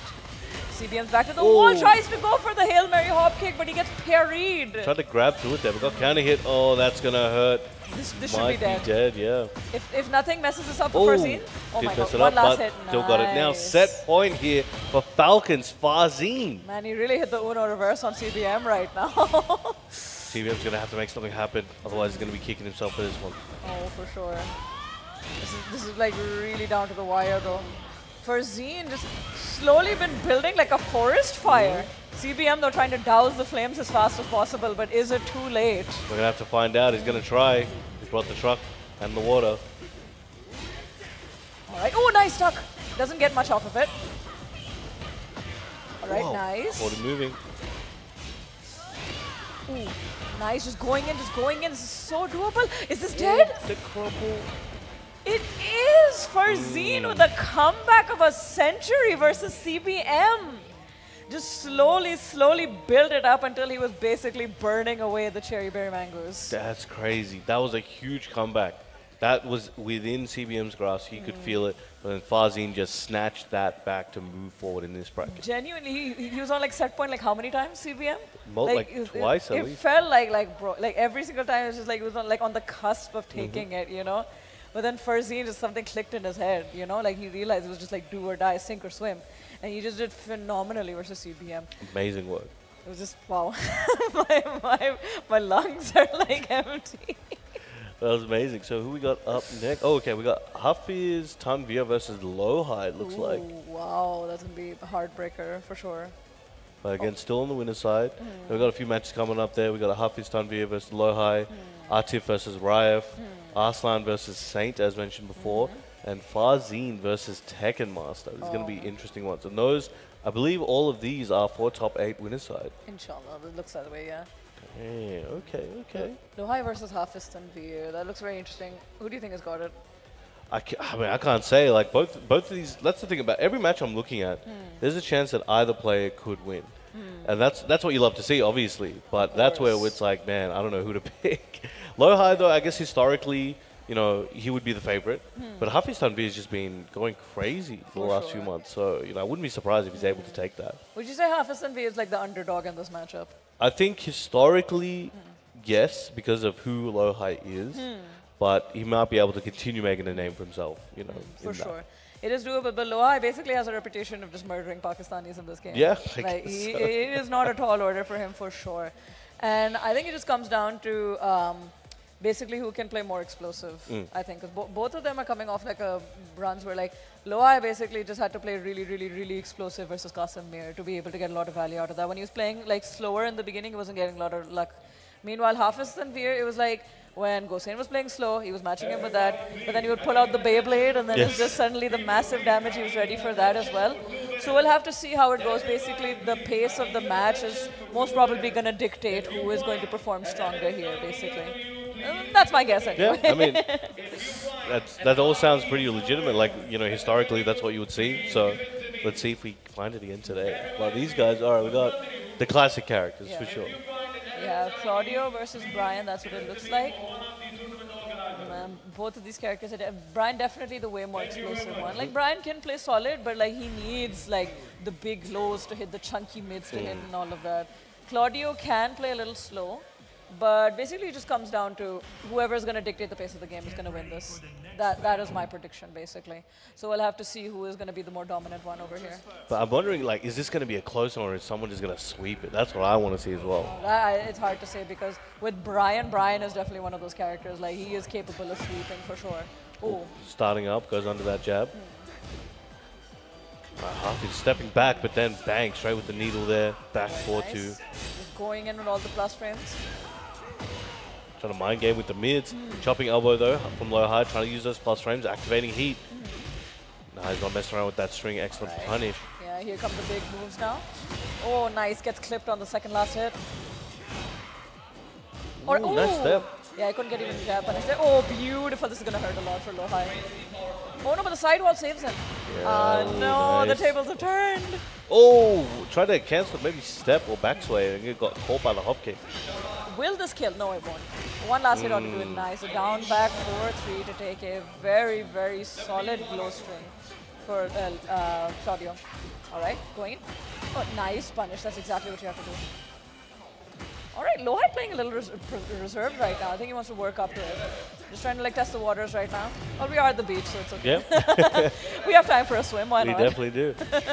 At side step 4, okay, look for his opportunity. Back to the wall, but Lohai doesn't want to get near that wall, just sends him away. That was perfect. Oh, he's pushing him to the wall now. Literally just like a back and forth right now. Okay, very reserved. Look for that orbital. Oh, nice down back. QCB 2, didn't get to confirm though. That's a really giant mark punch over here. It gets like a massive damage over there for that. All right, one round apiece. Sun is setting on this idyllic paradise. But these boys are just getting started. For sure. It's looking like Hafiz Tanvir round. Like he's looking very dominant at the moment with this round so far. But Lohai's defense is going really well. He's like dictating the pace. He's the one who's deciding the pace right now. Wow, what a pickup.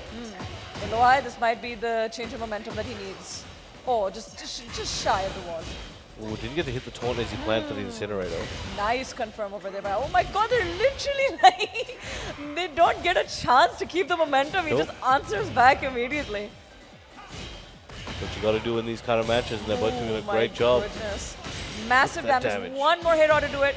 Beautiful. Gets him with the Down very 2-2, extra yeah. low. Yes. The- Now, game point here for half his Tanvir. All right. He's dictating the pace of the match still. Like, fine, Lohai is answering back very well, but when the time comes, when like things slow down, Tanvir has the edge right now. There was no punish on the toe kick there. That was unfortunate. Really good position for Lohai, but Tanvir slowly trying to make his way out of the wall. Oh my He's doing a goodness. good job so far. Looks like it's still his turn. Lohai do something about that. They both got their install ready to go. All right, very nice. This is a really tense situation. One good move from either of them could end up with a wall splat. All right, Beyblade spent. All right, look at those plus frames. Goes to the low. All right, this is do or die right now for Tanvir. Oh, at the down 4. Lohai evening up the round count. For sure, we're down to the final round in our first match. It could not be more down to the wire than this. All right, Try to check the distance with that down 4-3. nice. Getting his chip damage in, getting his plus frames in right now. Does not want to press into any giant mark punch or any hatchet kick right now. It's really good positioning right now. Okay, we're opting to spend the heat early. Can we get any value? Not guess too time will tell. much. But all he needs is one big combo. Oh yeah, he interrupted him doing something. Oh, down Alright, 4 in oh, the okay. distance. Man, the ranges that they're playing on. It's like, I'm at the edge of my seat. Okay, nice. That's a 4. Just chipping away. Okay, Lohai, the composure. He's got, what a bait. Oh my goodness, the nerves of steel from Lohai. That was crazy. He did the first hit of the back 2 string, didn't do any more, and for whatever Oh reason, my God. Halfields was confident he was going to let that one go. That and was the ready. first big mistake Tanvir made in this set, and Lohai capitalized on it perfectly. 100%. He was ready for it. Now we're back here at the beach. You know how much we love it over here. Why not? Why not? Music's great here. Why not? All right, game 2. Let's see what kind of adjustments Hafiz can make.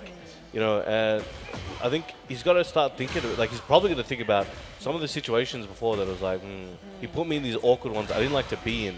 They were really to his benefit. I got to make sure I didn't stick back into That those. was very doable for Hafiz. It literally just came down to one big mistake. He just made Wow. one fatal mistake, and then Lohai killed him for it. But like, it was very back and forth prior to that. It's just going to come down to like these small interactions, I'm pretty sure. 100%. But we got Ooh. Lohai staying, trying to keep him at that wall, but Hafiz activating heat to get out. Oh! Nice. The heat dash is going to be very good for Hafiz. That is huge. Oh, he's getting extra damage too because of all of the resplats. All right, nice. Wait, Lohai needs to get out of here somehow. Oh! The B-boy spin. I guess that's one way to get out of here. the giant Beyblade from Tanvir. He just answered back with the whip punish was ready. All right, nice. Ooh, beautiful float over here. He was ready with the pickup as well. Nice. Okay, gets the socket kick. Close it up. Close that. Oh my god. Oh, he tried to whip punish. The active frames on that though. Nice. Oh, nice punish. Optimal, actually. That's way better than his 12 frame. Very smart by Lohai. Nice awareness. Oh my god, he could have whip punished that. All right. Nice work by Tanvir. He's going to try to suffocate Lohai out as much as possible. Oh, nice. Very little health here for Tanvir. Mind gaming with the incinerator. All right, Lohai just not letting him go at all. Nice power crush. You're not allowed to have your turn here, sir. It's all mine. I'm going to have my cake and eat it too. Nice break over there. Very crucial. That get grab just did a lot of damage. Really good Oki. And nice low parry from Lohai. Nice. Should get a nice combo. There we go. Got his install. This is going to hurt. Hatchet. Keeps up momentum. Checking it with that 1-2 on the plus frames. Ooh, beautiful duck over there. Massive damage incoming. Nice where it gets the shoulder. All right, disrespecting with the spring kick. It was good that he did that, trying to interrupt the Oki situation. And Hafiz looking for the Shoryuken. Oh, that wall splat. Oh, this is looking good for Hafiz. He still has heat too. He could. Oh, okay. It's spent. But yeah. Oh my God. One more hit from Hafiz ought to do it. Oh, I don't know about that rage out. There we go. Yeah. Gets blocked. Hafiz now in a round lead here in game 2. Nice work. This is exactly what he needed for sure. Aloha has been in the seat before. This is still very back and forth. Nice confirm on the down forward ones. Like nice interrupt. Ooh, no, Didn't get the optimal that one, but he was going for the jet upper. He tried. It was just a misinput. Unfortunately, it happens. But still pretty even. Hafiz Nabir like really on the back burner right now. that back to 2-1. Just chipping away very slowly but surely. Nice interrupt. He's gonna be big damage. He keeps his heat. He's gonna need it for sure at the wall. Oh, beautiful punch. Oh, clutch. We'll wait for this Northern Cross. Oh, and the orbital to avoid the heat smash. Now we have DRX Lohai on set point here on the winner's side of top 32. Right, Hafiz Nabir is just really trying his hardest to fight this tooth and nail.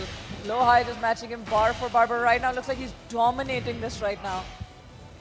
Similar to what he did in the last set we saw him playing. He was just able to just take that last round against like Kasim and just go crazy. Basically, it's just like Hafiz needs to stall the momentum somehow if he wants to survive this. All right, nice. Is this the beginning? Oh, nice. Oh my god, this bated breath right now. You're not even scared to say something. Just like that. This is why we use for Hafiz Nabir. He can't get much more health than this, but this is at the wall. If you can get some really good mix-ups over here, then Lohai should be dead here.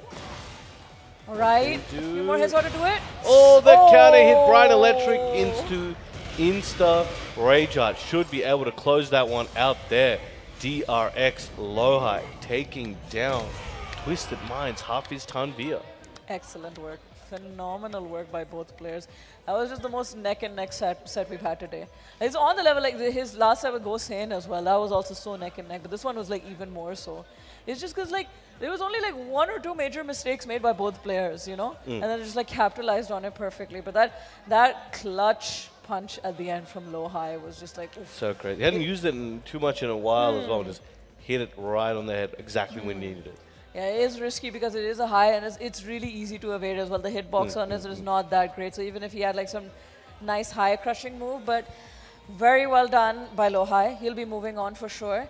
And we unfortunately have to be moving on as well onto a short break, and we will be back with you very soon. Stay tuned.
I know this track.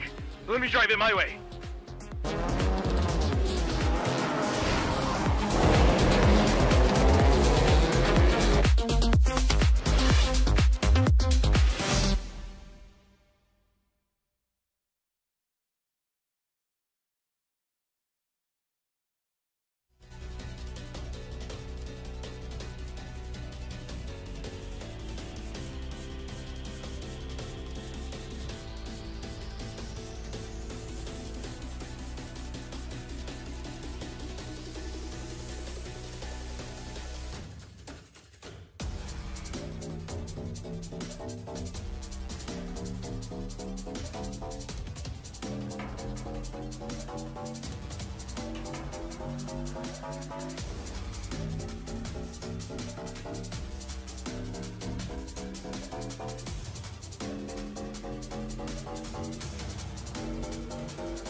All right, ladies and lads, welcome back to Emirates Showdown 2025, the final challenger event of the Tekken World Tour here in 2025, of course, live from Abu Dhabi, UAE. We have whistled it down all the way to our top 16, I believe, or top 24, and we're going to be going all the way to top 8 to see who's going to be our final 8 players qualified for day number 2. My name is Spag, and I'm joined by the legend, Mirage Naria, all the way from South Korea. How are you doing? I'm good.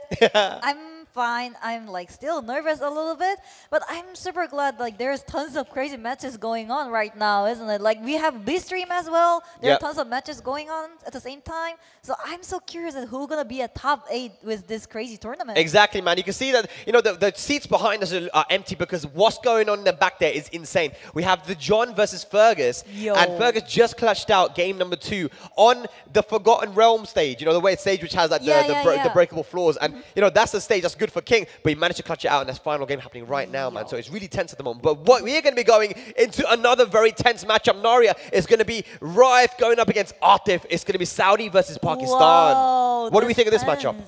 Oh, you know what? I watched Saudi versus Pakistan. Like there was a matches before, like 3 months ago, like a few months ago, and I saw the match Atif versus Rife. But like Atif used the Brian and he used tons of jump upper during the game. You remember that one? You remember that one?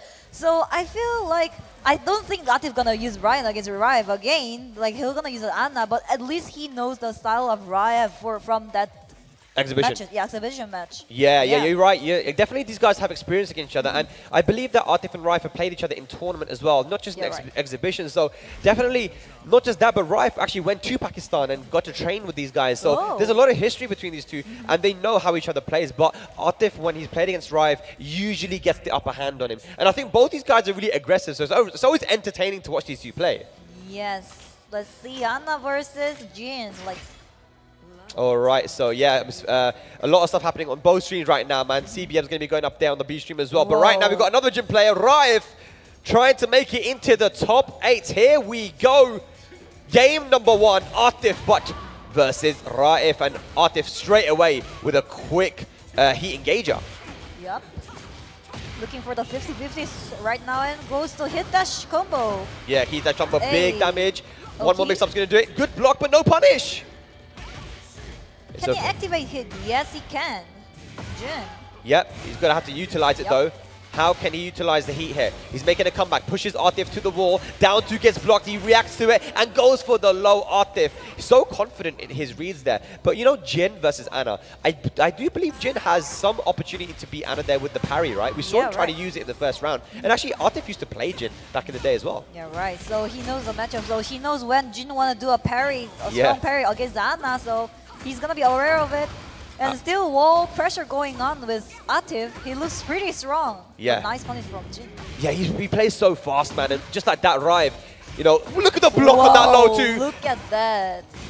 Okay, heat smash, you've got to make it count. What are you going to do? What's the mix-up? And we've got Rage available for Rife as well. Look at all the pressure, just blocking another block. Look at that. Like, he reacts everything from Jin. Like, this is the reason why Jin's, like, in a, like, Steam and or the PlayStation is a bit hard. Because, like, those players who have a good reaction can block the lows. Yes. Like a hell swivs, like down 2, those down by 4. Down by 4, those are things. You make a very good point there, man. Yeah, definitely PS5 and Steam. But still goes with the low. Yeah, I like that. Rife is, he's you know, he's very persistent. And then we go 1 down 3, finishing it off there. Very good stuff from Rife. Both these guys are super, super confident and aggressive players. So they're not going to be discouraged at all. Here we go now. Round number 4. Good jabs. What's going to happen here? More pressure, more pressure. Both guys playing very in-close Tekken at the moment, just poking away. Ooh! Oh, nice electric. Nice whip punish for Rife. Savage Looking for the Oki. What's the Oki going to be though? Punish. Nice punish. Oh! Yo, he docked it because of the down full crutch hell swift thingy. Yeah. He thought the low was going to come. He got hit by the mid. Now Rage available, heat available. There's the heat smash. What's it going to be? Oh, the back 1-2. Back 1-2. That was high. That was super good wall swipe, by the way. Rife 2-2. Still in this game. Yep, final round. We're in the game 1. Like, we're in the final round. This game is so hype. And Atif won the first 2 rounds, I think, right? So this has been a good comeback from Rife at the moment. Yes. Who's going to take the first game? Yo! No. Okay. At the wall. Activates heat. Atif had to do something. Side steps away from there. Good block again and punish. Nice block in the active, but wrong punish, by the way. Yeah, had to go for Wasane 3 there, I Nice believe. punish! Oh, Rife is waking up. He's waking up. What's Artif gonna do here? Oh, the wall split! Side wall! Can you adjust the wall? Yes, he is! Good adjustment. Activated. Very nice. Here we go. Who's gonna take it? That was big damage, but he managed to block the power crush either way. He smash. Whoa, that was the dangerous. Yeah. Nice low parry! Okay. Can he go to the wall? Yes. Ah, it was a bit hard combo. Bit difficult. Oh no, the full crash down for 2. Is that gonna be dead though? What do you think, Nari? Is it dead? Maybe it's gonna be that. Yeah, because of the idol.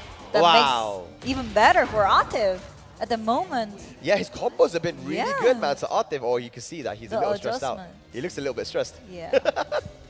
Rive almost took that, but Artif's combos were looking very, very good there. Rive, I guess, just thinking at the moment, looking into the crowd. I feel like Rive kept like testing Atif's reaction time with the lows a lot. Yeah.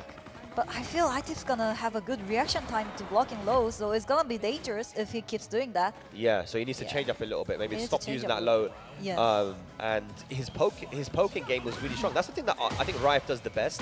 Is he's really good at like playing that very close game. You know, so if he continues to do that, I think he has an opportunity. Yo, that's a reason why Jun is a bit dangerous against Anna, because he can parry the last string or the second string, whatever he got. Yeah, I think those characters have those weapons, right? Because Jin has that parry that can beat those weapons as well, right? Like you play Victor, you know that very well. You know, it's difficult to play versus Jin sometimes. You actually try to go for parry again.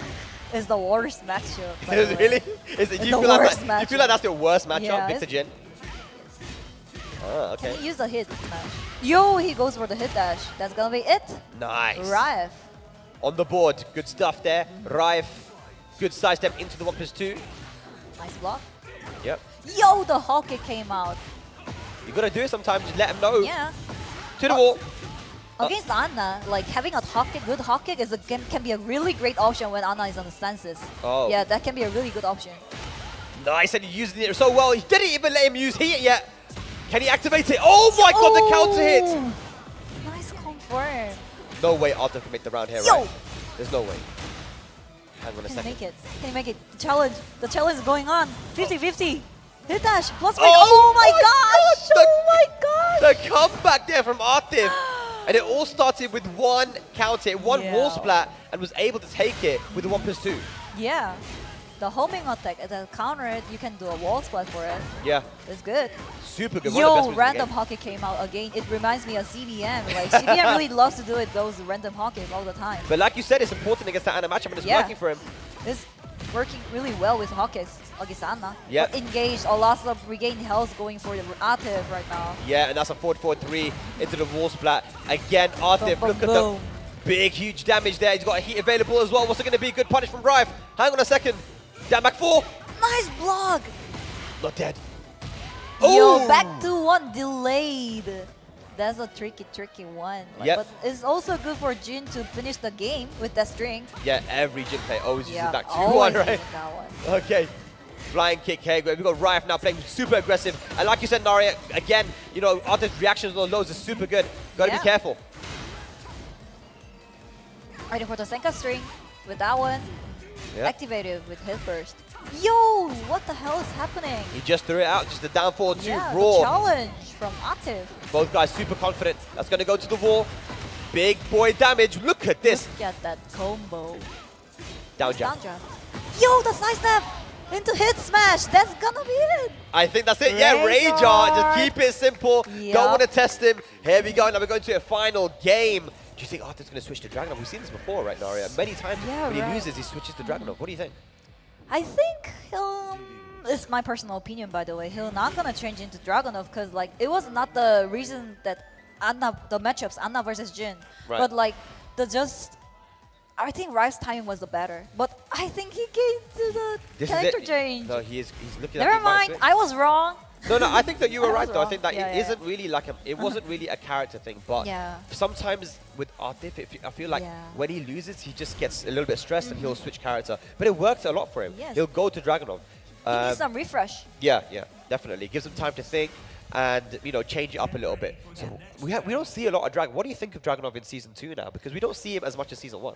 Dragon in Season 2 is still good because like he got a good while standing punish option with the hit dash. Yeah. Yeah, and also like he's good with the down 2 and all the pokes he had. 1-1 obviously the best movement for the Dragunov. Yeah, yeah. So he got tons of options and different playstyles that he can use for sure. the Dragunov. Look at that. There That it is, punishment is so Just good. as you said, that while standing 1+2 is so good. 12 frame and a heat engager as well. Yeah. But Rive going to sidestep and go for the down forward 1-4, get a full wall splat and activate heat. Here we go now. Dangerous stuff. Uh-oh. Whoa, Jandim stands into Hell Sweep. It was a challenge for the Atif. Atif might gonna just easily react that low. Yeah. But he couldn't. Oh, there it is. 1-2-1. Hang on a second. What's it going to be? Back 1+2. Plus frames. Yo, Oi. down to goes for the low Atif. Yeah. Looking solid and strong and Yeah. aggressive at the same time. That's what you need though, man. You have to be aggressive. You can't be scared, especially against someone like Rive. Down 2. Swipe the shoe. 1-2. 1-2. Oh! Yo, nice low parry. To the wall. Of course, yes. All right, activates heat as well. Spike, good Oki. Man, this reminds me of Ulsan. I'm scared. Oh, plus frame. Oh, nice punish. What's he going to do? The breakable floor is available as well. Is somebody going to be able to break it? I think Jin's Hell Sweep will work, but is he going to try and go for it? Jin's Hell Sweep and Jin's punish, while standing punish. Oh, he goes for the low parry at the moment. Can he break the floor? Is he going to break the floor though? I don't think so. Like, he has a Hell Sweep and good punishment for that one. Yeah, while he should. standing punishment. He can break the floor easily. Let's see if he tries to go for it. Oh, Punish it! Punish it! One more hit's going to do it. Delay Back again. one. Back 4. Good Nice dog. dog in the third string. One Rive. game apiece, one round apiece as well. Yeah, Rive Nice taking that round. patience. Yo, nice sidestep into back 4-3. Back 4-3, beautiful. Here we go now. That breakable floor is still there. I'm scared. Who's going to be able to take it, man? He smashed straight away and Artist pushed Rive to the wall. Sidestep into hit burst. 1-2. Oh, down jab. That was good. Good interrupt. Oh, the power crush. Very nice. There it Look is. at that. That's the reason why he left the floor break for the future. That's He it, can yeah. easily Hell Sweep and break it and make it to the combo. Yeah, that's a huge combo as well. Yup. You're very right. Yo. Oh, no. But he didn't have a hit, so it's fine. He's Hit dead. smash! He's dead. Okay, Rive now on set point to put Artif into the loser side. Atif. Oh! Oh my gosh, that's gonna break the floor again. Yeah, just like you said, Naria, the Hell Sweep and that punishment. Yes. So good to break the floor. Yo, the hot kick. Atif is in a huge trouble right now. What can he do? What is his choice after the combo? Yeah, not looking good for our hero right now. Artif. Another single electric gonna end the game for sure for Rive. He's looking for the electric. Oh, nice punish. All the great health regain. Yeah, really good punish there. Whilst on 1+2, one of the best in the game. Down 2 counter hit this time. Oh, Yo! counter again. What did Rive try to do there? I don't know. But it was a huge advantage from the Atif, so it's a huge challenge for Rive. Nice block. And a punish as well. What's the okie dokie going to be? Oh! Yo! Nice! Oh Here we my go, ladies and lads. gosh. Final round. Who's going to take it? All comes down to this. This is going to be interesting. This is so good. This is so good. Yeah, 1-2, 1-2. Both guys are 1-2. jabbing away. 1-2, 2-1. 1-2, 2-1 all the time. Both of these characters. Just a very crazy poke game. Yeah. Trying to hop kick this time. A lot of poking going on, and he confirmed 1-1 Atif. Yeah, good Still, confirm. good concentration during this tough game. Yep, he has heat available. How's he going to use it, though? That's the question. Down 2. Hang on. 1-2-1. Yo. Is this going to be it? Almost, yes. While standing 4 goes for the mid. Atif. It was a really hard game. But It was. Nice comeback. No, definitely amazing comeback. We know Rive has been one of those players that is so good at adapting. Even if he loses the first game, so many times we've seen him be able to win 2 games in a row there. But Artif going to the Dragunov, it was scary, but he managed to get the job done in the end. Very good stuff. And I think a lot of that was because of the reactions as well. You got to see, you mentioned it, Naria, that the Zen low, Janshim low. he even blocked it again, and even down 4.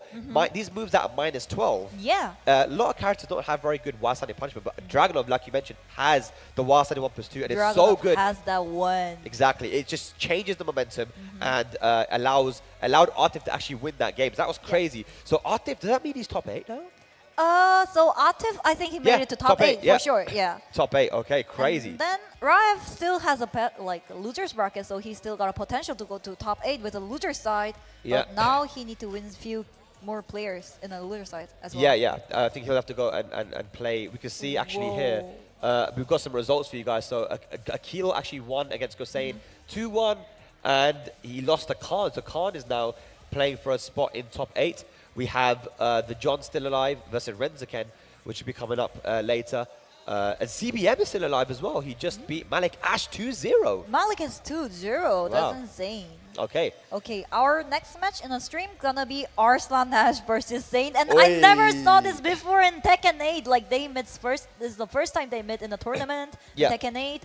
Obviously, it's gonna be Anna versus Jack, but I feel Jack is a bit uncomfortable with matchup with Anna for sure, because like he don't have any fast mid moves that interrupts the Anna's full crouch. Yeah, the full crouch mix-ups Yeah. and those kind of things.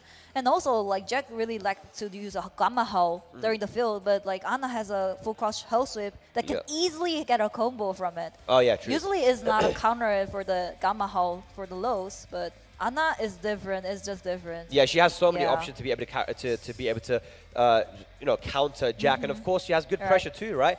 So it's going to be interesting. But Saint, you know, he's coming off some pretty good performances. You know, in season 1 he didn't play so well, Nari. But what have you noticed from Saint? I mean, in Korea, has he been performing good in Korea as well?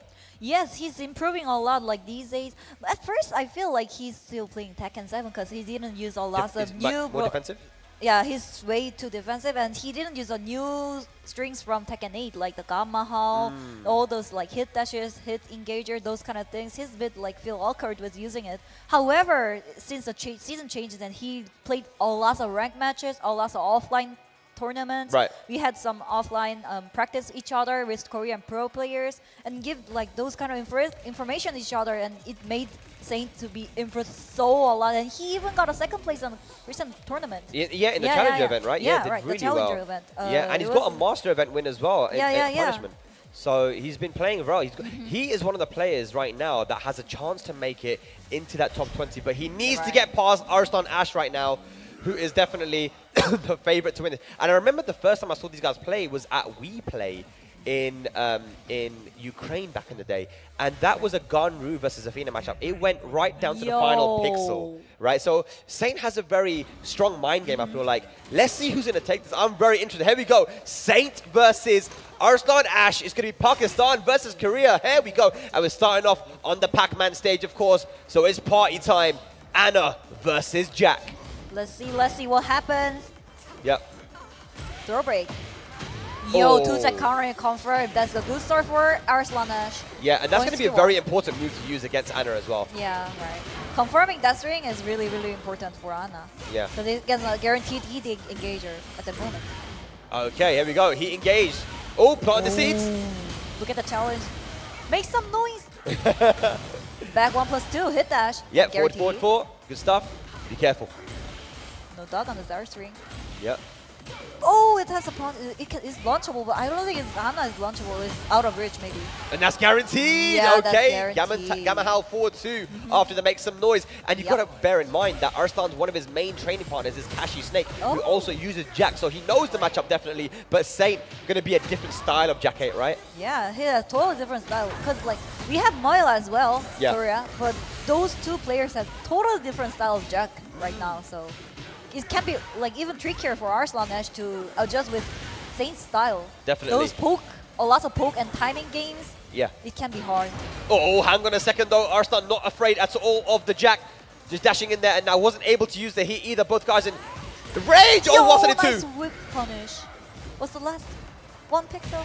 Oh! Yo, it was cool. It was safe, and it was good choice for Saint. This is 2-0. something that I've noticed a lot with Moil and Saint now is the use of while standing 2. That 14 frame poke that actually tracks both sides, but it looks like they actually confirm it as well. Yeah, right.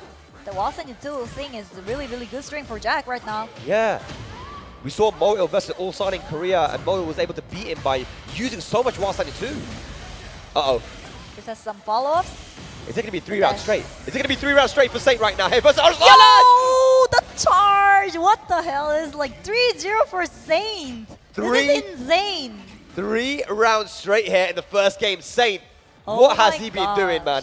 Is it big? Is it character select? Is he gonna It's do a that? character select. It's gonna be a character select. He can play Lydia or the Nina, cause like he practiced Lydia so much after he did a grand final with Farjin at C major. Yeah. Cause like Farjin used the Lydia so well, so I heard that Arslan He's been playing practiced Lydia, yeah. Lydia a bit, but anyway Nina. But Yeah. I had a talk with Saint Right. before this match, and Saint said like it's gonna be way much easier to meet Arslan as Nina than Anna. Really? Oh, Yes, okay. this is gonna be super interesting. Ooh, that is interesting. That's made me. It's a good, interesting information. That's made me lean forward there. You got the information from Naria herself, man. Yup. He was actually saying, I want to play against his Nina, but let's see if he can take it out. That 3-0 against the Anna. How is it going to be versus the Nina? Here we go. Second game incoming. Top 8 qualifier. Winner side. Saint up 1-0.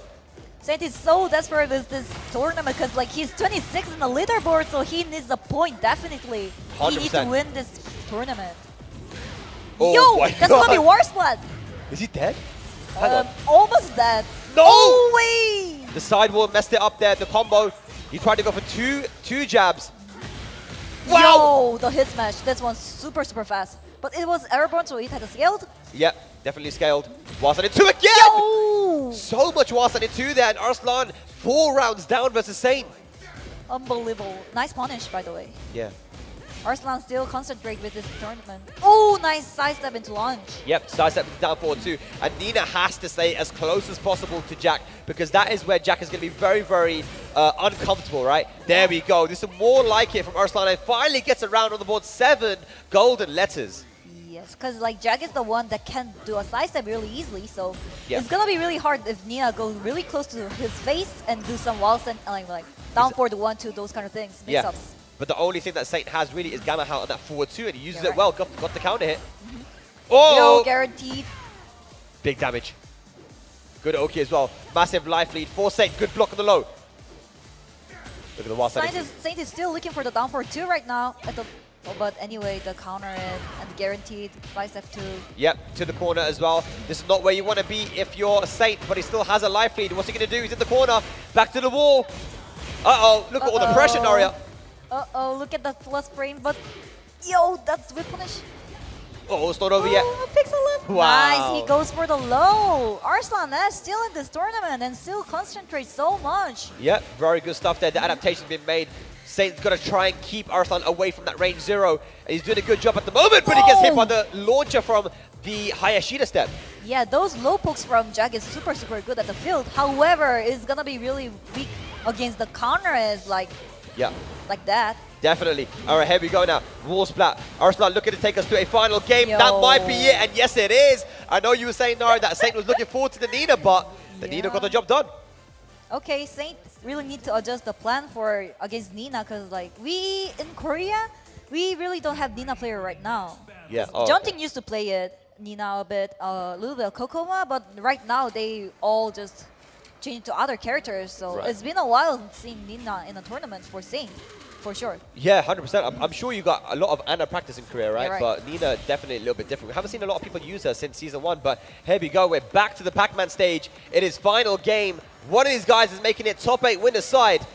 And Saint right now trying to keep that mid-range. Nice power crush for Arslan. Oh, the 4-2. Yeah. 4-2. Has That's to gonna be be a used. key string for Jack right now. Yeah. We've got to keep that mid-range pressure, right? Yeah. Got to stay at that range where Jack is more comfortable. Look at the spacing with Jack. Yeah. Whoa, nice low parry on the slide. What's the combo, though? Is he going to activate heat? Oh, he goes downstairs. Okay. Hang on. Nice. Nice combo. That was sick. perfect. That was perfect work carry, by the way. Yo. What's the mix? He still got a hit. Nope, he couldn't use it. But 9 seconds on the clock, and he engaged for Arslan Nash. Look at the chip damage. Look at that. Oh, the slip. Oh, what happened? What my happened? Oh my God! Rage on! Did he press? He No, didn't! he didn't. Oh. Look at that. Flying into the Nina's face. Yeah. Zayn, nice patient, by the way. Yeah. He knew he won that. Nice. He knew it. Nice read on the 4-2 for Jack. Yeah, that's kind of the only move that Jack can really use to get the person off him. And he's using it a lot. Good read there from Arslan. Oh, hang on. Reactions. But a little bit unfortunate sidewall situation that happened there. Yo, the rage art really fast. He Yo! pressed, yeah. I think he tried to go for forward 1 to get the floor Yeah, blast, yeah. but he got forward 1-1 instead. But it's Listen. okay. Saint with the rage art is going to do a little bit of damage here. Not too much. But now he's gonna get tons of chip damage from Nina from now because he don't have any rage. Yeah. Saint, what are you gonna do? Oh, there's not much you can do, especially when he's in the Yeah. corner like that. The only thing he could have done maybe is use that one throw, which will switch sides. Yeah, Very right. important, but Arslan didn't give him the chance. Nice punish. Goes for the gamma hauling a little bit more. Yeah. Oh, bad grab. Yo, look at the tiny dog. Little twitch Arslan there. Ash. Those movements are super scary. All the grey health gone. Down to, here we go now, Arslan Ash with all the momentum. Saint, what can he do? Maybe he's looking for the down for 2. Anyway, it was counter, it hit dash. That's gonna be it. Arslan Ash leading the game 3. What a comeback. Yeah, amazing stuff. That set point for Arslan Ash.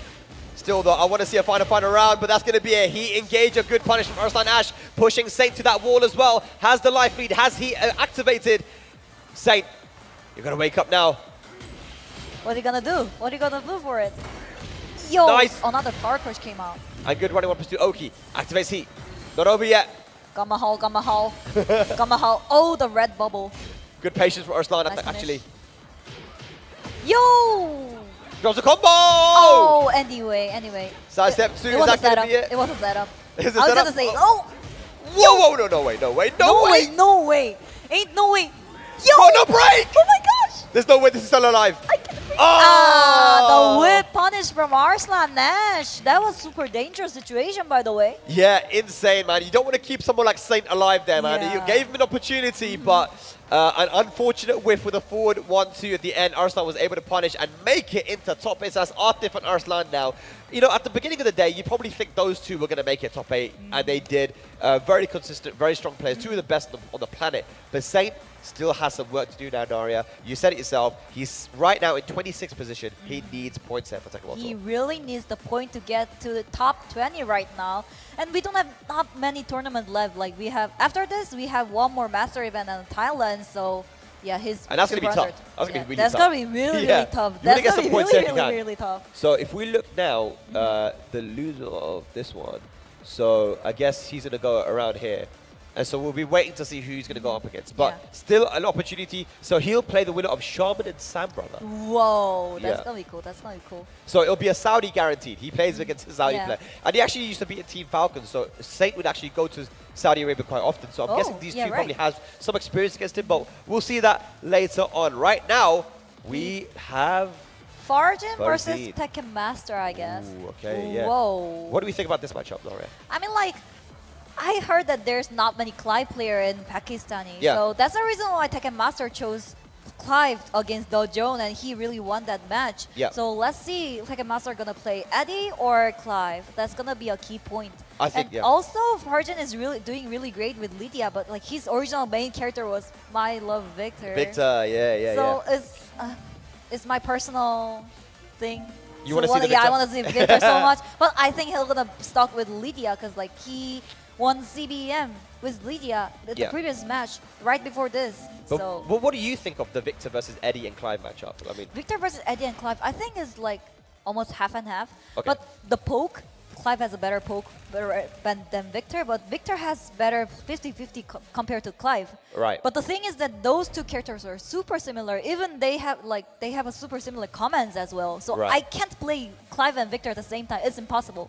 Even Mogul like has tons of second main characters. Like he plays every character except maybe Jafina and Ling. Right. But the thing is that he never gonna play Victor and Clive at the same time. It's the most confusing thing in the Really? world. Yeah, it's like literally confusing. because they have similar moves. Yeah, they have similar moves. They have similar like changes, but the comments are a little bit different. Like 4-3 and 4-4 is both for the Oh, yeah. the stance The changes. stances, yeah. Those kind of things. Super confusing. So the question is, who does Tekken Master here use? And you make a very good point that not many Clives in Pakistan, so maybe that's the reason we'll go for Clive. But he's hovering the Eddie at the moment. He's going over the Clive now. What's it going to be? Let's Lydia, see, let's Clive? see. Are we going to get a blind pick? Do we get a I blind don't pick think here? so. That's I the don't question. Think so. No, he's locked in Nope. with Lydia.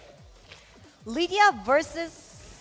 That's Eddie Clive, it. Eddie Clive, Eddie Clive, They're messing around in the characters. Celestial, what are you guys doing, man? No, pick your characters. Here we yeah, go, yeah. let's go. Clive versus Lydia. What do you think about this matchup? I think Bak? you're right. I think you're absolutely right, man. That Lydia is the character that Farzine's been winning with. You got to stick with Lydia, of course. You know, Yeah. she's so strong, especially in versus 2. And Clive, how much experience do Pakistanis have versus Clive? So we're going to find out right now. Farzine versus Tekken Master for a spot in that top 8 winner side. Is it going to be another Pakistani? We'll find out now. Let's go, let's go, let's see. And I think it still works that Lydia has a strong 50-50 with her hit gauge on. However, Clive has a better poke skills with down 2 and all those kind of like mix-ups after the stances. Yeah. What is the Koreans saying about Lydia at the moment? Lydia at the moment, Mangta uses a little bit of Lydia by the way, but Yeah. yeah, everyone just say don't use Lydia in a tournament. Really? Because like Mangta's good at law Right. still. So there's no point to use Lydia at the tournament.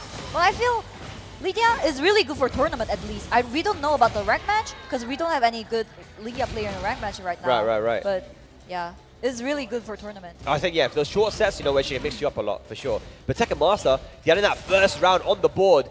And we're going to find out now how much experience Farzine has versus Tekken Master's Clive. Yo, that homing string is Yeah. super hard to think about. Yeah. You should sidestep and dock it, but it's really hard to do it. It's difficult, yeah. You Yeah, got to it's sidestep difficult. right and duck versus Lydia. Yeah. And a lot of people try to sidestep, but they don't do the duck and they get hit by Yeah. that homing move, right? Here we go, the wall splat. Good combo. What's the Oki like? Yo, that was insane. Yep. Oh, he's in Looks for the left. gun. Looks for the gun.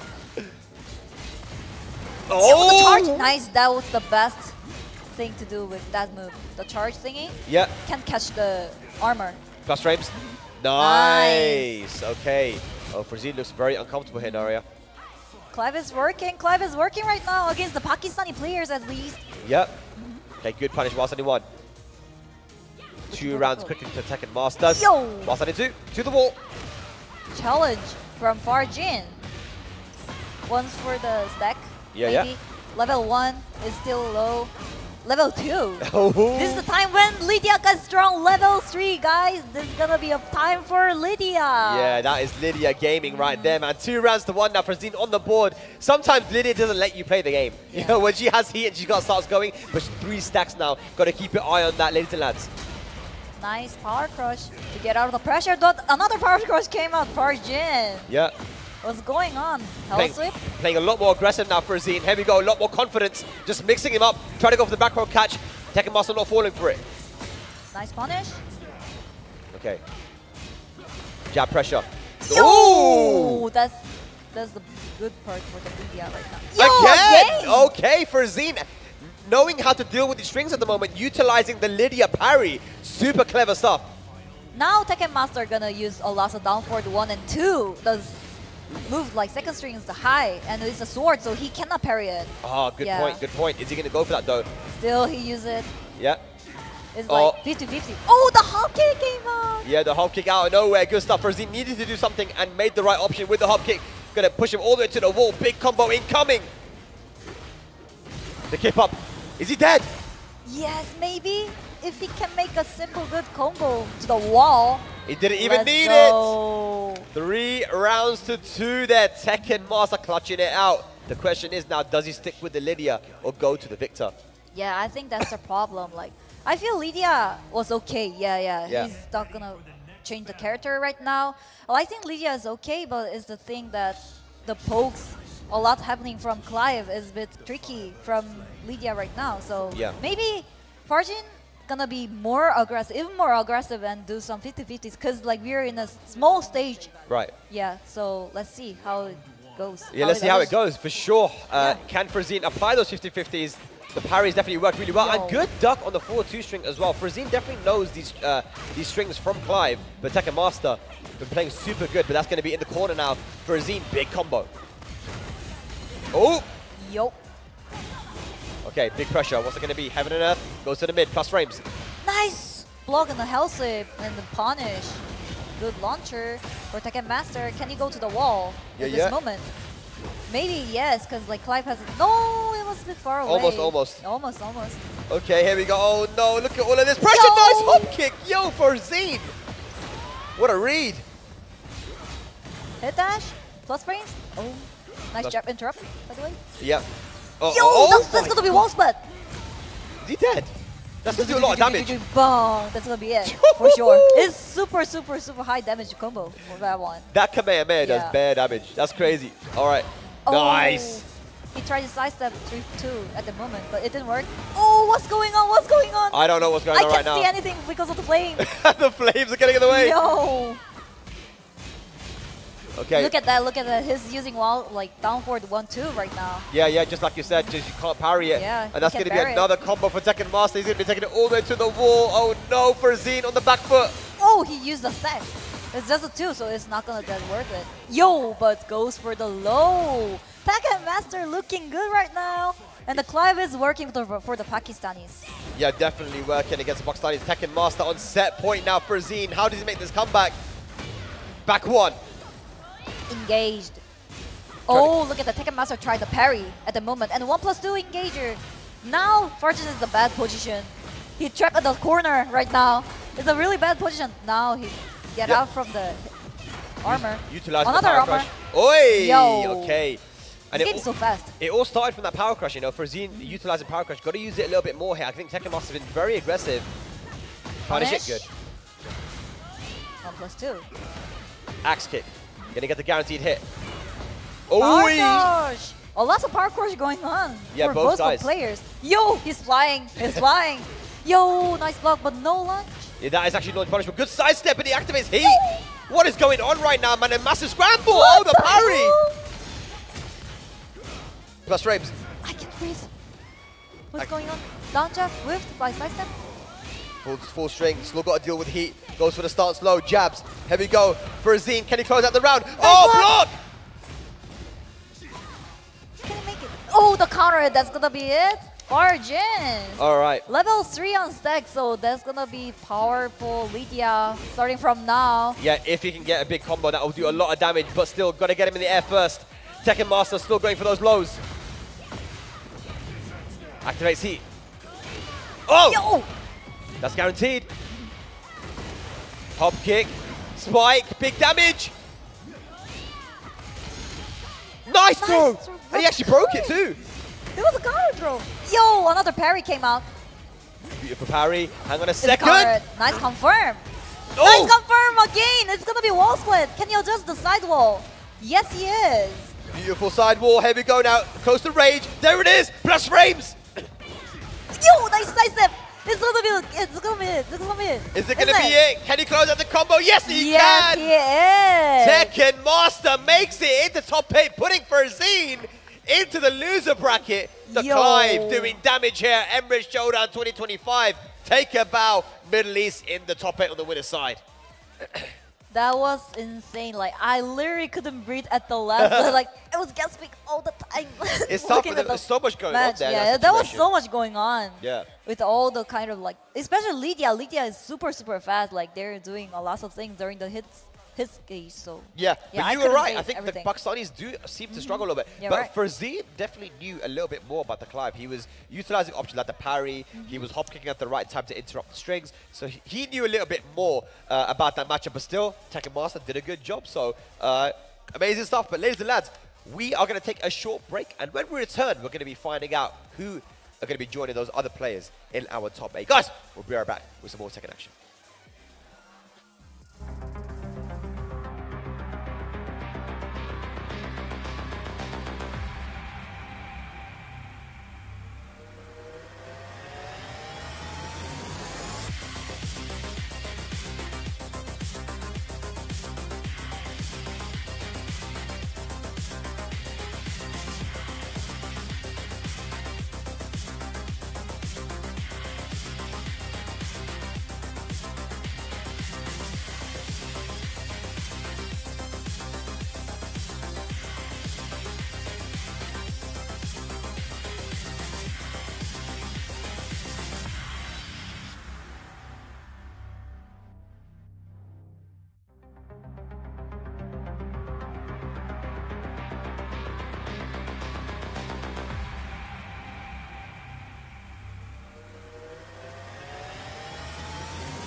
I know this track.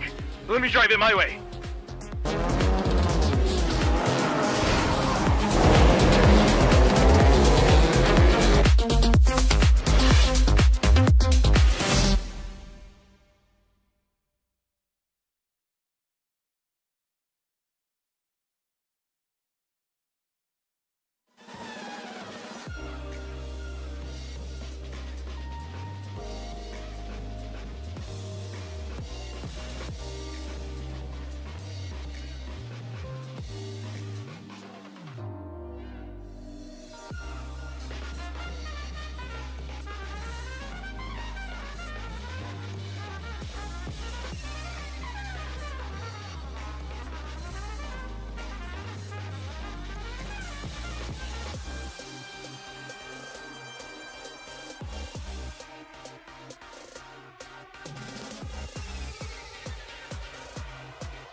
know this track. Let me drive it my way.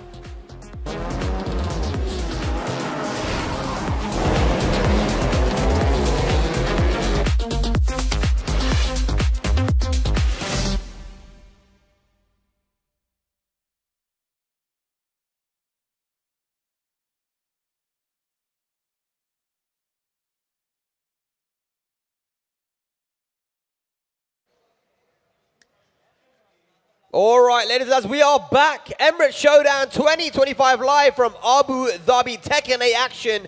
We have our final 4 sets now to see who is going to be joining those guys from before the break in our top 8 for tomorrow. My name is Spag, joined by the best TO in the UK, man like Chop. What are you saying, bro? I'm good, bro. How are you doing? I'm good. It's been a long day. Yes. You know, so many matches to commentate. I was just here in the B stream. It was kind of sick. Yeah. So yeah, it's been insane. Abu Dhabi, you know, it's been really amazing. You know, spending time with you and others, exploring the city. And you know, Emirates Showdown has so many different talent from across the world, not just like in the Middle East, but we had people from Korea, we had a lot of people from Pakistan, a few Europeans there and there. So yeah, it's been amazing so far. It's been a really, really high level Tekken. Even in the pools section of the tournament, we had players that kind of were unknown. Some people who even said it was my first tournament. And they were doing crazy stuff, man. Getting top 48, you know, taking people like Farzine and these others down to the wire final round. Yeah. It's been incredible, man. But still, the names that we see persist and got into our top 8 are the same names that we've been seeing perform so well in other tournaments. But right now, we've got some crazy matches. And our first match is going to be Khan versus Farzine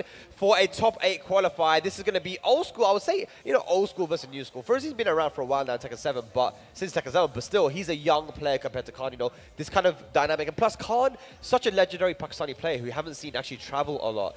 So it's always good to see him here, of course, and playing. But look, he's made it this far, you know, he got put in losers, but been putting in a run to get to this position. Yeah, and again, he was only put in loser by Artif, and even in that set, it was he's doing quite well. Unfortunately, he dropped a few combos, but his Feng versus Artif was doing really well. Now, Khan is in a bit of an odd situation, right? He doesn't have his mains anymore from Tekken 7, right? Yeah. He doesn't have his Geese, he doesn't have his Marduk. So he's been switching between Leroy and Feng a lot. And here we go, Leroy versus Victor. This is a matchup we don't see quite often. So what do you think some things that we're going to see in this matchup? I don't know, man. I feel like we're going to see a lot of parry, man, because again, with Victor, one of the things is that he's got weapon moves. So certain characters like Asuka, they can't reverse them, right? But parry from Leroy is super, super good. So in certain situations where maybe Victor can assert really good mix-ups and pressure, you know, you've got Leroy with the parry, which is, this is why I say that. I feel like Leroy is a very anti-meta character. Yeah, that's true. And then some other anti-meta characters are characters like Steve as well and Lee, where they kind of rely on the defensive tools a lot and stops the pressure.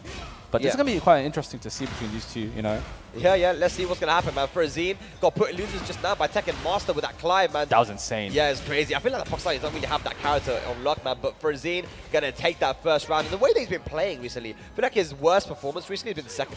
Yeah, it's been insane. Ever since, I believe, Australia, he's only been like in second. But after that, on average, like he's been winning a lot of the challenges and master events. Yeah. So he's just won, you know, Clash of the Olympians recently. He's won South Africa, and then he also won Singapore. So he's on a tear right now. He's in the top 4. Nice and he duck. almost won takedown too. Oh my god, yeah. It was second place, only against Osama Abbasi. Yeah. So yeah. Opportunity here right now for Farzine. They're going to activate Heat. Big combo incoming. What's going to be the okie dokie afterwards? Yeah. Goes for Perfumer into stance. Yeah. While running 2. That move, man. It's changed so much in Season 2, but nice counter hit by Khan. Gets the Heat dash. Yep. It's not going to be dead. The scaling of those Heat dash combos is a bit bad, right? So you see that the health isn't really going down even with these hits, but it's going to be one more hit. Flash kick, power crush. No. Kind of risky. Farzine's got that heat is going in. He's getting some of that heat back, as you can see. But Khan, huge life in 9 seconds. Goes to the side step and finishes. And the problem with that stage, is it's not a waller stage. It's a very big stage. So, for example, Khan couldn't get a walk on with that situation, even with the heat dash and stuff. Yeah, well, a lot of characters have those spike combos too, right? So they do a lot of damage. Yeah. But yeah, of course, we're on Yakashima right now, biggest stage in the game. Until we get that new Miyari Zo stage. Maybe that'll be bigger. Who knows? It looks pretty big, man. It looks pretty cool. Yeah. I'm really excited. It's cool. It looks big. Yeah. These stages are always wicked. Nice heat dash. All right, Khan, though, with a lot of momentum. Hang on a second. Is that going to be able to kill? Yes, it will. One more hit. There it is. Khan now. 2 rounds to 1. 2 rounds to 1, man. This could be considered an upset by some metrics, right? Because Khan, you know, again, something that we're going to see that often. And now he might be Farzine, someone that's been top 4 right in the leaderboard. He's, I think, 3rd. He's 3rd, yeah. Yeah, it's crazy. Just find more gold. But here we go. Khan, though, looking to play spoiler at the moment. Doesn't want Farzine to get any more points. Power crush. Nice duck and punish. Yep.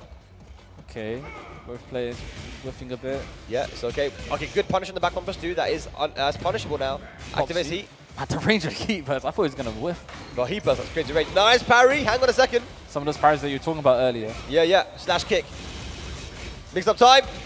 Goes mid. My days. Khan taking the first game of the set. Oh, we're going to see the Wait, Lydia though. the dog has a bow tie? Does he? Hey, what? Since when? What was Does this he? I didn't custom see it. skin? He has a bow tie on his tail, bro. He's got a bow tie and a hoodie? No, he's got a bow tie on his tail. On his tail? Yeah. While he's wearing a hoodie?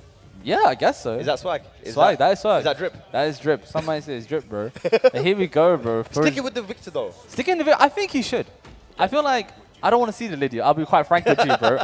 I don't want to see Lydia. I would like to see Victor. It's a little bit more enjoyable. Alright, fair enough, man. Yeah, here we go. Khan, again, attacking the legs. That's been all lows this round so far. Speaking of lows, bro, he couldn't launch and punish that low right there. That's because Khan hasn't been traveling, bro. Yeah, he's not ready for them blows. Oh, hang on a second. Oh, what is these setups? I think most people at home, Chop, will be rooting for Khan at the moment, man. They want to see the glory days, you know, the undefeated Khan at Gamers 8 where he took out everyone that he played against. This guy is dangerous, especially when he has his characters. But right now, Victor doing the job for Z with the first round. Yeah, I guess that run, you know, that kind of cemented his legacy in Tekken forever, you know.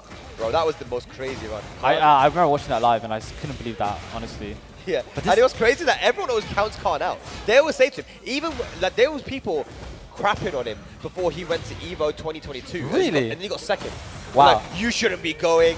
You know, the other players from Pakistan should go like the John, Khan, you suck. And he got second. Bro. Yeah, it was crazy. We have, and you know, when he got picked up for the Games 8 team, everyone was like, why was he picked up? Why wasn't this person or X person? But, you know, we have short-term memories as humans and we forget, you know, how far ago, like, some people were playing well, you know? Exactly.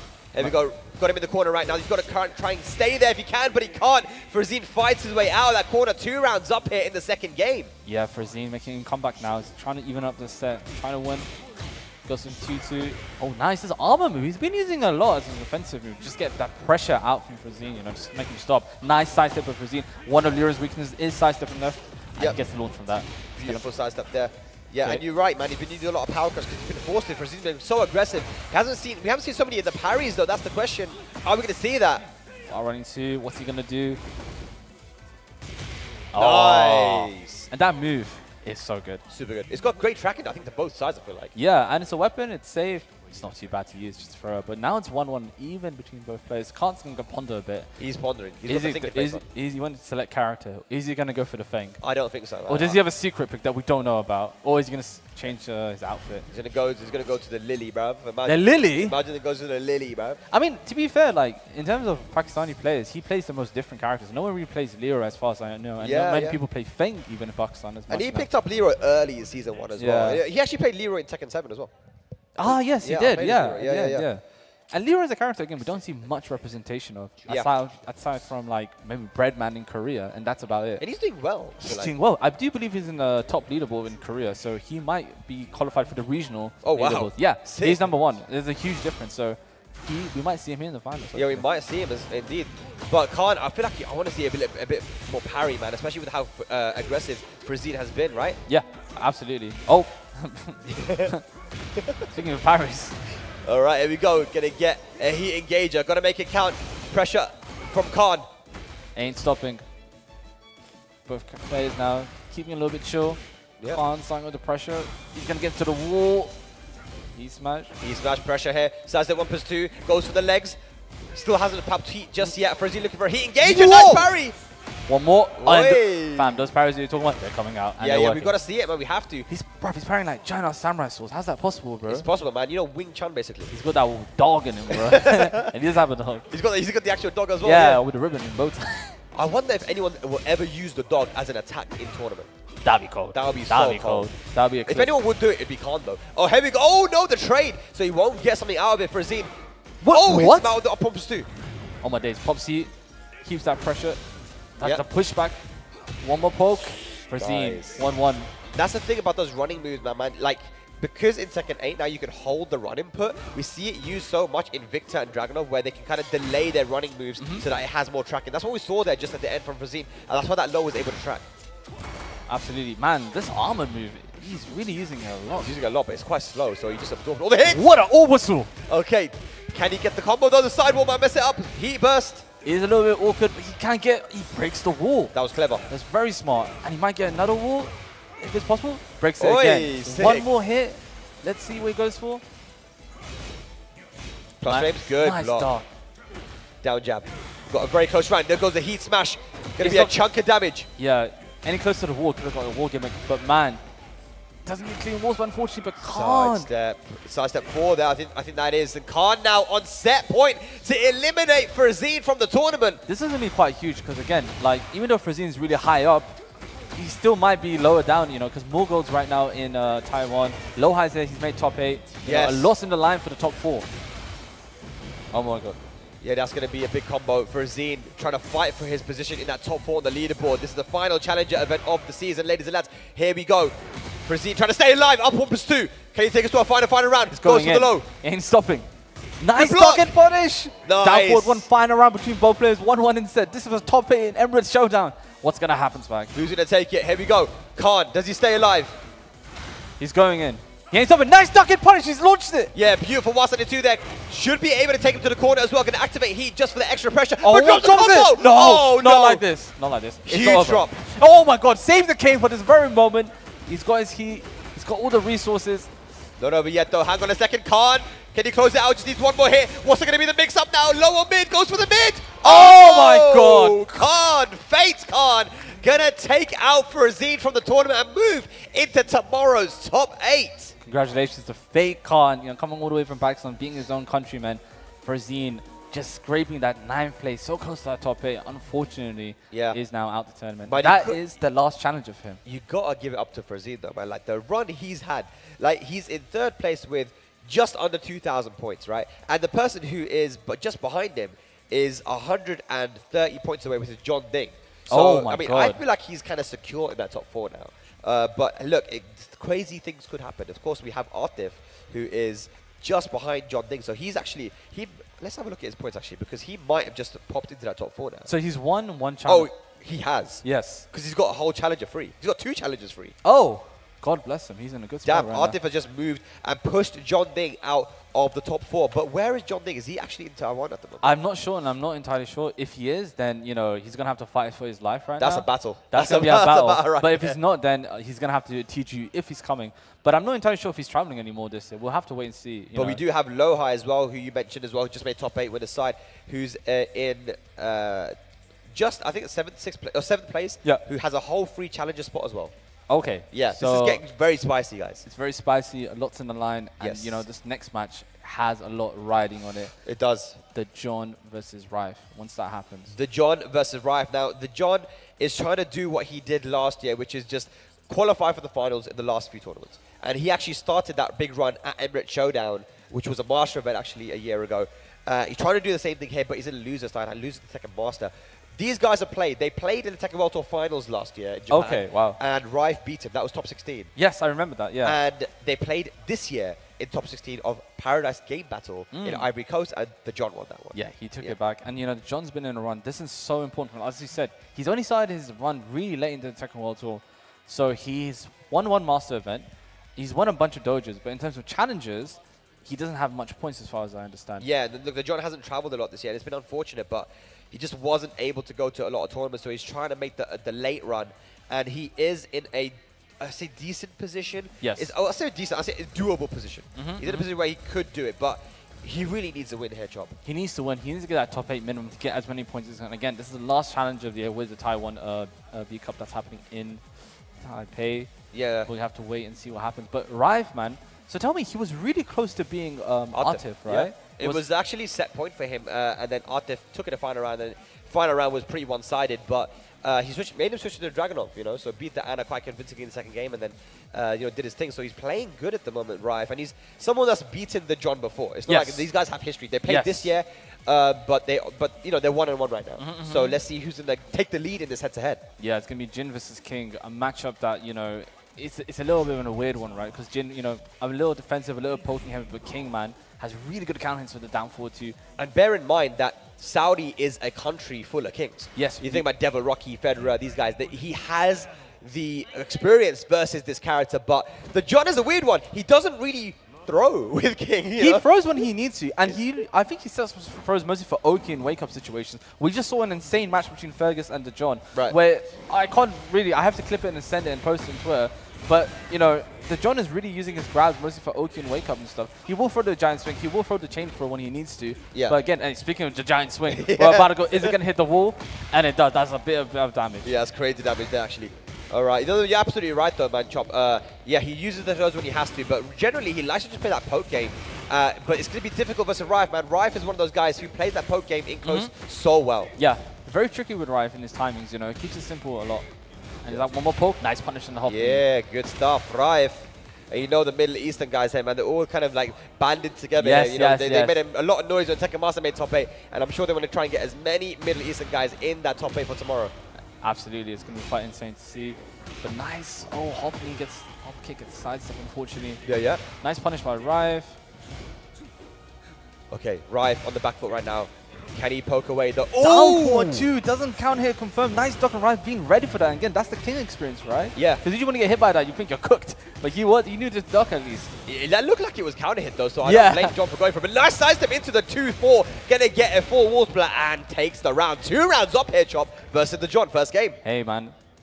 But now it's going to be a little bit tricky. We do have the floor blast, you know, 1 throw away, 1 tombstone away from changing everything. You got to break that floor. You got to break it ASAP. There it is. Don't let the John use that, man, especially with those King throws. Here we go now. Rife with a lot of momentum, not letting the John sidestep. Goes for the Zen low, no reactions. Bro, this pressure by nice parry, perfect 7 golden layers. Rife taking this first game of the set. 3-0. No round brown, Chop. What does the John have to do here, man? He didn't get to get anything going there. I think he needs to raise his fist and read the name. The John. The John. And then and do his thing, bro. It is actually insane that he's tattooed his name. Like, I don't think I've ever seen it before. Like, you know, respect, that's bro. hard, Like, that's cold. That is cold. That's cold. cold. That's cold, as they say. But, you know, the John, like, honestly, if he just randoms, he might get... Okay, he doesn't get the stage. I was going to say, he doesn't get the stage he needs. But still... Again, this stage, when it breaks the wall into the floor break, that's when it becomes a little bit fun. This stage can get pretty crazy, man. But the thing about the John I've always seen is like, he might be, looks like he's going to lose, but then just something magical happens. So he might be saying some magic. I feel like the angels have been with him this year. Alhamdulillah. Because he's been saying Ayatul Kursi and stuff like that. But he's not going to protect him with his hop kick because he's playing against Jin, who's got the devil and the shaitan in him. You're going to need some stronger steroids. Anyways, here comes the John. He gets a combo now. Yeah, man. The Jin definitely has the shaitan, man. Yeah. You see the way that Rice plays right now. Oh, hang on a second, though. Llama's getting in the way, but it's okay. Still does the combo. Don't worry. It's all safe. It's all good. Big drummer. Okay, nice. Did he kill her, though? No. One more poke. Oh, my days. And that's the heat smash. That's all you need, bro. Yeah, just backdashing there to get away from that get up 3 and goes for the heat smash. That's the first round on the board for the John. Yeah, well played. Nice again. Same situation from the last game. Down for 2 hits, but, you know, Rife, he still goes for the duck. Unfortunately, drops the combo there. And the John is like, he's got a pretty high hit percentage on just throwing out the down 4-2-1. But Rife's been ducking it really well, so the John's going to have to start to adapt. Yeah, I don't think there's a better King that uses down 4-2 like the John. Oh, like no way. He Jenny is like showing how broken and good that move. And he always lands it and always hits it. So we have to see. Okay, giant swing. Is he going to get any heat back from that? Let's see. He does get heat back. Oh my god, bro. That's crazy. He's getting down forward 2, down forward 1, goes for the full crouch. Oh, what a duck! Nice duck and patience by Rife. I thought he was going to die there. Fortunately, he gets... Yeah, it was a float. Yeah. Because he finished the string. We saw that a lot in the Ivory Coast versus Gosain as well. Finishing the down forward 4 string. One more, he's going to do it. Big whiff on the dive kick, unfortunate. That single backdash from the John making all the difference. 2 rounds up here in the second game now. Yeah, again, this is the John, bro. He somehow clutches out even when he's down. Yeah. So we're going to have to wait and see. Forward neutral 2. That low. Gotta be careful. Nice low parry. Did you react to the down by 4? I have no clue. Some say it's reactive, some say it's not. Yeah, sometimes you can, man. If you're super cracked like the John, I wouldn't be surprised. Here we go now. He's pushing him to the wall. Big whiff on down forward 4, but no punish. Goes for the throw now. That should be a wall split. No, he's just out of range. Out of range, unfortunately. Back 1. Pops T. Wants to get that pressure out. Oh my days, bruv. Yeah, the side step 2. Are we going downstairs? We'll have to wait and see. No, he's going for a side. Oh, nice break. Yeah, good break. Big whiff. Oh my god, the drive messing up a lot here, but manages to get a clutch sidestep into the 2-4 once again. Opportunity now for Rife to recover some health and get some damage on the board. Gets a bit of the walk, gets that combo. Nice, keeping it simple. Has a bit of heat now. Goes to Hell Sweep, breaks the floor. And this is the part where I'm talking about it gets a little bit fun. Take it to Jahannam. Here we go, 7 seconds. 7, 6, 5. Oh my days. Rife. He's not out of it yet, bro. He wants that. He wants to close that quickly. You want to close that quickly against someone like the John, bro. Definitely, man. Okay, dive kick. Nice pressure by Rife. Gets him by the wall. Nice low parry again. The John. The difference here is the John is actually challenging those lows now, which he wasn't doing in the first game. Here we go. Nice pressure. Nice sidestep. Nice punish. Okay, nice break by the John. And yeah, he actually switches positions though, so very smart stuff from Rife with a down 4-2-1 and uses the wall blast to extend the combo. Okay, gets the back 1-2. Jaguar. Pops heat. Can he get it? No way. Oh my god, days. dude. But drops the combo, unfortunately. Doesn't get clean wall splat. Goes mid. Down back 4. Uh-oh. He sidesteps to put... Don't want to get hit! That's going to be another wall blast. He's getting all down back. The golden Yodas, man. They're scary. Yes, sir. Savage sword. Here we got 15 seconds left on the clock. Rife, are we going to take us to a final round? Nice dog, no punish. Nice dog on the grab. He Oh kills him. my god! Rife. Bruv, his cape hit the wall and he got wall blasted. That was crazy. Rife now on set point. One more round for Rife to take us, make it 2-0 against the John. Down back 4. Nice duck lows. Oh, he's back. He's pressuring so well right now. So The space careful. control from Rife. Oh, down 4-2. Doesn't believe in it. Doesn't rock it. Yep. Nice Good sidewalk. Oh my god, so many wall blasts right now. Rife utilizing the stage interaction so well. He's going to go to the other wall now as well. Wall-to-wall stuff. What's the combo like? It's going to happen. Down forward 1-4. Is this going to be it? Oh my days. You got to be careful. One more poke. No! No punish. That's it. Rife takes it 2 over the John. Moves into top 8 for tomorrow's Emirates Showdown. Yeah, man. Rife makes it in the top 8. The head-to-head goes in favor of Rife. 3 rounds straight in that final game. The John's run comes to an end here in 9th place. Not what he needed, especially when it comes to his Tekken World Tour points. He's now going to have to rely on getting that big win at Tiger Uppercut. He is the defending champion, of course. But he will get a few points, though. It's not going to look like he's not going to get anything. He does have 2 Challenger free here, so he's going to probably hit into the 1,000 points.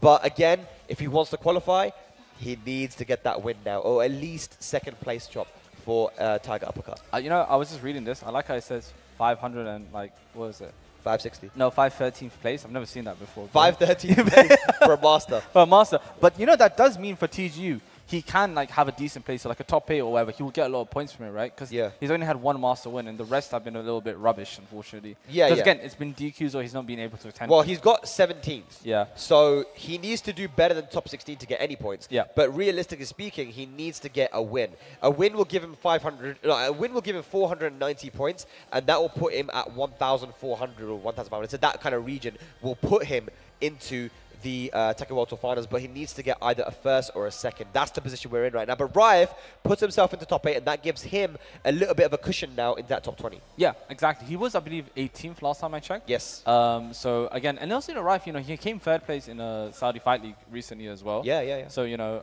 losing to Shaman, who's actually coming up right now. And Qasim, I think. Right? And Qasim, who came 1st place. So, you know, it's good to see that Rife is still in it. You know, again, a person from the Middle East, you know, it's good to have some representation. So now we've got like about 2 Middle Eastern players. So we've got Tekken Master and Rife in the top 8. And now potentially we could have a 3rd, because our next match coming up, Spag, is Shaman versus Saint. And, you know, let's talk a little about Shaman, you know, who he is, where he's from. Because many of you may not know him. He's a Falcons player, and he's a Jin player from Saudi Arabia. And he came 2nd recently in the Saudi Fight League, the tournament we was talking about recently. But he's going against a legend of our community, Saint, you know. Saint, yeah. And, you know, remember both these guys were actually in the same team before, Falcons. Oh, yes. So Saint was also Falcons as well. And Saint would actually travel to Saudi Arabia a lot because he was in that team. And, you know, he's had a lot of experience playing against these guys. But I wonder who that's going to work out for more. Will it work out for Saint more or for Shaman, that they have experience against each other, right? And Saint, you know, as Nari was saying, has actually improved a lot recently. And I feel like this is a kind of a common trait with Jack players, that they have to kind of unlearn how to, you know, Jack from the previous Tekkens, because he's so different now with Gamma Howl and the kind of heat stuff that he has. So Saint is kind of getting more and more used to the Tekken 8 style of Jack now, and that's making him a lot scarier. Yeah, absolutely. As someone that played a lot of Jack in Tekken 7, right? And I'm sure you played a lot of Jack in Tekken 7. When we went to Season 1, we were like, why would we ever use Gamma Howl, right? I was listening to down back 1. But you actually, Gamma Howl, especially in Season 2, there's been a few improvements to it. It's a little bit more better now. So, you know, once you start using it, you realize, man, it's actually kind of fun, you know, just mix the opponent. Yeah. You're not using the down back 1, forward 1. It's just like, oh, wait, I can just like do this, and I just start mixing Just them do over. this and go crazy, yeah. Yeah, you start doing this It's shit. actually so annoying. I'm It's playing annoying, against this guy called All Black. He's a Korean Jack player, and I'm playing against Dion as well. So there's two Australian. They were both in Australia, and it's like one of them was not using Gamma Howl at all. I was like, this is kind of easy. Yeah, and then yeah, the other one was just spamming it. I'm like, damn, what am I gonna do here, bro? This is crazy. But yeah, Saint has got, like we've seen him today. He's got a bit of I would say a balance. Yeah. With using not overusing the Gamma Howl, but using it just enough. I mean, shout out to Joe Crush, by the way, who I feel like was the guy who kind of showed a lot of people how to utilize Jack early on in season 1, right? And now people are kind of catching up and being able to utilize Jack better. We've seen some Jack players here and there. Moil, you would say, probably is the best Jack in the world right now, right? But maybe him, Kashi. Maybe him, Kashi. Maybe I would like to see, bro. I would like to see a set versus those two. That would be crazy. Yeah, because both, like, you got the Pakistani kind of style of Jack that's been innovated by Kashi, right? And then you got Moil, right? And then you got, like, there's so many different kinds of, and then you got the Jacks in NA. Fortunately, we don't have as many Jack players in Europe. We do have a few in the UK. Shouts to Chrome and them lands and stuff like that. But yeah, you are right. But I think Joe Crush really did kind of innovate this new way of Jack, because we saw Anakin and Joey actually learning a lot from his style. But I still feel like Saint plays a very poke, solid, like Tekken 7, like, defensive down back one, kind of backdash a little bit. Yeah. And those, magic down forward twos that come out of nowhere. It's like a magic trick. We could do an intercontinental Jack-off, man. We could have Pakistan, Korea, Europe. I don't know if we have any Jacks in Europe. Maybe Gunny can come back. Oh, yeah. Who knows? Yeah, and then we can, yeah, man. Yeah, America, Pakistan, Korea. Yeah, international Jack match exhibition is what he meant. Yes. Nothing else anyways. Of course. But yeah, let's talk about Jun versus Jack, because you actually play Jun in Season 1 a little bit. So how do you think Jun does against Jack in this current meta? I think Jun's punishment is crazy. Like, Jun's punishment is the main thing, but also her poke game.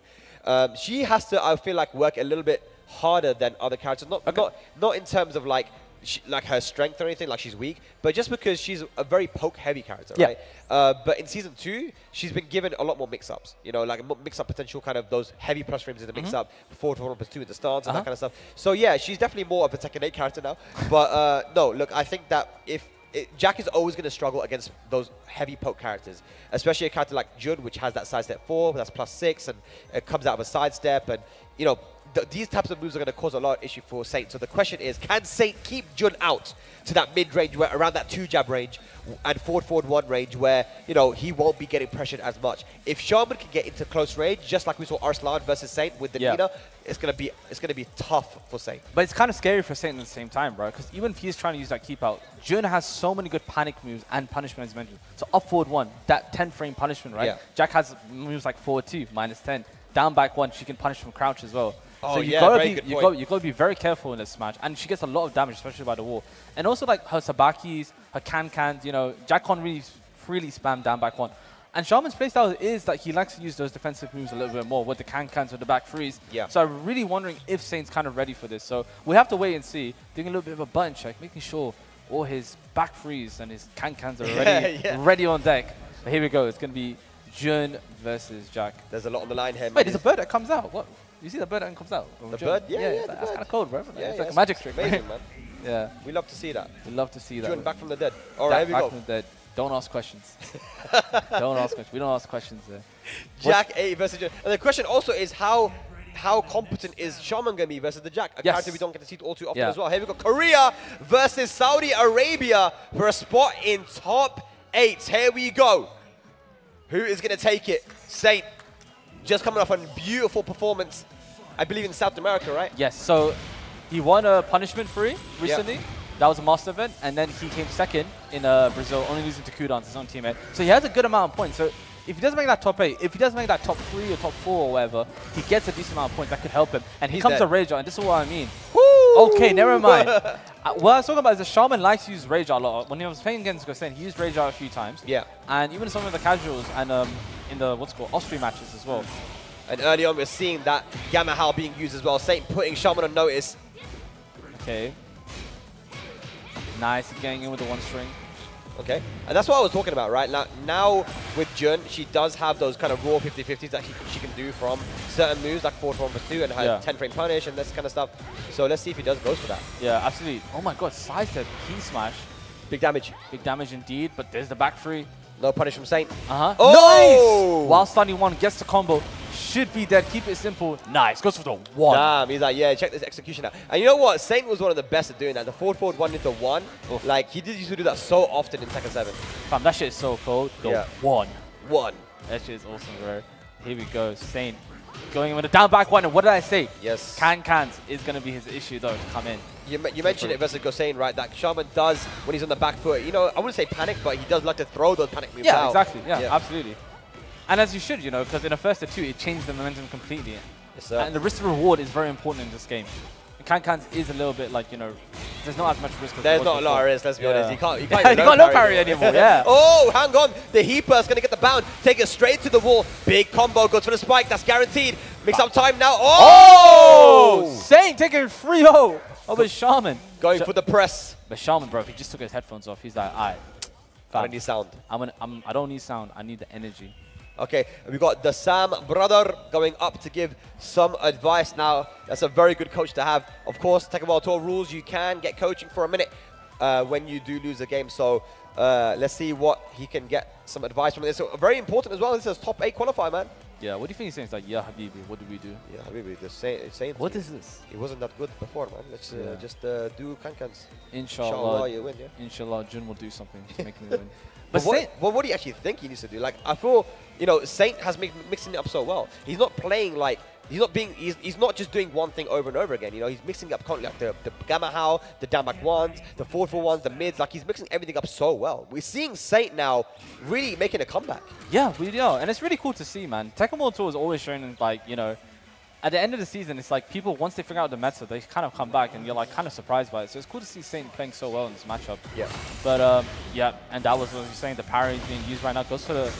Oh, God. Oh, my God. Oh, my God. Oh, he goes for it again. Look at this, man. Saint, no respect. Shaman, you got to let him know, man. Oh, my days. Catches him. Unfortunately, get a full combo from that. Yeah, you try to go for wall blast. Lift. Okay, Shaman, pop C. He's got rage. He's got heat. He has more resources than Saint, but Saint with a down forward 2, nice whiff punish. That should be dead. Yeah, that's going to be it, man. Shaman having a little bit of trouble right now, cracking the code. Saint getting stronger as the rounds go on. Look at this, sidestep 2 now, going to find its mark. Yeah, sidestep 2, a great keep out. And this down forward 2 that I was talking about, the magic down forward 2 that comes out of nowhere. Saint's timing on down forward 2 is absolutely immaculate. Yeah, we even saw that in his last set as well, man. Just throwing it out, the perfect timing. Going to flip him over as well. Here we go, it's all Saint right now, plus frames, and more plus frames. Can he get the wall blast? He tries to go for it, back 2 plus frames. Looking for a perfect, but not going to get it. Okay, here comes a bit of damage from Shaman. Jun, she's kind of known for her damage right now. Yeah. Season 2, down back 1, while standing 2. Shaman, he's by the foot. Nice, gets a crush forward, back 2. Yeah, okay. What can he do here? Oh, look at the combo, man. Full wall splat. Is that gonna... No. No Nice. break on the 2 throw, okay. Shaman getting a bit of round of applause. Yeah. That's going to wake up the crowd a little bit there. Shaman on the board. Forward 2. No, he doesn't punish it. It goes another forward 2, bro. Forward 2 into forward 2. And you mentioned, Chop, that you know, Jun has a good punish for that as well. He wasn't ready. It doesn't break the ground. What a block. That's a just frame block, I feel like. It was. And the Can's nice. Can's by Shaman. Yeah. Is he going to get the wall pops? He should be able to. Yeah, big combo as well with the hop kick into Miari too. Nope. Kazama Essence, fooled up. Both of them in heat, but now just Saint in heat. Is he going to do Can set up again? Oh. Can don't stop, bro. Can-Cans into Can-Cans, a classic. Well, fam, he said you do 4-2 and 4-2, I can do Can-Cans into Can-Cans. What are you going to do? Oh my god, gets the red bubble, gets the heat dash, gets the 1. Gets the down 4-2 combo. Oh, drops it, unfortunately. Drops it, man. Hang on a second. Not over yet. Shaman, back 3. No punish. Oh my god. Laser beams. Oh, the dash into low. And just like that, Saint moves into set point to make it into that top 8 for tomorrow. Holy Saint, bro. Oh. Nice. Oh, that was nice. Back 1. Damage. Oh, nice. massive. Punish. Yeah, Shaman not happy with that. When he reels back in his chair, you can see it on screen. There's going to be big damage as well, Chop. Okay, we're going to see this. Down back 1. Bro, Saint's in heat. He's got everything. He's got everything on his side. One more so low. many lows. I spawned 1, as we were talking about earlier. Goes for the down jab punish. Perfect stuff. Here we go now. Going to go for the wall blast. Rage available. Going to go straight for the rage. And I actually agree with this. Yes. You know, taking a little bit of time to think about what you're going to do. Both guys still have heat active, but that's going to get rid of all the recoverable health for Saint. Absolutely, yep. And he's got more heat than him as well. So get a bit of health back. Remove that chip damage as well. Oh my god, 1. Heat dash. What's he gonna do? Saint, nice low parry on the down back one. Is really good against Jack. I think that's dead, right? That Barry should 2? be Yes. Shaman clutching it out. Beautiful stuff. Final round, second game. Still step point for Saint though. Forward 2, no punish again on it. I wonder if upward 1 reaches. Nah, bro. No Could punish have punished again. there. Yeah, he's messing Oh up. my god, side step down forward 2. Side step down for 2 to the wall. Okay, oh no, he throws the punish while standing 2-4. He got a bit greedy to try to get the extra hit there with the standing 3. Here we go now. Saint fighting back, taking the opportunity. Oh my days, what's going on, bro? They're fighting in the air. One more big move. That's the big move. Punish it. Nice punish. That was sick. The crouch cancel down forward 2 for the extra damage. Here we go. Still has heat available. Pops it. He's got rage. He's got all the damage that he needs. All the resources. 106. Oh my days. But Saint. Block and punish. Hang on a he second. drops it. No. What's gonna Shaman. happen? Shaman just charging up menacingly. He's whiffing so much, man. You gotta be careful. Oh my days. 1-3. Shaman, by the skin of his teeth, stays alive here. He was panicking a little bit, but managed to do it, man. He was panicking, but man, we were talking about those can-cans, the upward ones. These are what are going to decide these games, bro. Saying he's playing so well, but man, Shaman in his adaptation, playing a little bit more aggressive, using that 1-1 string a little bit more. He's getting in way better. Yeah, it's the punishment, like you mentioned, man. You know, upward 1, but the down jab as well. Yes. You know, to block these kind of lows and these highs that he ducks under. And it has so much wall carry. Can get the full combo as well. We're going to the arena to close out, ladies. That's Saudi versus Korea. Saint, he's in a position right now where he needs to get a top 2 if he wants to be put into that top 20. Is Shaman going to prevent him? Here we go. Okay, nice side step down forward 2 from Shaman. He's going to get the wall now. A little bit of damage. Yeah, you can see Oh, that. wow. He could have got a bigger launch there from the sweep. He could have got a bigger punish down that sweep, yeah, for sure. Nice Wasana 2. We haven't seen Wasana 2 used a lot, man. He's using it a lot before. Yeah. Tried to punish, but got hit by the follow-up from back 3, and that's going to be very close to dead chop. Popsy. Oh my god, how's Saint going to make a comeback? It's going to be quite difficult. We need the clutch. 1-1, man. That pressure from it. Again, 10 frames. The string is a mix-up as well in the third hit. You got to be ready. You got to be careful. And that's where Jack struggles against, man. We saw when he's in that close range, just jabbing away. Jack's moves are a little bit slower than the average character. Yes, sir. And now he's dealing with the pressure at the wall as well. Can't really move away. Down back 1. While standing 2. Can-cans again. Oh. Back 3. While standing 2-4. He's going to get a wall splat. Nice. Goes for the 1. Popsy. 2 jab into the up 4-3. Yes, Guaranteed sir. stuff. That's big damage. Oh my god. Back 1+2. What's he going to go for? Nice. While running 1+2. Can-cans. Be careful, be careful. You got to be careful though. Oh my god. No punish on the back 3 again and whiffed. He's got the panicking chop. Oh. He's got the life lead. He doesn't need to come in. He wants to finish with the mid. He wants to finish with the mid, but Nah. he goes for the standing 2. Good And, stuff. and again, unfortunately, because Jun loses health from certain moves, he went for the down forward 2 extension, and so he was in such chip health range. 1 hit away. One hit away, exactly. So you got to be careful with Jun. It's one of the things I like about her as well, you know. It's very unique. Yeah, it's very unique and it's very interesting. Kind of similar to Zafina, but I think she does it a little bit more cooler. Yeah, the chip damage, it's a little bit of a trade-off, right? Like, you've got a really crazy strong move, but she does damage to herself. But nice low parry. Gonna be heat activation into the hop kick, and Miyari 2. Nice ducking forward 1+2, but she doesn't get punished because the recovery is so good on that move. Yeah. Okay, Saint, he's 1 poke away from dying. What's he gonna do? Nice, keeping a little bit of pressure. Pops heat. Oh! No, wait, please, no. Oh, my God. Goodness! Yo, Saint with the big boy, the big IQ reads. That was crazy. Is that gonna be dead? That's dead. No! It's not dead. What's he gonna do? Bro. Oh my God. It was smashed. a trade. He smashed. It's 10 frames. It comes out really possible as a 4-2. Saint, 1 more round from closing this. What is going on right now, ladies and gentlemen? This is crazy. While Saint 2, here we go, poking away. A bit of a spring in the step now, Saint. He ducks the can-cans, but doesn't punish it, unfortunately. Down Look at back this. 1 is eating up. Oh my God, He's the eating. lows. Oh my God, the Finally. can-cans, it finally works. But man, he lost almost 60% of his health from all just down back 1s alone. Just those lows adding up, but he's going to almost even up the health. The pressure, Punish. nice punish is 14. Oh my, what the hell was that? The Saint, that should be it. Saint takes it. 2-1 over Shaman. Moving into top 8 for tomorrow. What a scramble, man. You know, both these guys are so good in the scramble. Saint's been there so many times. Shaman, got to give it up for him, man. It's the worst position to be in, you know, 9th place, but a strong showing by him for sure, man. And I'm sure we're going to see him back. But Saint's dream stays alive here of potentially making it into that top 20 this weekend in Abu Dhabi. He's going to need to get a top 2 finish, Chop, if he wants to have an opportunity to get into that top 2, top 20. Bloody hell, mate. It's Yeah. going to be a rough one. But, man, Saint's really fun to watch, I feel He like. is, he is. His yeah. style, again, we're talking about his style and, you know, how he plays, you know, goes for the down back. Like, he switched it up a lot, especially in the last round, right? He was really, like, testing with the knowledge. He's just going to go down back 1. What are you going to do? Challenge, right? Yeah. And he was kind of fishing for the can-cans because he did duck one of the can-cans, right? So, yeah, it was quite interesting. But, again, Shaman had really good adaptation in the, what's called, second game.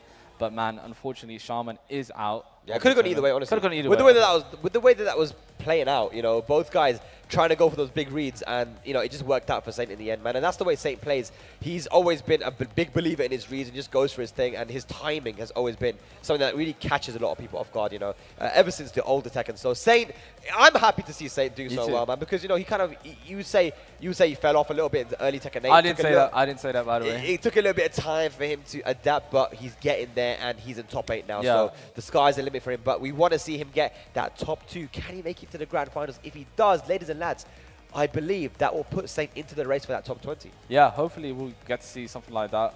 Again, that top 8 in itself is yeah. That gives him a guaranteed 90 points.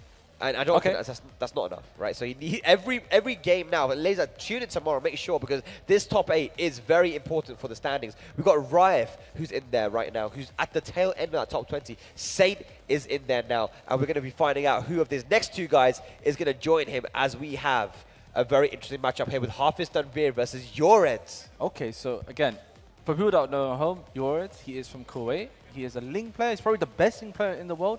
Arguably, there's no debate between him and Weka, perhaps. I would say he's the best in the world. Yeah. He has to be. And he's won a lot of 96 dojos, actually, within his region. So they have a lot of big monthlies in Kuwait. And I think he's won 4 of them. So he's got actually quite a bit of points, you know. So he has a good chance of maybe qualifying if he's able to win, because I'm not sure how he's done in terms of challenges. But it is quite difficult at this point, I'd say, because dojos aren't just enough, you know. You need good placements in the Masters, you need good placements in challenges. Yeah, yeah. And this is his only chance. Hafiz Tanvir, this is obviously like, you know, a kid from Pakistan. He's been like playing and traveling a lot now recently, you know, with Twisted Minds and whatnot. And we're going to go into a pretty interesting matchup.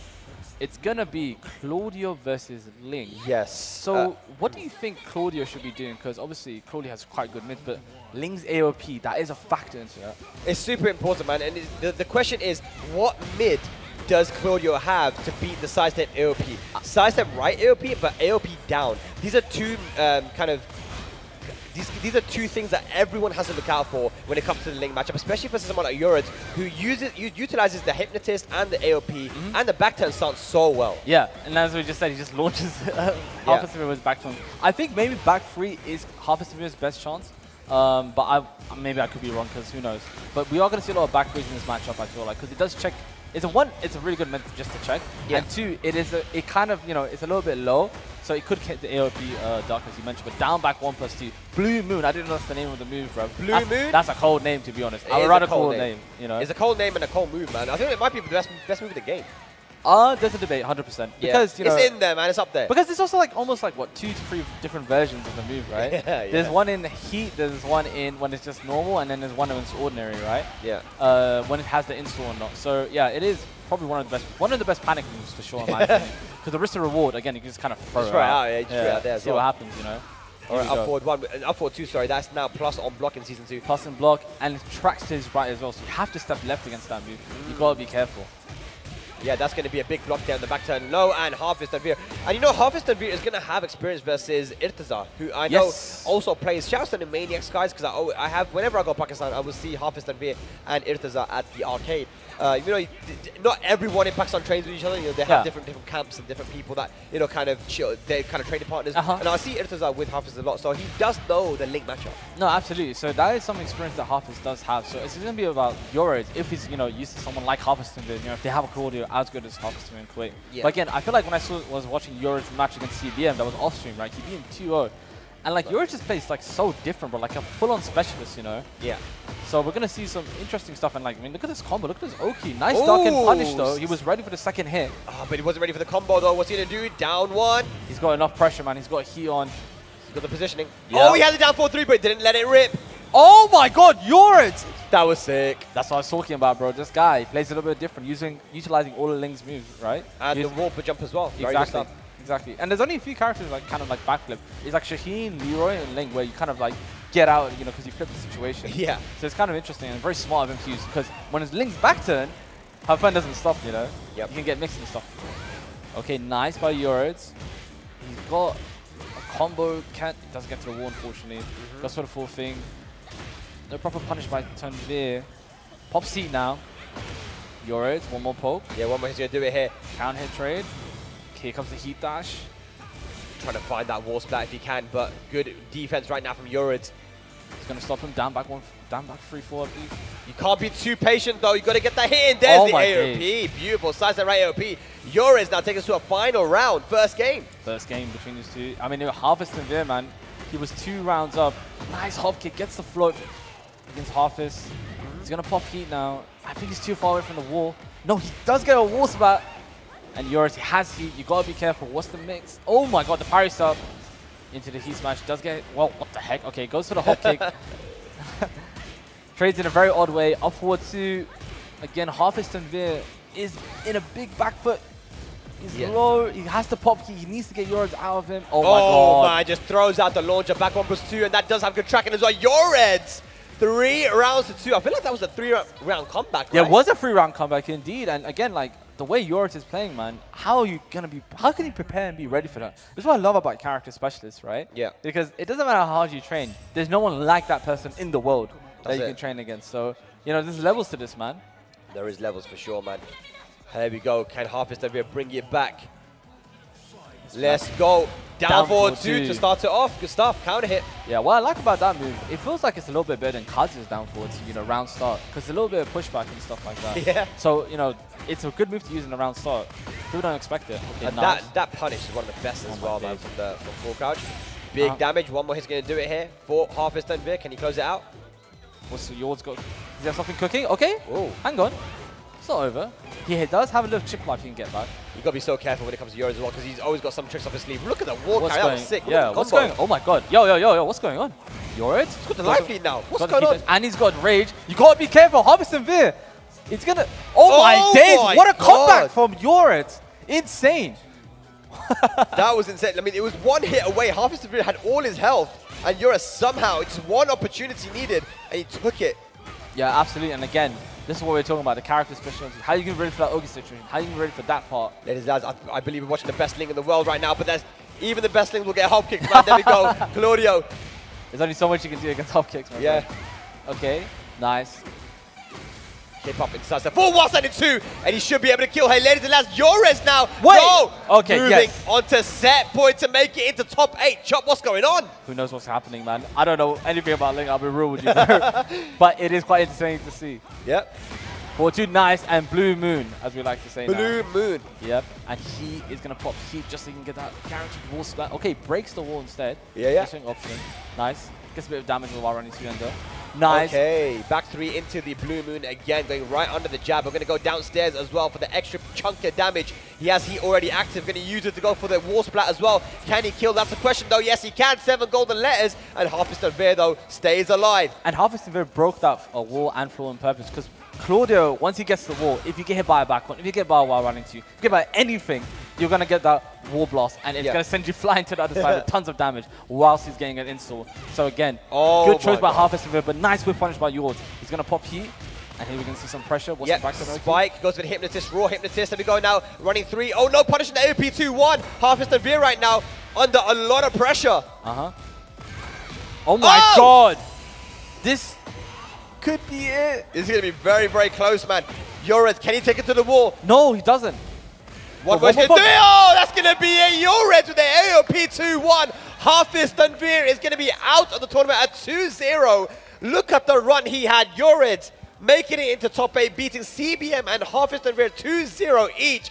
Best Ling in the world. Shout out to Yorids, man, all the way from Kuwait doing bits, you know. And now that means we have, I believe, 3 Middle Eastern players for the top 8 tomorrow. So, you know, it's really cool to see that. And, you know, this is the beauty of these events, you know. Harvest and Veer, you know, a great player, one of the best Claudios in the world from Pakistan, you know. But when it comes to Link speciality, you can't be ready for it, man. Yeah, that's it, man, especially in those short sets. Yorids did such a good job and that's why I love, like you said, watching these specialist players, man, because they know, you know, how to play against every character in the cast. Yeah. they're only going to focus on their character, like Ling Xiaoyu. There's other people that play like 2 or 3 characters, or they switch characters each season. This guy's been playing Ling from the beginning, bro. So he knows what he needs to do versus Claudio. He knows that, oh, maybe if I down forward, if I do like a sidestep AOP in this situation, it beats this move, and blah blah blah. So everything was super specialist there, and Yorid is beautiful, man. I like it. He's actually second on the regional leaderboard too for Middle East. Yeah, that's so yeah. Unfortunately, he won't be making it in there. I think a play from Iraq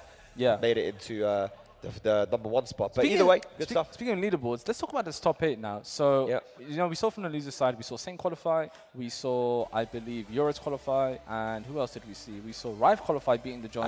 And Khan, a very interesting, diverse top 8, because we don't see Khan that often. And we don't see Saint that often, and we don't see Yours that often. So 3 players, qualifying for losers in a very interesting fashion. And obviously, we do have our top 8. Loha's qualified, I believe. Yes. Arsenal's qualified. Arthur's qualified, and then Tekken Master. Tekken Master. So we actually have the top 8 now. We've got the bracket, so let's talk about it. Our first match for tomorrow, is going to be Arslan Ash versus Lohai. And, those are the 2 players that in the beginning of the tournament, you probably thought those are 2 guys that would probably make it all the way around. Arslan Ash right now are top 1 on the leaderboard. Lohai trying to get into that top 4, so a lot on the line there for that one. And then Tekken Master versus Artif is going to be our second winners finals. That's going to be interesting as well. Is Artif going to be ready for the Clive, because he's been running Clive versus Pakistanis today? And in the loser side, who do we have? So in the loser side, as I've spoken, we have Saint going up, and I do believe Saint's going to play Yord, so we're going to have Ling versus Jack, so that's going to be quite interesting to see. Yeah. And obviously we have Khan versus Rive, so again, a run back for Rive against the Pakistani, and again, Khan, some of them we have been seeing traveling too often, making that top 8 is great to see. And that would probably be maybe Feng or Leroy versus the Jin. Yeah. So, 2 parry characters potentially to see. Yeah, and just the way that these guys play too, I'm just interested because of the play matchup. Khan and Rive, haven't seen that matchup in ages. It's good to see Khan back, especially in such a stacked tournament, to make it into this top 8. Big shouts to Khan. Hasn't traveled a lot, but I do really want to see him travel. I want to see him at the LCQ as well. Oh, absolutely, bro. Yeah. I think he would do bits. And, shouts to Fate. I saw another Fate player, I believe Kuro Pirate. He was very close to being Farzine. He was. This Claudio player from Jordan, so it was really cool to see him.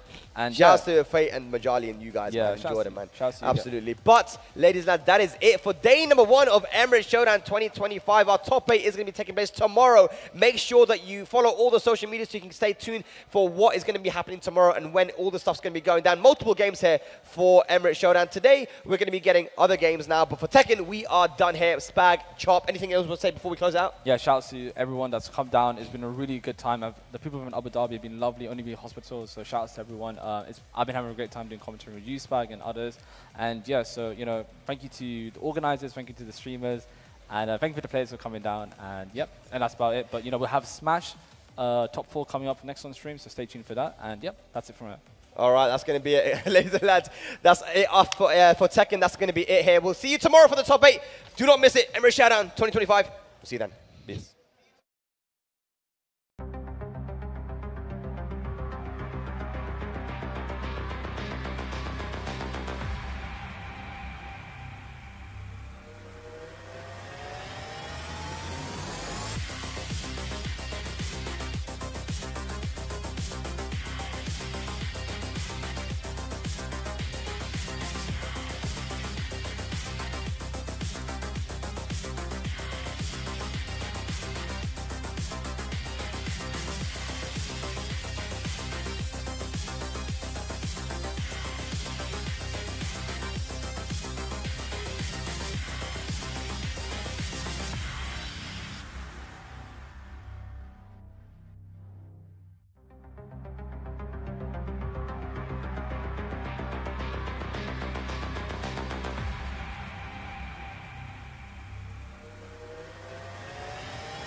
I know this track.